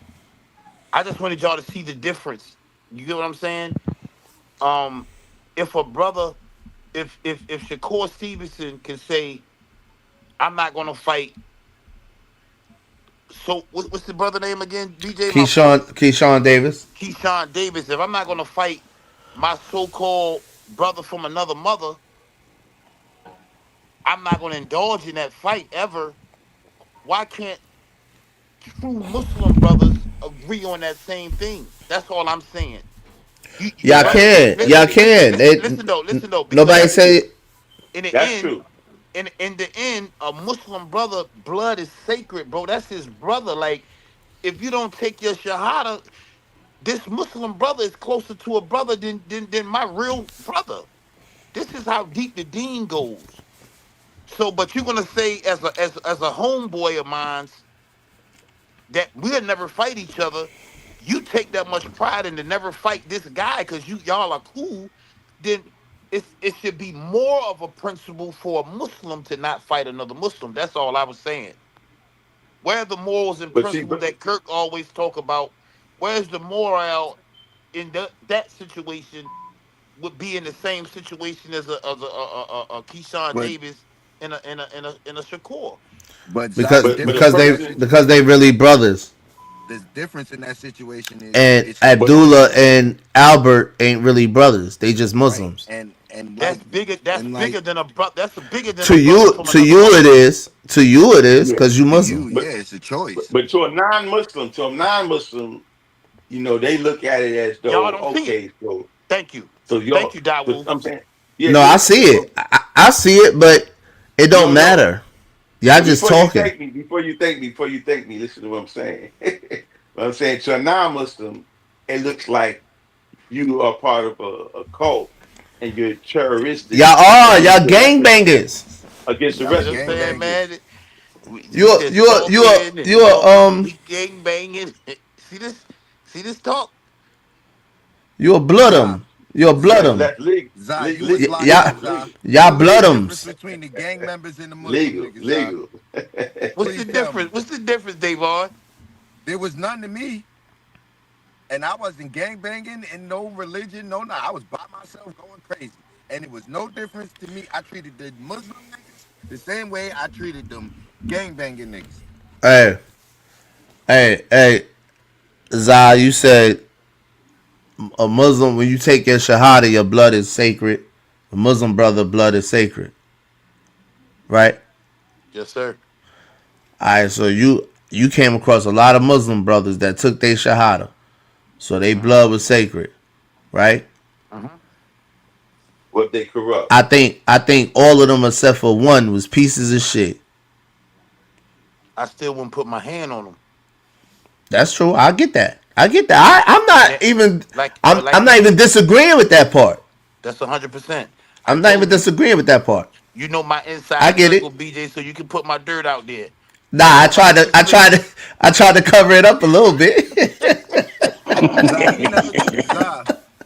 You can flick my dirt out there a little bit, man, because you know the inside of it, man. Yeah, that was Prislam. I'm gonna keep you Prislam count. They took their shahada. Prislam count. I can still tell the brother what their intentions is, so I still gotta give them. You know what I'm saying? I gotta still give them that. I still don't know what their intentions is. Dawu. Wait a minute. Nah, all right, we about to end this show. So F that. Dawu. Zah was the enforcer when the you said a curse word, man. Alright, I'm gonna do it over. Take that back, right? Listen, man. You almost had a perfect show. Nah, listen, man. Zah was the enforcer, right? He was the enforcer for the Muslims, for the Muslim calling the feds. When the Muslim snitches came in there, and the Muslim niggas who wasn't right, or the Muslim was messing with the punks and all that. Yo, Zah was the enforcer. Now he come home. He driving trucks. He talking about he blood is sacred and all this stuff. He was just the enforcer. I ain't never touched a Muslim in prison, man. Don't do me like that, man. That was a whole other dude. You never beat up not one other Muslim brother. There was an African. There was my African man in there, but he was the enforcer, man. Like FOI. You don't know what an enforcer is? He was the enforcer, man. So you say he kept people in line? He enforced the disciplinary actions. That's not true. Okay. Hey, Dawood, don't listen to that, Dawood. He thought he. No, that's why. Dawood said that's good. Dawood confused. He dogging. No, wait. When you say enforcer, what you mean? You said representing for Islam? What are you talking about? No, I'm talking about hands and feet on the Muslim brother. Nah, that's not true, man. Hands and feet on a fake Muslim brother? If you want to call him fake, he took his shahada. Can you be fake after you take his shahada? Nah, that was one of the dudes, that was one of the African brothers in there, man. He was from Ghana. Tell his eye. But he was the he was the E-man. He was like the he was like the enforcer for the Muslims. You know what I mean? There was a couple of them in there though, but it was a gay dude in there that got caught messing with the punk. A gay Muslim. On the yard and ran him up. Yeah, a gay Muslim. A gay Muslim, yeah. He not perfect. Nah, he wasn't no gay Muslim. He was a gay nigga identifying as a Muslim. Hey yo, Zah.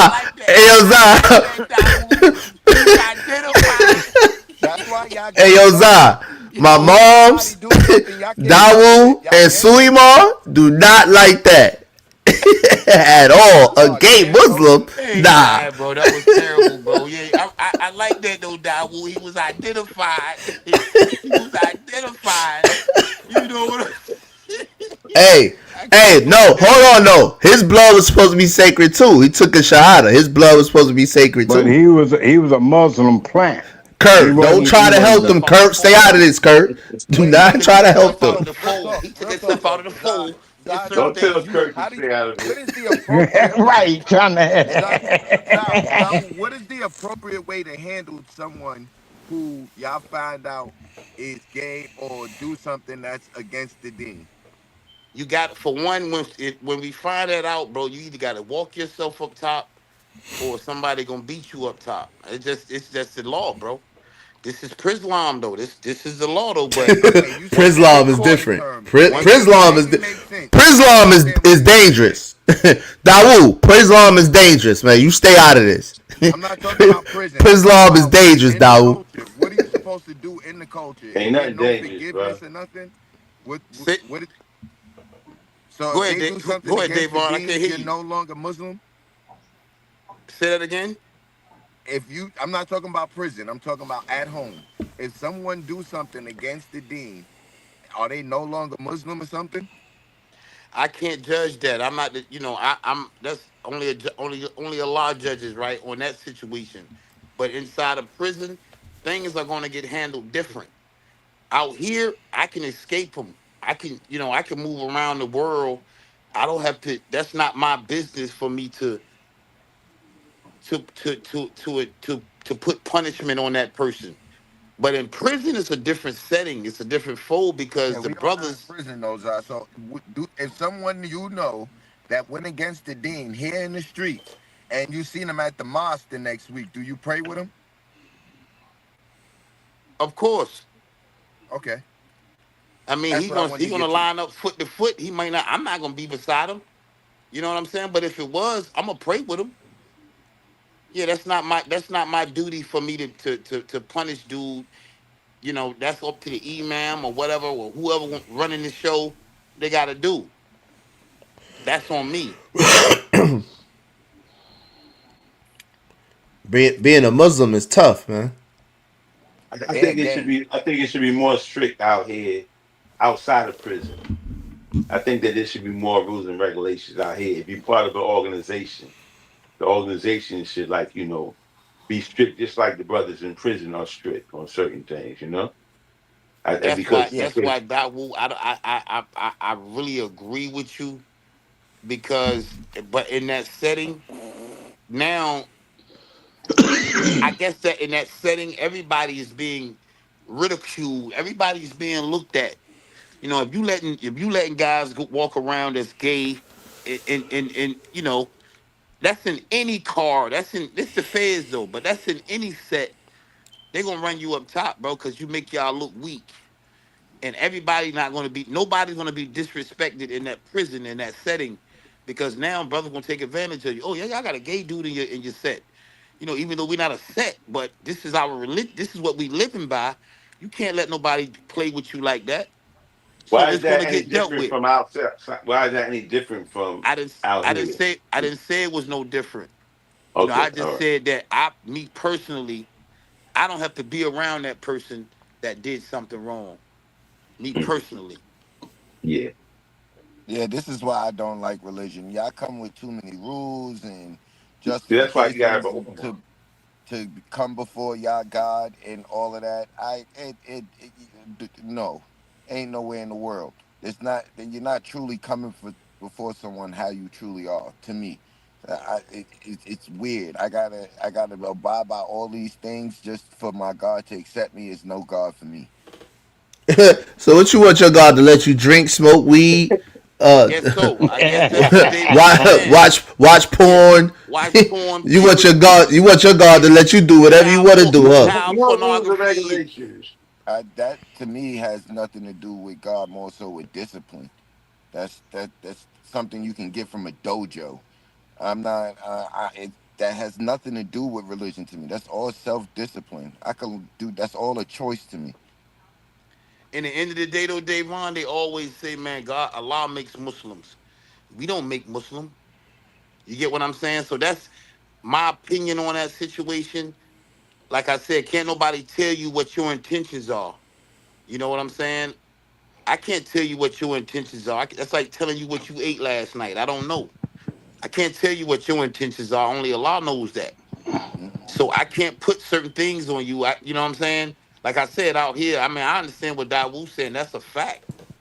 But I feel like you can get away with more out here in the street. I ain't got to be around nobody. I can pray in my home. I ain't got to go to the mosque. I can pray and you'll never know what I'm doing. But in prison, it was hard for you to get from around. Somebody go find out what you're doing. Out here in the world, it's too big. I'm not saying if we found out somebody was doing this or whatever, and we go into the same temple, the Juma or whatever, but it's gonna be brung up. You know what I'm saying? But like I said, as far as me discipline somebody or whatever, No, I I think feel you on that. Yeah, I feel you on that. Because check it out here is about networking. So if you down with certain things, you're just not going to be part of our network. You know what I'm saying? period. I'm not Yeah. So bringing you. that's how we got to operate out here. Is that we Facts. don't have to deal with you, but you can't be part of our network. That's all. Yeah. 100%. But in there, you're gonna get dealt with different. Mm-hmm. I would think you will understand, Davon, on that situation, like You know I the do. inside of prison and the outside. I You know definitely how it is. I hate understand. to say it, but it's gonna be disciplinary situations in prison on those type of things, man. It's just what it is, you know. But It's like the And BJ they way. said, bond. I done came home with a lot of them a lot of them Muslims. I don't even mess with them no more, bro. And Yeah. and It is and what it is. Zod, I'm not gonna put them out there like that. But I seen it like dudes was a facade in there. But I'm not gonna put my hands on them. They didn't do nothing to and me for me to violate them or nothing like that. and But for I ain't me, got to Zod, deal with them. when I seen that for firsthand, it truly let me know it. For me, it has nothing to do with religion. It has everything to do with just humanity. It shows me what people are truly capable of if you just put them in a different setting, and that's all it 100%. takes. All it 100%. takes is to put someone somewhere where they could control their environment and make their own rules, and it'll show you exactly who those people are. No matter to me if they're Christian, gangbangers, Muslims, normal people. I've seen the craziest things from people you will never expect. I'm sure you have too. So for 100. me, I just I can't take what for me religion is just like a hobby what somebody's into. You might as well call it basketball or something like that. For me, I just look at it as more what human behavior is. And for what I see, just because it's religion, human behavior shows me that no matter the religion, they can still do terrible things. You just have to put them in the environment and give them the opportunity. That's all it takes. Environment and opportunity. You get 100%. people. To add on to your wisdom, that's exactly how I seen it though, Davon. Like, it was so many different people go in there just to join the Muslims just so you can be protected. So you got all kind of reasons of why people join. Like I said, I was the newest Shahada in there. Before I came home, I probably was a Muslim for about a year. When I took the drug program in Allenwood, I probably was a Shahada for, I probably took my Shahada about a year, but I was the newest Shahada in Allenwood. But all of these guys that came home when I came home was years of Muslim, bro. And they showed me a whole nother kind. I would think it would be me before it would be them. These guys was 10 years. Bino was 20, 25 years a Muslim and dogged me when he came home. All them guys that came home and showed me their true color. Even Musa, Shaheed. These are my brothers though. I ain't gonna lie, but when they came home, bro, they didn't hang on to they said you're supposed to hang on to the dean with your molars, with your, you know what I mean, with your molar tooth. You know what I'm saying? But guys wasn't holding on to it, bro. Brothers is getting caught up in the street, heard dudes grabbing a pack, all kind of stuff was going on. I done held up and held my ground on my dean than they did to me. But again, I can't tell you a man's intention. I wouldn't put my hands on them, but their actions wasn't right and exact with the dean for me. And I'm not perfect, but I look for more. I look for more from these guys, and I'm gonna say that. And just to add on a little bit more, just how I felt Nah, about we not gonna keep adding on to it. Ain't nothing else to add on to it. We done said I want everything to we say could something. I want to possibly. say something. We could say. I'm getting up out of here, bruh. All right, well, I We want to say one thing. come on, Davon, man. I heard you mention dojo, right? I heard you mention the dojo. Yeah. Okay. So now when you're dealing with dojo, you're dealing with another level of spirituality and religion. Okay, and that's where the discipline in the dojo comes from. Whether it be in it's Eastern, that's the Eastern cultural spirituality and religion.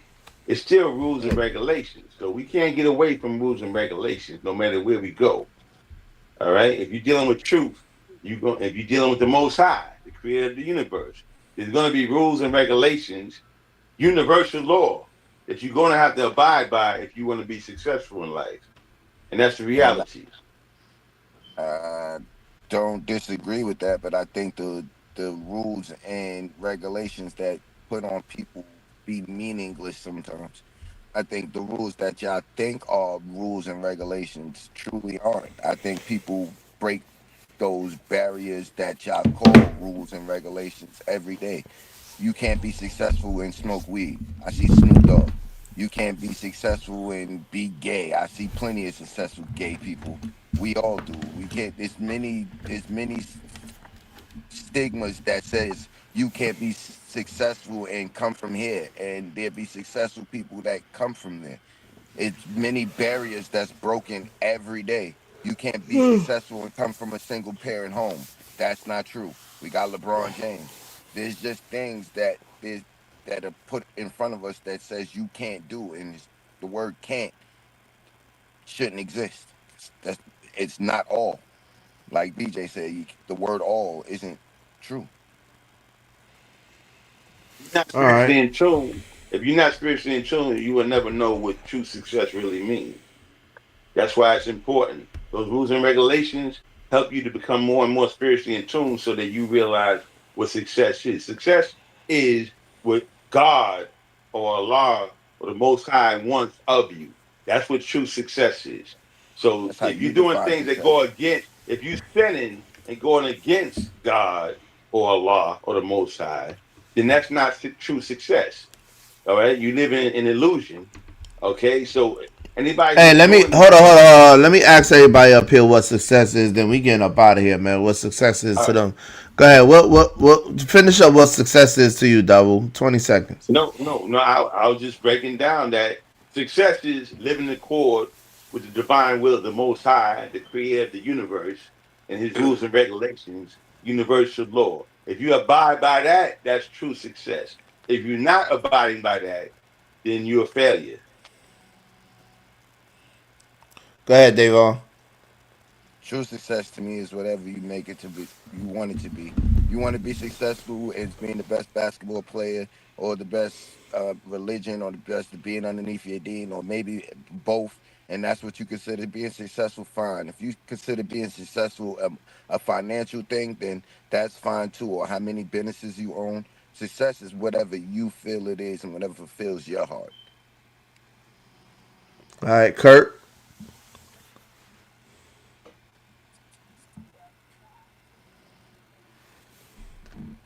Everybody got different successes in life. You know what I mean? You know, some people aspire to be rich. Some people aspire to be content. Some people conspire to be happy. Success is achieving those things which are good for you and according to your spiritual growth. Because religion, in all religions, there are good and bad, is how you live your life. You know, people can be successful at just being peaceful with life. You know, so it's how you view success. As long as it's not stepping on nobody, destroying somebody else to get to the top, that's not success. You know, so everybody sees success differently. You know. Go ahead. Hey, go ahead, Zah. You know, I kind of agree with what everybody's saying, but I think the highest level of success is basically what Daru was saying. Your spirituality being oneness with Allah.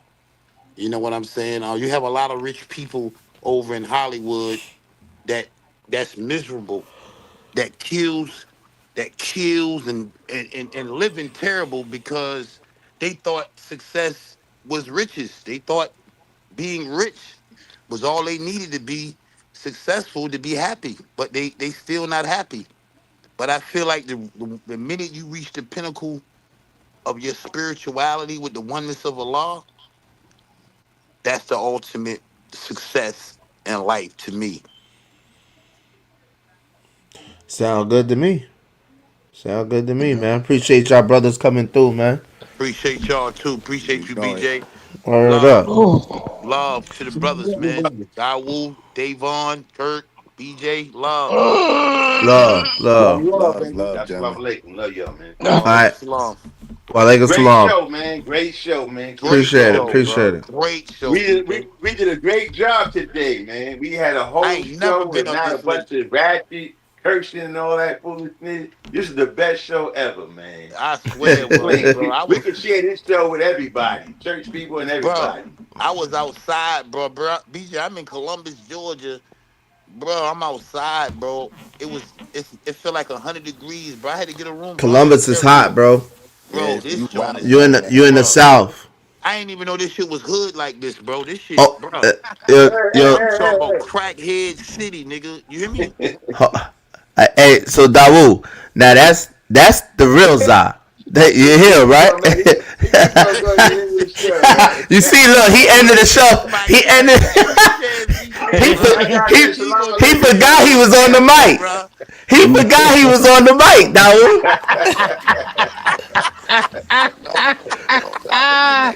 Terrible, man. Yo, Zah. He one of them Philly Muslims. He one of them Philly Muslims,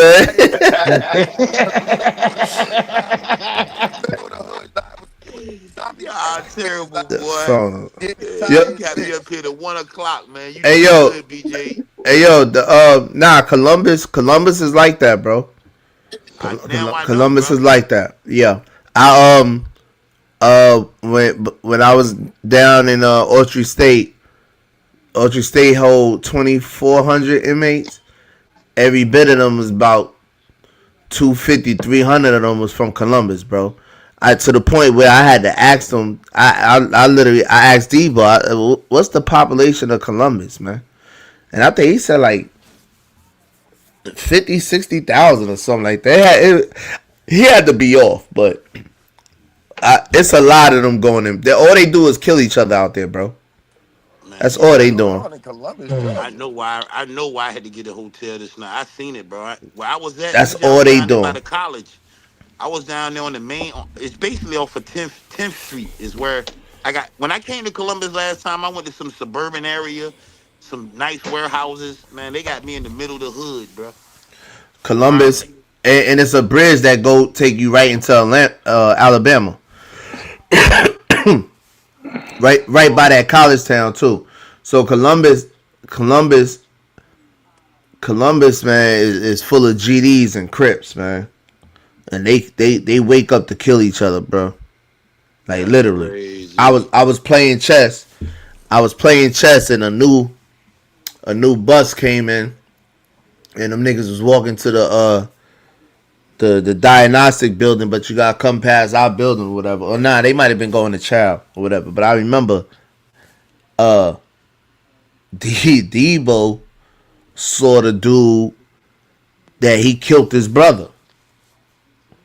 And I remember when he said it, like, oh man, he said it. Then they ran to the window. Him and his partners or whatever. They ran to the window. And Block is the big homie. That's who I played chess with every day. He the big dog on that compound. He didn't even go to the window. He didn't even care. But I saw that when he came back. That's what made me ask him. I'm like, damn, man, all y'all niggas got life sentences, man. All y'all doing is just killing each other. What's the population? I'm like this in around the killers and all that. I'm still like this, the same way. Man, y'all just waking up to kill each other. God damn. Man, what's the population out there? What's the population, man? Y'all niggas, God damn. And even on that line, it probably was about 30 inmates. It was like 5 dudes from Columbus. I'm like, man, they lied. All them Columbus niggas got life sentences, and I'm gonna leave it like that. All of them. Hey, BJ, I just figured out what's the name of your book? The BJ Chronicles. The BJ Chronicles. For real. BJ Chronicles. I ain't jiving, because he got a lot of experiences. For real, man. And listen, the same dude I'm talking about, I pay attention to everything. The same dude I'm talking about is another day. We was playing chess. Me and Block. Block don't even let nobody else get on the chessboard. When I came in there, couldn't nobody else play on the chessboard. It was just me and him all day, every day. But Debo always sit there. Debo, his stick man. You know what I'm saying? So, it was quiet. Me and him, it's in the morning. So it's quiet. Me and him playing. And he just always sit there. And just out the blue, he said, damn, I should have never killed that nigga. I looked at him. What? And I could laugh about it now, but it wasn't even funny. You know what I'm saying? It wasn't funny. I looked, and I just went back to playing chess. I looked back, and he was dead serious. He was just looking out like towards the window, and he was like, man, he didn't say damn. He said F-U-C-K. I should never killed that nigga, man. And then he got a life sentence. There's another one with a life sentence. He ain't never coming home. And then we kept playing though. Block got double life. He got double life. Whoa. And we kept playing, and it was a mental note. I tell niggas like, yo, man, niggas don't understand all that killing and all that. When you get down there, and Debo was like on year 12. He been down here. You know what I'm saying? Man, them dudes be wanting to go home, bro. That shit start to sink in, man. Them dudes want to go home, bro. You see the young boy in prison, bro, when he just said, yo, listen to your mama. You know, Listen to your mama, bro. man. He only did 5 years, bro. 5 on a 45. And the thing bro. is, he'll go home. He'll make it home though. You know what I'm saying? They'll cut him loose after about 20 years, 25 years. They'll cut him loose. You know what I'm saying? But them niggas with them life sentences, life without parole and all that, man, them niggas ain't going home. Well, not necessarily. It just all depends. Yeah, it depends on the case, because you could come back on a habeas corpus and stuff. You can come back on stuff. Yeah, so I mean, but the thing about it, after you've done a decade from January 1st to December the 31st, man, it's a whole different mindset. Like, if you see an opportunity to get out, you want to tell the world that's not where you want to be. Because it changed the context of man. When you take man and put him in a cage like an animal, he eventually adjusts to that animalistic behavior. This is what I want to say about it. It's a thing too, though, BJ. We can get out of here, but it's like, I think we was talking about the young boy, man, that stabbed the white boys up, some weeks back. They got that all that time. Bro, it's like, this is why you don't play with fire. This is why you don't play around with going there, right? Because you don't know how your situation gonna end up with you in prison, bro. You might get pushed. Yep. You might catch another body in there. That's a fact. You don't know how that road gonna go, bro. You're gonna have don't to even play with it. You don't play with you're that. gonna have to. Like we said, BJ, we don't know what young boy. We hope somebody get him under the wing and, nurture the brother, man, and show him the right route. But bro, it's hard for them. So it was a few clips I found online of some brothers coming home. I mean, not coming home, calling home from them Texas state prisons down there, whatever. And it was like 3 of them that been down for a long time, and they were saying, "I'm gonna play the clip next time." He was saying, "Man, white boy better not touch him." Word up. He was like, "Yeah, we ain't going for that. That white boy better not touch him." I ain't gonna lie, Texas, I understand what you saying though, Zah, and you and Kurt was saying it. But I feel like Texas and Georgia, I think they stand on that, man. I don't think they're gonna let no white boys. Georgia, they not going for it in Georgia. But if you go to like Oklahoma, the West Coast, you know what I'm saying, with them Aryan Nations and them Hells Angels, them motorcycle gangs and all that, they deep. And then the federal system is different. But in the South, with these state prisons, they ain't letting them white boys get off on that nigga like that. They wouldn't do it. I would never say nothing about the white boys getting on them. That ain't gonna ever happen. It don't go like that in the feds anyway. I'm just saying, hoping he wouldn't go in there and get on black crime side. Nah, I don't think he is. I hope he don't. Whatever. You know what I'm saying? But nah, that white boy stuff is not going down. Period. No black dudes ain't gonna let. Nah, definitely not going down like that. I'm definitely with you on that, 100%. Yeah, that's what I was saying before. I was more so concerned about the black men that have, there's some in there that be on that,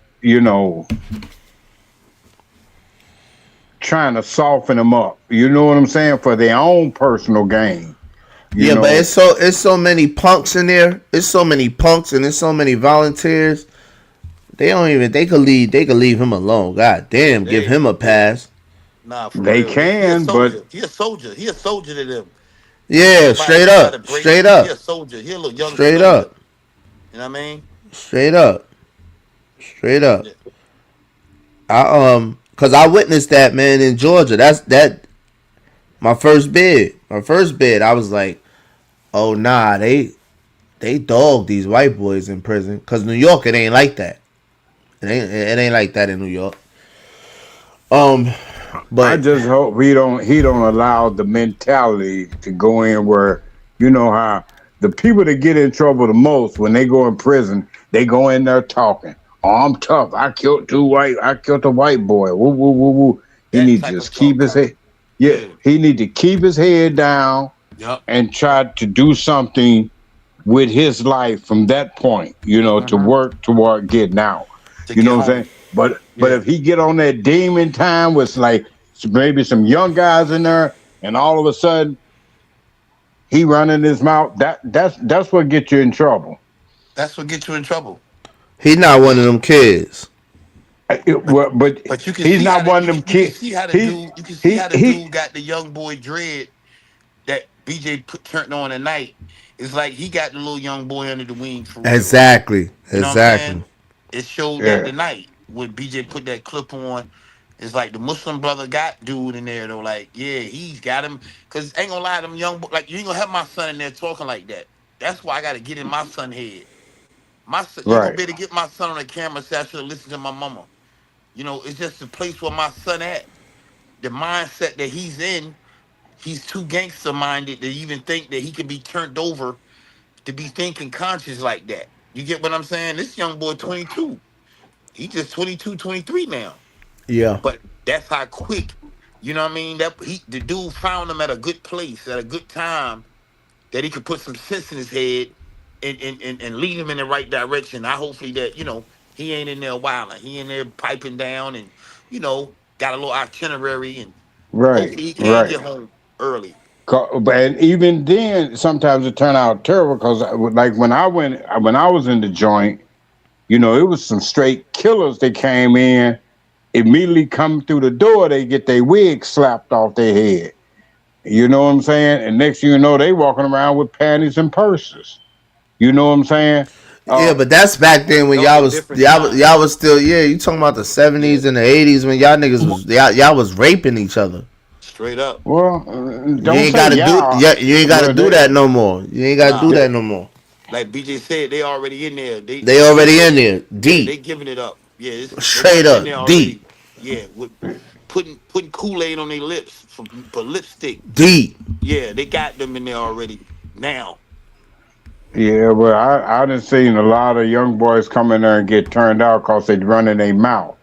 You know, it was a saying that went around. It's always best to be quiet and thought of as a fool than to speak and let it be known. Facts. You know, keep your mouth shut, keep your head down.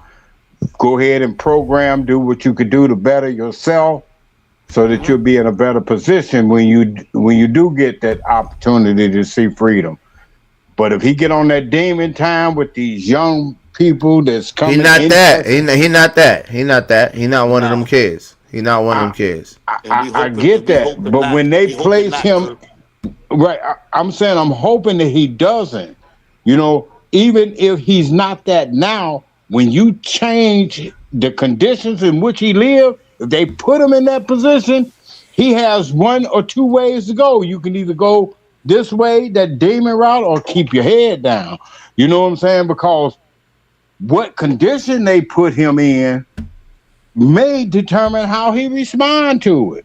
He going to a high level. He going to a high level. I promise you that.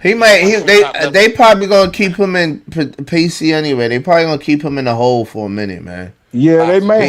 He not going to general population. Yeah, they may have to put him in protective custody. He don't even need to go to general pop. How old was he again? How old was he again? He was like he was 19. He was 19. He was 17 when it happened. He's 19 now. With a 35-year sentence, he need to just go. He too high profile. He definitely going to level 5. Yeah, he going to. But his case is too high His case is too high profile. They got the whole legal team working on his appeal. Right. They better. I'll tell you one thing. Nothing better not happen to him. His parents gonna get paid. Oh, you know that. And they know that. And they know that for a fact. But this is like an example. I found this guy online. This Georgia State prison right here. Every day, nigga.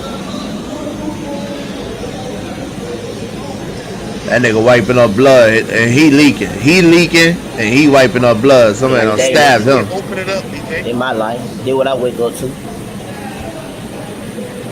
That's the most I wake up to. Shit is open. Clean that blood up. They punish them white boys, boy. They're just a good morning, motherfucker. Let y'all see some of that blood. Something. Feel me? Gotta let y'all see some blood sometime. Key Man TV, baby. In my life. Look at him. They don't stab him. Yeah, he gonna Somebody believe that. stabbed him. He might. He might don't. Damn. Yeah, they punish them white boys, man.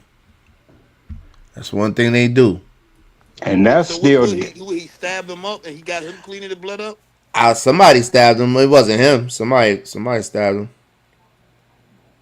And his cleaning the blood up. And see, even him posting that, he on that demon time. See, Yeah, he's on demon time. Yeah, for sure. You know, all of that, stay away from all of that. You know, don't be with none of that. I ain't gonna lie though, BJ, like, you know what I'm saying? Brothers don't want to really see it, but like that right there shows you like what Kirk's saying is 100. You know what I'm saying? Because it's so like, suppose a dude like that bump into you in that joint, bro. You gonna have to come out your character, or you gonna end up with some blood leaking from you. Cause there's stupid niggas in there like that, bro. I ain't gonna cap, bro. That don't care nothing about what you did. Don't care. Yo, bro. That's why I said he need to stay in solitary confinement.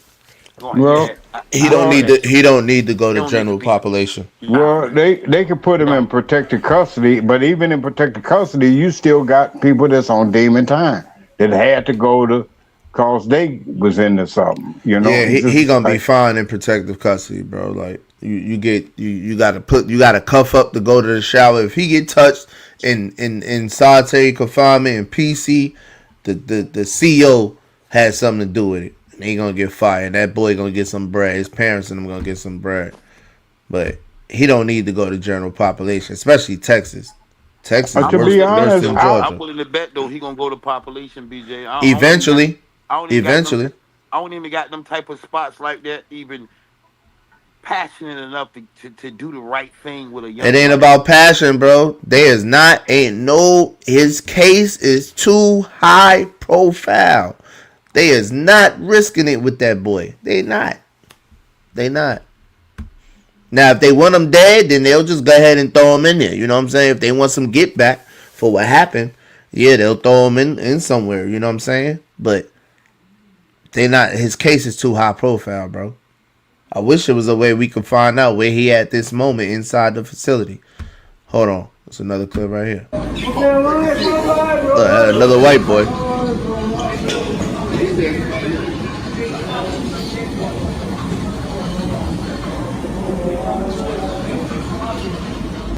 I thought it was something longer. And that's just his one page. They be punishing them boys, man. That's his page. But it was like that. You know why? It was like that? I know I'm not saying what you're saying is wrong, Kurt.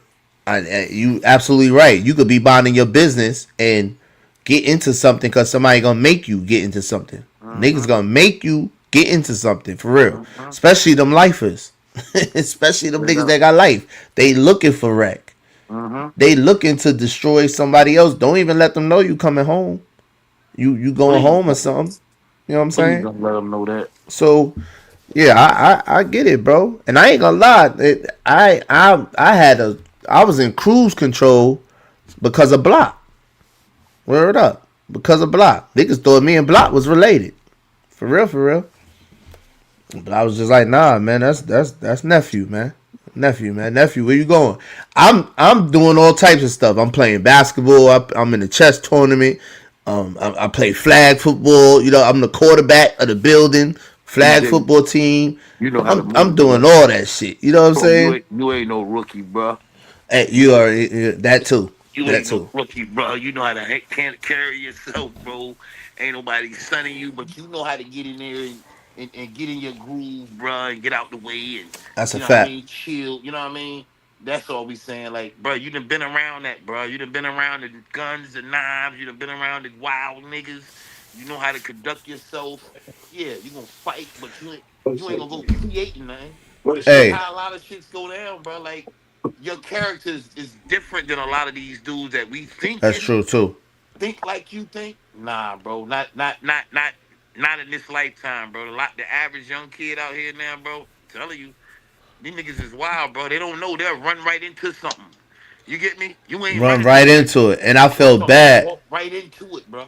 I felt bad for. It was one kid I felt bad for that just came in. He had like a 15 years, and he had some armed robberies.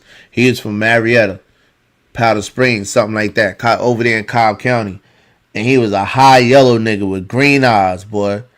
And when I seen that nigga come in there, I said, "Ooh, he gonna have a hard time." It was me and my celly standing on the top rail. And I seen when he came in, and he like 5'4", 5'5". I said, "Oh, that nigga gonna have a hard time, bro." And me and my celly just shook our head. We went to Chow, and the nigga and the nigga Gator, and the Gator already had a double life sentence, and then he killed the nigga in Hayes Prison. Did like 5 years in the hole. And they sent him to Autry State where we was at. He used to play basketball with us and shit. So I already knew who the nigga was. But he gay. He on them punks. You know what I mean? He on that type of time. And he a GD. So we walking the child, man, and Gator on the line, bro. And he seen that nigga, man, and he told that nigga, he said, I need you. I need you. So, and he kept walking. He kept looking back. He said, yeah, I need you. I need him. I'm like, oh, man, bro. What? So then we go sit down. And he actually ended up at my table. So we sitting down at the table, and the nigga Gator came over to the table, man. And he said, yeah, I'm going to get you later. Man. Yeah, I like you. And the little nigga just, he ain't say nothing. He was just looking. He ain't say nothing. He just looking around. And Gator, you know, Gator, the homeboy, he is who he is. So he just walking all over this mall. You know what I mean? You know, niggas are supposed to be at their table eating and shit. He freelancing all over the joint and walked out the building. So, my celly, who was trying to put him under his wing, you know what I'm saying? Bushwick, like, we was calling him Red. Bushwick told him, Bushwick said, Red, you gotta get you a knife quick, Red. You gotta get you a knife quick. Red. And I got up there. I got paroled. Like, I was already paroled. They put me in the hole. It's so messed up. They put you in the hole the day before you leave. You gotta go to the hole. Yeah. So when I was leaving to go to the hole, cause I was leaving the next day, I left him on my hygiene stuff. But boy, he was just sitting at that window, boy, looking like he was ready to cry. And I'm like, man, Gator gonna rape that nigga, man. That was my first and only experience I had, like seeing that in person. It's like, man. That's what Kirk told I didn't even want to play ball with Gator no more. I didn't want to play ball. Word up. I didn't even want to play ball. I didn't want to be around that nigga no more. God damn, bro. He was just, man. But Block, I ain't go front. That's why I liked about Block too. Block really, cause all these niggas, they all GDs. GD is heavy in Georgia. They all GDs and heavy in Columbus. So what's GD? So gangster disciple. So the dude that played ball, the gay nigga, he was a GD too. He was a GD too, bro. He was GD too. He was nigga. Block couldn't even mess with him. Block ain't mess with none of them niggas because Debo, the one I said that's always sitting around. Yeah. He was a punk too. He was. You wouldn't be able to tell by looking at him. Yo, Zah, all these niggas is punks, man. If you participate, all of them, and that's what I mean, Kurt. You go ahead, Kurt. Go ahead. If you know, if you participate in homosexuality, you was a punk. You're a punk. You know, all that giving, receiving. I'm just getting head and all that, man. You was a punk. So I you know, they didn't you wouldn't be able to tell by looking at them, but homeboy was the same way. But Block ain't mess with them niggas, man. He ain't mess with them niggas at all. He ain't move. He ain't go to chow. He ain't go to chow for nothing. So every time it was just like I would hear it, but I never, like you said, Zah, I know how to mind my business, bro. You know what I'm saying? I don't gotta speak on shit, but Block said a lot of stuff in front of me when it's just me and him. Yeah. He said a lot in front of me for me to know. Yeah, Block don't even like these niggas. He don't even like these niggas. He don't respect them at all, and he don't like them, and he the big dog. And remember, I told you they went to war with the Muslims over the Punk. Oh, that's the same. This the same spot. Got you. This the same spot. That was over a Punk. I'm telling you, these punks ran rapid. The punks run the prisons. In the state joints, the punks damn near run the prisons, bro. Damn. You know what I'm saying? And we was locked down for 2 weeks, bro, over a Punk. The GDs and the Muslims went to war, stabbing each other because this nigga, one of the Muslim brothers, done slapped the Punk for running, for skipping past him twice. He skipped past him the first time. Archie, man, my man Archie. Archie was watching TV. The Punk came skipping past him. He told her, "Hey, yo, don't come back skipping past me again." Da, da, da. And like 30 minutes later, Punk come right back skipping past him through the TV and stuff. Archie got up, slapped him. Wow.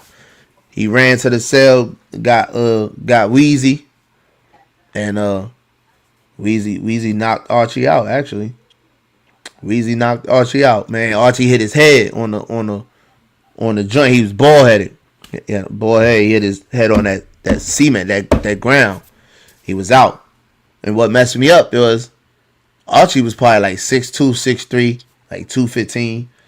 Lil Weezy was like 5'2", 5'3", like 150. Then at one time he dropped. So they had to bring the stretcher for him. Brought the stretcher for him. No, I you know what? This what happened. It was a Friday, and all the ox was in all the Muslims was at Juma. All the Muslims they was doing their thing, you know what I'm saying? Archie must have woke up late or something. And when that happened, he was by himself. You know what I'm saying? So they came, they got him out, took him to the nurse and put him in the hole for a day or two or whatever. But yeah, Lil Weezy did that. The Punk and Lil Weezy stayed inside, was still there. And then when they came back from Juma, my man Jersey, I think I told you about Jers. My man Jers, he used to box, and he was a GD, but he had turned Muslim. So he had came up to my cell because my cellie also is a high-ranking GD, Bushwick. So between Bushwick and Block, I'm in cruise control. I'm nephew and little bro. Right. I'm in cruise control. You know what I'm saying? So he come up to my cell. He come in, we smoke a joint with him. I see it in his face. Then he like, he telling my cellie, like, yo, man, yeah, I gotta put boy on a stretcher, man. I gotta put him on a stretcher, man. My cellie told Jers, man, that nigga mess with them punks, man. We ain't with that. That nigga already, that's in our code. He literally said that. He said, man, that's in our book. That's in our code, man. Man ain't supposed to be sleeping with man. Man, do what you gotta do. Jers, I gotta shout out the Muslim brothers again. Cause Jers went down there, knocked on that man's cell. Weez came out.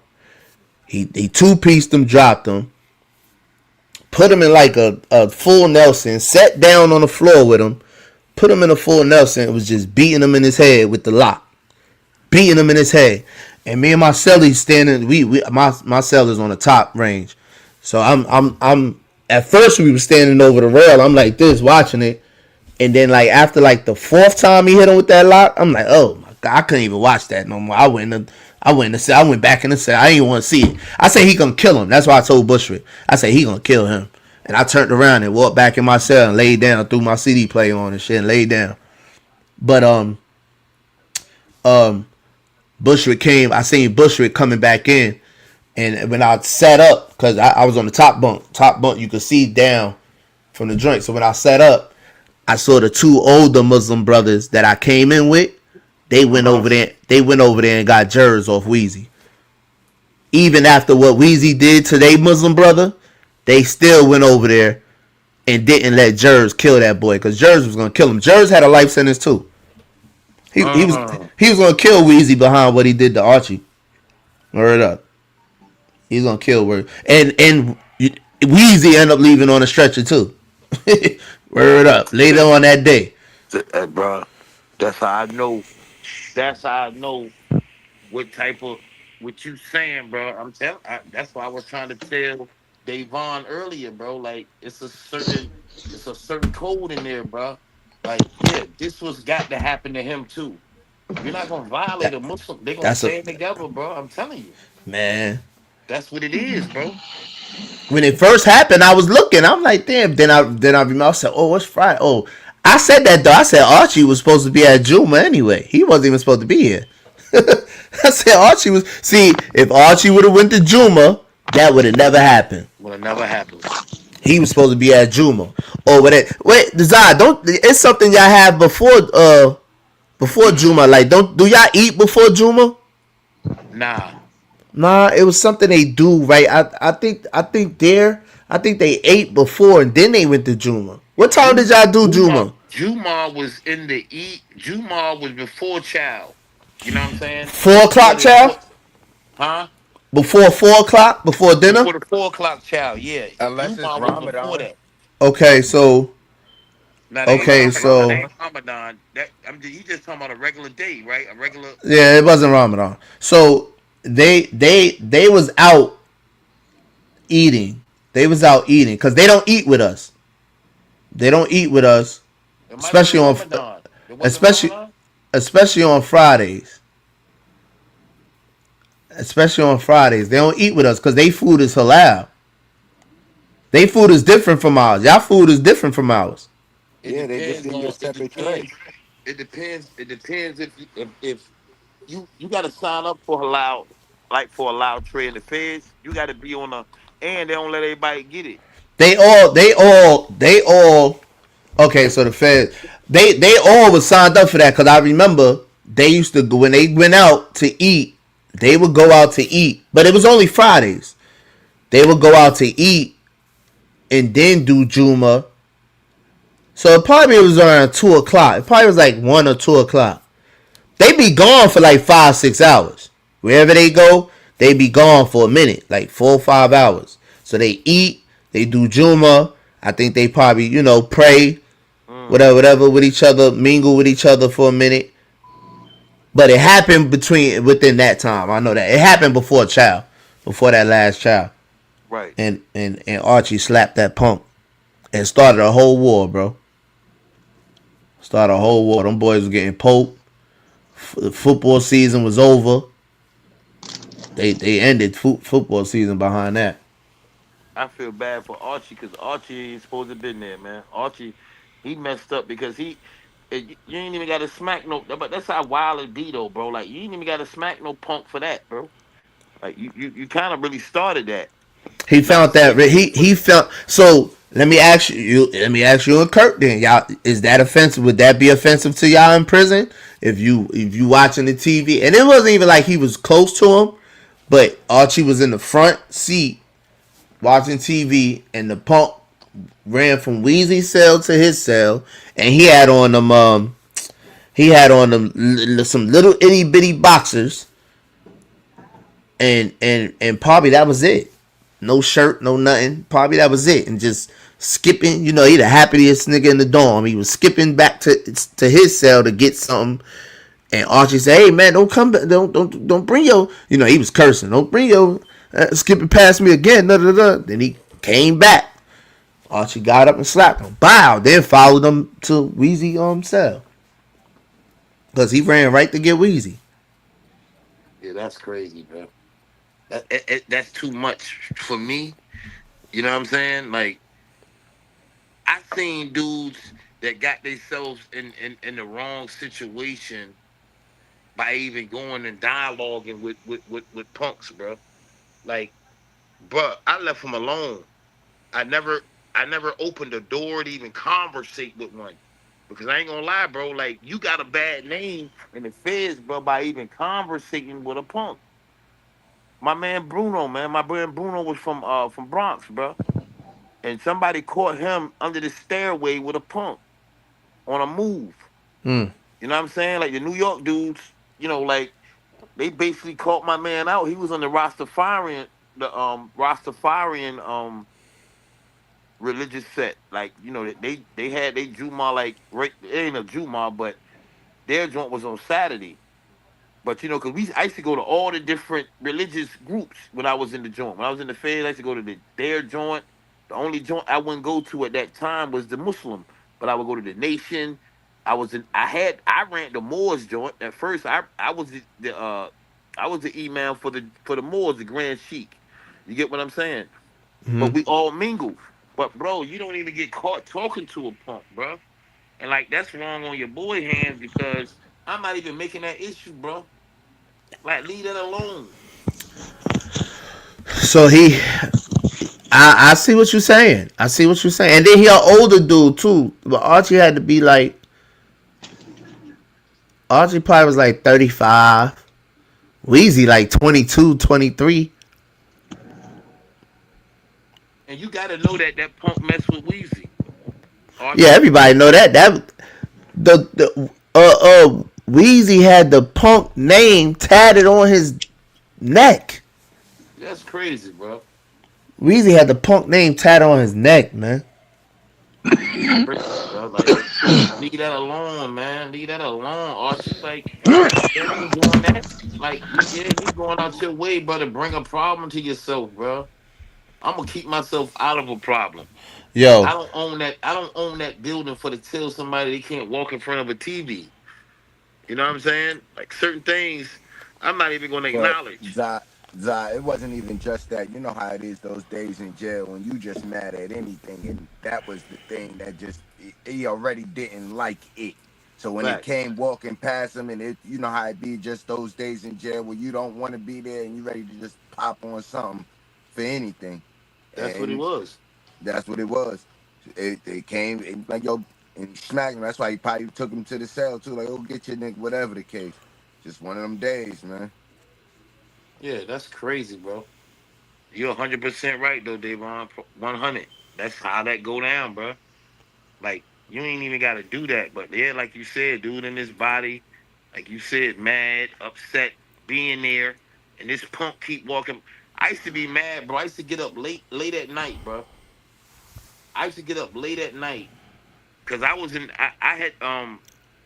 the low. We had cubicles, so I would get up late at night, maybe 1, 2 in the morning, go use the bathroom, bro. And it used to be a punk came in, bro, basically like a transvestite, but this nigga had titties, bruh. In my unit, niggas used to come from North Side all the way over my unit in the daytime to come see this punk, but they used to act like they coming over here for something else. But you used to see them niggas trying to holler at the punk. I used to get up like 1, 2 in the morning, bro, and it used to be some of the most official niggas standing by the shower, like one baby looking out for bro, like one of the niggas was a Dominican nigga, and it was these 2 other black niggas. But bro, what is you doing up at 2 in the morning, bro? Like conversating with this punk. Y'all leaning on the wall. You know what he doing? We knew what he was doing, bro. So when niggas get your name out, don't act like niggas is talking crazy. But I used to go at the nigga. He used to play softball with a nigga. He was Puerto Rican, Chico or some shit like that. But yeah, nigga used to call him out on that, bro. Found out he's a punk. But you don't even get caught up in that, bro. But these niggas be, bro, that should be the craziest shit, bro. When a punk watch your mouth, man. Watch your mouth. Huh? Watch your mouth. Hey, come on, Dawu, man. Come on, Dawu. What did I say, Dawu? You cursed? Oh, my fault, man. I apologize. My fault. I told you that's the hey, Dawu, he reminiscing, and that's the enforcer coming out. I gotta get out. It's DJ Wild, man. Let me go, man. Sound like Wacky. It's time to go, man. It's time to go, man. Nah, man. We just over here kicking about some little. Nah, keep talking. You can talk without the cursing. You can do it. You can do it. My fault, man. I didn't even know I cursed. What'd I say? SHIT, yeah. Oh man, I ain't even know. You know that was one of the first things I stopped doing, man. I listen, we gonna get better. Listen. We're gonna keep each other in check. This is gonna be a wonderful family show. Go ahead, keep on going. I wish Dawood could be around. Could be around yet some of you and some of your Prizlaw buddies. I could be around. Bring him around. Oh shit! No, I'm talking about like if y'all could be at one time, when together at one time. In jail together. No, I don't want you. No, man. I don't want y'all in jail. No. No, man. I don't want y'all in jail, man. That would be the imam in there, man. You know what I mean? He'd be the imam in there, man. If he was in the jail. I'm Sheikh D. I'm Sheikh D, man. Man, if Sheikh D was in there, man, y'all be the softest group of Muslims in the penitentiary system, man. Y'all ain't never gonna go to war, Y'all ain't never gonna go to war. Dawood ain't gonna go. The whole prison. Man, Dawood ain't gonna go to war with nobody, man. Nobody. Dawood ain't gonna take nobody to war, man. Y'all gonna fire him. Y'all gonna get a new imam. Y'all ain't gonna keep Dawood.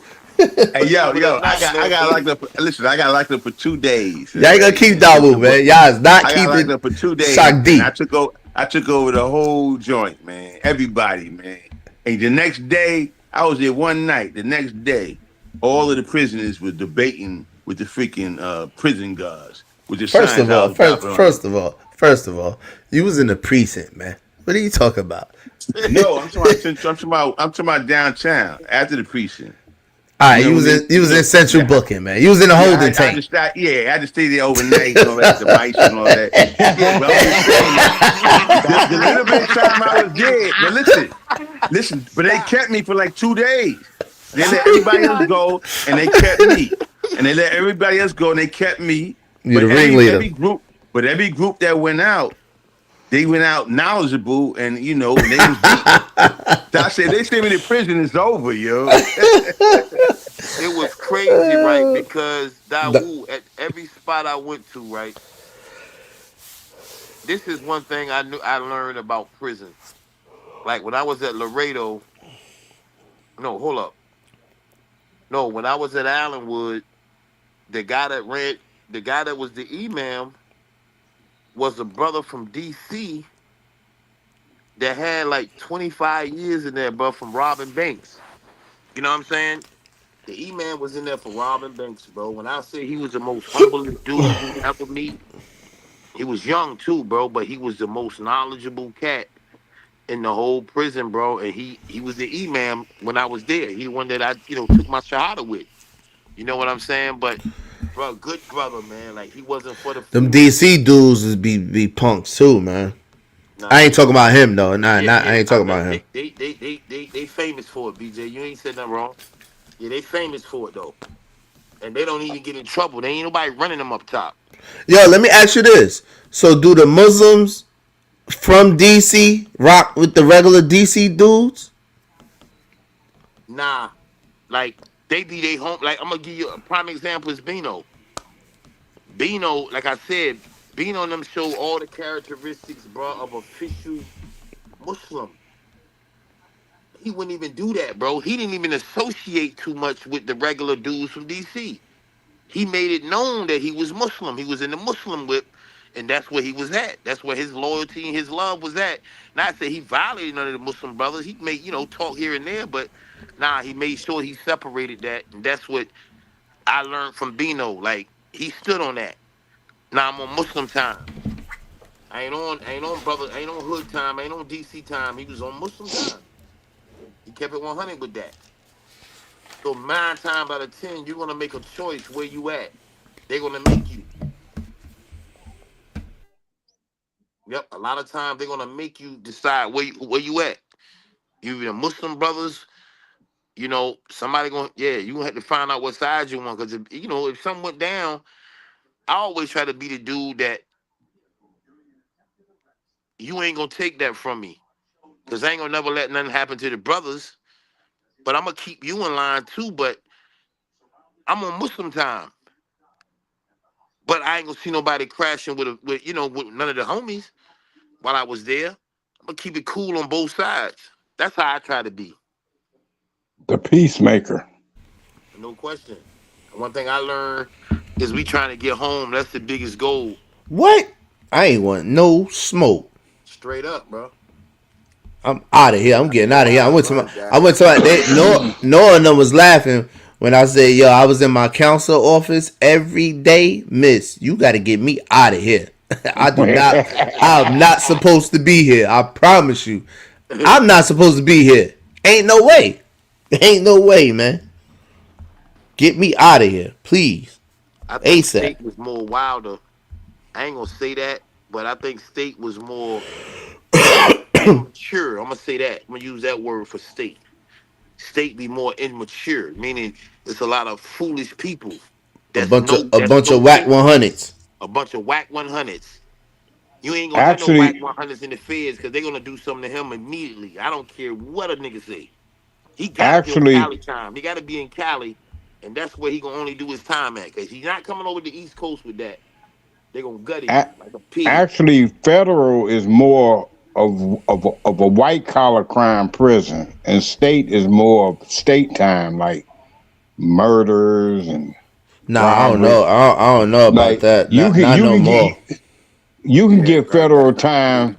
You can get federal time for robbing a bank, but if you rob a store, they gonna give you state time. It used to. It may used to be like that. It may used to be like that. But nah, I know. New York done flipped around. You going? They sent a lot of New York niggas to the feds for gun charges. That came up. That charge came up late. That came up right before I got locked up, bro. BJ, all gun charges was federal, but they still ain't federal in Charlotte. My son and them get caught with guns. They don't go to the feds in Charlotte. Like the feds haven't came around in Charlotte. I don't think. Yeah. They still don't get bad. My son had caught a couple of hammer charges and it stayed state. But right before I got locked, yeah, they was picking up. You getting 5 years for a gun and you coming to the feds. That's a fact. Like even back in my days, if you got caught with like crack cocaine, that would be state time. But if you got caught with powder cocaine, that was federal. Depends on the amount. It depends though, because all them DC niggas go to the feds, whether they got an 8-ball or what. They go to the feds. That's probably because DC is the country's capital. Yeah, it's federal. Everything in DC is federal. It might be a state case if you rob one store, but if they catch you robbing a string of stores or conspiracy to rob multiple stores, it just became a fed case. I don't know how that worked though, Davon. I don't know how that went because my man Jerry James, they used to call him the what they used to call him? He just came home too, man. Alhamdulillah, but they used to call him the something bandit in VA, man. He went on a spree of bank robberies, but they call everybody bandits. They call them all bandits. Yeah, when you rob, they called me a bandit. Oh, for real? And I was robbing cabs. Oh, that's the word they call you, the bandit. That when you robbing, you're a bandit. Oh, okay. Bandito. You know what thing? And somebody told me something about the feds a long time ago too. They said if the feds want you, they come get you. If they don't want you, they don't want you. Well, yeah. That might hurt something too. Yeah.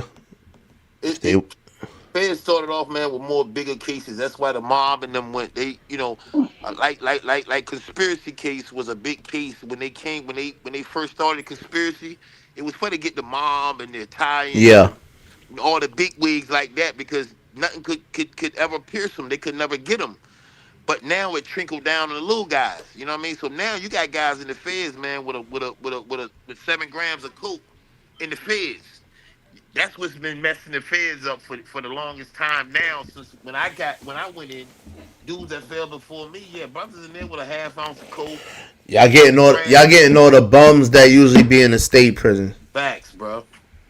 Right. Well, see, state prison is hard time. Federal prison was always, people always wanted to go to the feds as a, you can go to the feds, and if you work in one of their industries, you get paid twice as much as you do in the state.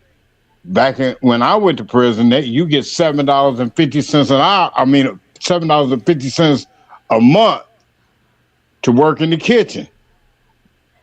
You know what I'm saying?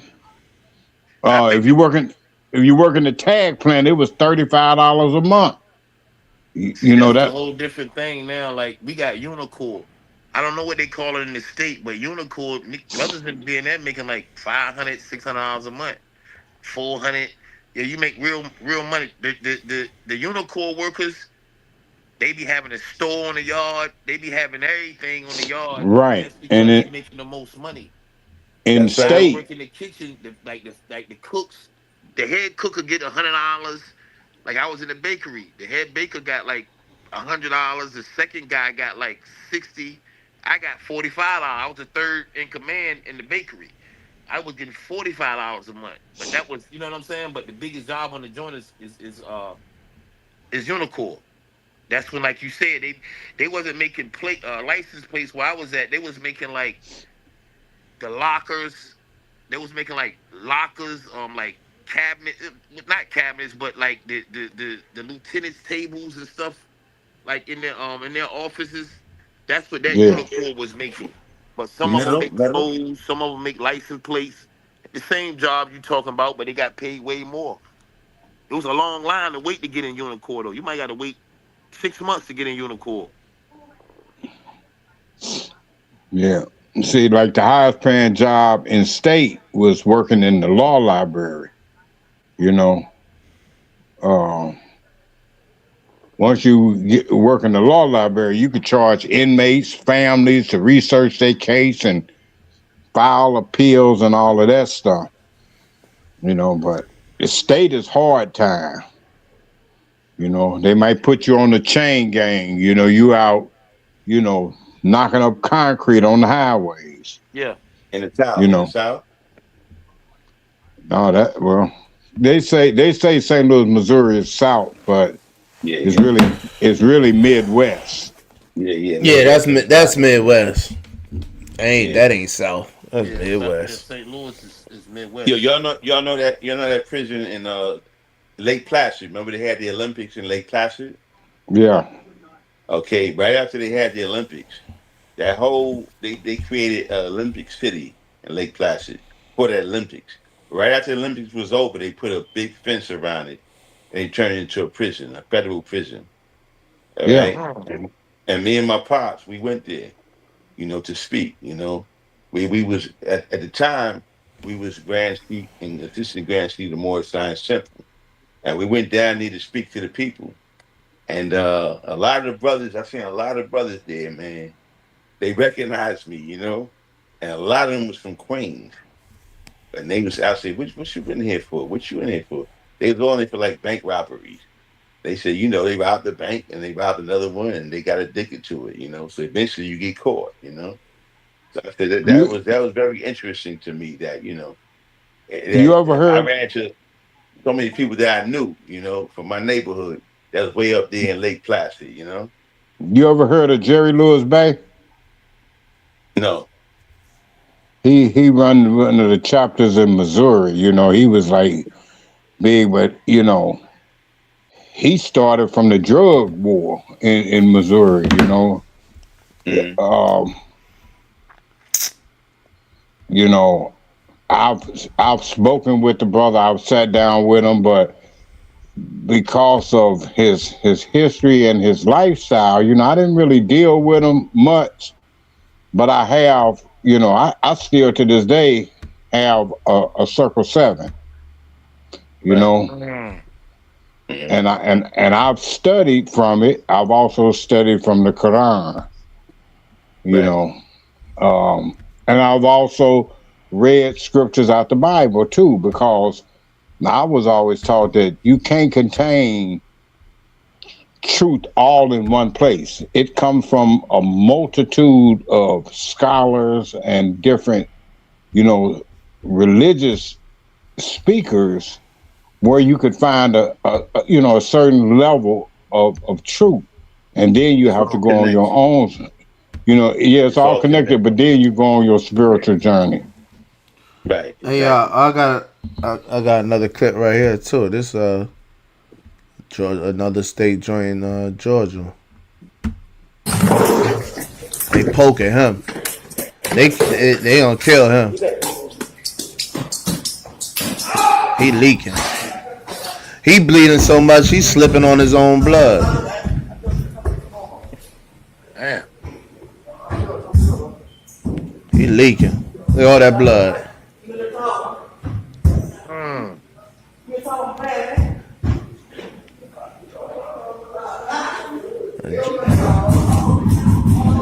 Ain't no police. Ain't no police, my brother. That nigga beating the door down. Beating that door down. Ain't no police, my brother. They stabbing him all in his neck, head, and everything. Blood all on the wall. And he is going to bleed out.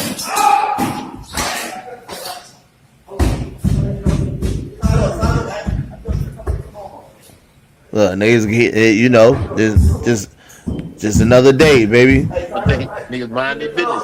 Niggas minding their business. You hear me? You see it. Niggas acting like they. Homeboy got the CD player. Homeboy pulled one of my moves. He got the CD player on. I done went and got. Hey, yo, Zah, that nigga hit. And you know what was messing me up too? It was the sound of the lock hitting his head. Cause I heard it. I heard every time Jers hit him in his head with that lock. Clank, clank. I heard it. And by that fourth time, man, when that blood started to drip, I said, yeah, he gonna kill him. It was one of the Muslim brothers, man. That was I got in the bed. It was one of the Muslim brothers, man, that used to work in the kitchen with me. Dude from DC. Forgot his name, bro. He was, I had to been about 6'3", 6'4". And I think it was his celly. Him and his celly got into it. And bro, when I say I ain't never seen so much blood in my life, bro. His celly was a little wild little youngin'. I knew something was going. He was talking to me in the kitchen that day, like, bro, I'm gonna have to do something to youngin'. Like, he's tripping and blah, blah, blah, blah, blah, blah, blah, blah.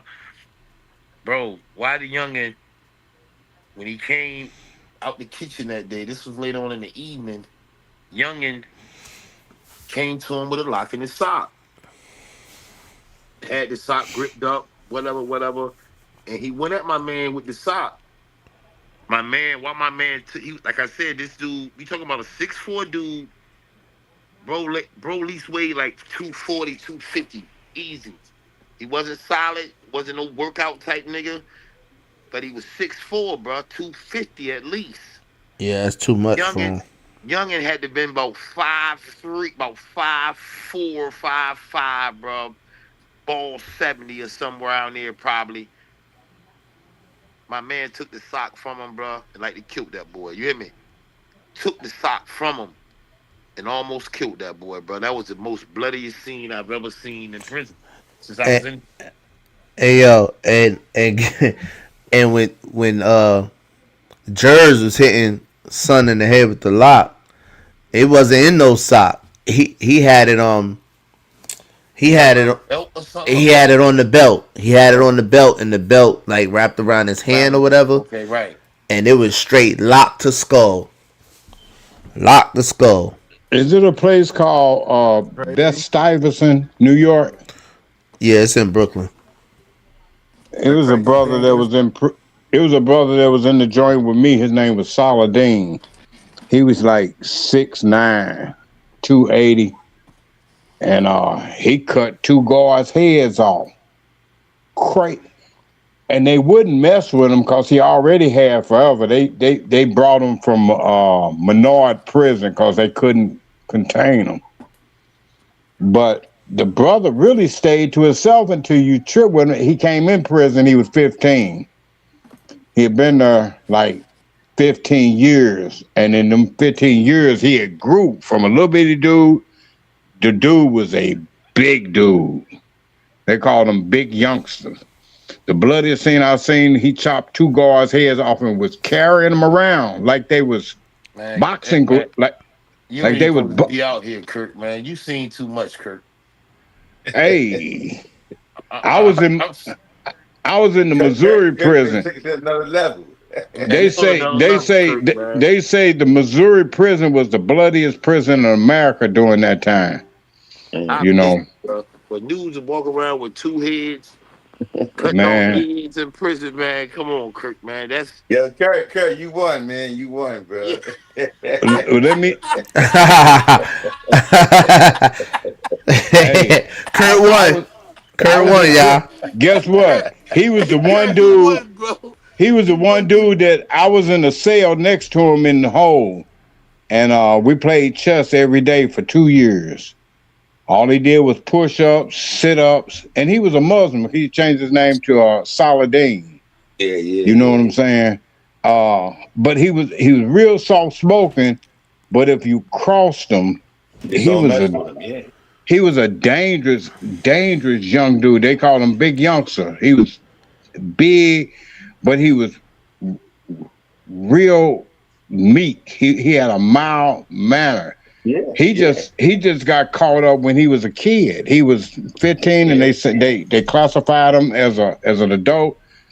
They sent him to Menard prison, but he got, he stabbed a few people up there. They couldn't hold him, so they sent him to Missouri. Because at that time, nobody had ever been able to escape from Missouri State Prison. Yeah. They sent him in there, and all those years when I came in, I got cool with him because I stayed in the hole for 24 months, and he was in the cell next to me. So me and him played chess by the numbers, L1 to L52, we just back and forth. And that's when... And Davon talk about this is the smartest black man, the smartest white man, my man just told you how he played chess next door, nigga. My man played chess next door. Better cut it the fuck out, Zah. I seen you do that in the spot. And we Muslims, the nicest people in the world. Just don't mess with us. Leave us alone. You know what's crazy? The craziest thing I seen, the little white boy, it didn't even come from a locket and sock or a blade. I don't know if y'all had hot pots where y'all was at, but we had hot pots. And he took his hot pot and filled it with baby oil. And we had lamps. So he crushed the lamp, the light bulb from the lamp, and put it inside the baby oil with the hot pot. And threw it on. We had cubes. I don't know. Like we had cubes like you did too, and Snoop kept bullying the white boy, slapping him all in his head, making him clean his cube. And he came to up like, yo, man, can y'all ask Snoop to stop? Like, man, you better fight him or something. Yeah, I guess he told him the wrong thing. He did all that, but then when it was lights out, you know how it lights out when you're in the cubicle or whatever, he slept right behind Snoop. And as soon as lights went out, maybe like an hour or two later, he threw it right on him. All you heard was screaming right on his face. Right on his face. Everything. They've all won. No. Hell nah. I barely saw it. That's some serious. That nigga said the baby oil with the hot water with the broken light bulb glass. That's dangerous, bro. He boiled it in the hot pot because we used to be able to get. They killed that night. We used to be able to get hot pots. You could boil water in to make the soups or whatever. And he crushed the glass from the lamps we used to be able to read books or whatever. Poured it right on. They had lamps. They had lamps in prison. We had lamps, CD players, not CD players, Walkmans, all that. Well, in the prison system I had, there ain't no lamps. Now, them brothers would have turned that lamp into a shank. They'd have broke down all that. No, they just had a bulb in the ceiling. It was protected by a bar, just like your cell. Yeah, that's what we had too. You couldn't even get to that bulb, but we did used to have what was called like a stinger that you could plug in, and you could put it in water. And if we wanted to do something to somebody like that, we'll put Magic Shave in hot boiling water and let it boil like it was pancake mix, and throw it on you. That was another thing too. But that shit gonna pull the skin off you. It's gonna burn right through you. Telling you. And even if you try to wipe it, it's just gonna spread. Yeah, it's gonna wipe everything off you. It was amazing, BJ, though, how dudes used to make knives out of these. You gotta be. How can you cut pieces of your metal bed with the littlest instrument, bro? They can cut their bed and cut chunks out of their bed of metal, bro, to make a shank, bro. Like that's what I said, man. Some of the most amazingest people in prison, bro. What they were doing. We used to make billy clubs out of newspaper.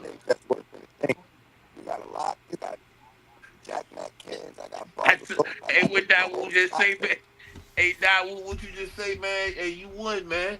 You won, Kurt.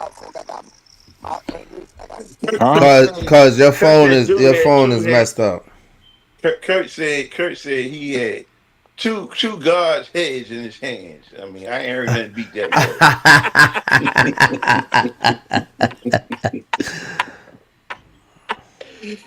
Yeah, man. Hey, that's Solid. my cue, man. I'm out of here, man. I gotta get. All right, word. I said that 2 hours ago. All right, peace, y'all. It was fun, man. It's 3 o'clock in the morning. I'm making my. All right, alaikum salam. I gotta work tomorrow, so. All right.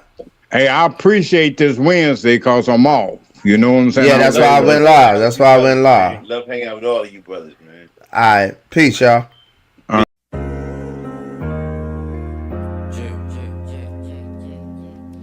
I was a bad son, now I'm a good dad. I was a bad son, now I'm a good dad. I was a bad son, now I'm a good dad. What up? When I was a little boy, I put my hood on my back. All eyes on me and nobody cut me no slack. While bowling up and down, that cold money was all I thought. And daddy was selling drugs, so it made me say fuck sports. Him teaching me the game, felt like he was passing the torch. In front of projects, I jumped off the stoop, not a port. My OGs was my idols, not no Meech or Rick Ross. And remember, to be a boss, life was always the cause. I carry Christ on my back, that's why they call me the cross. And whenever shit was rough, I just hustle and stay my course. And every time I pull myself back on my feet, digging my cleats. Every step I take, rip up the streets. A gun in a vest, some money and weed is all I need. When I hit the block, my mama started losing her sleep. To love a nigga like me is really not for the weak. I became a villain after that 100 bullets ate up my Uncle G. I was a bad son, now I'm a good dad. I'm hands-on, my kids ain't raised by no iPad. I show up every day, if you a man, try that. Can't call yourself a man if you make a child and deny that.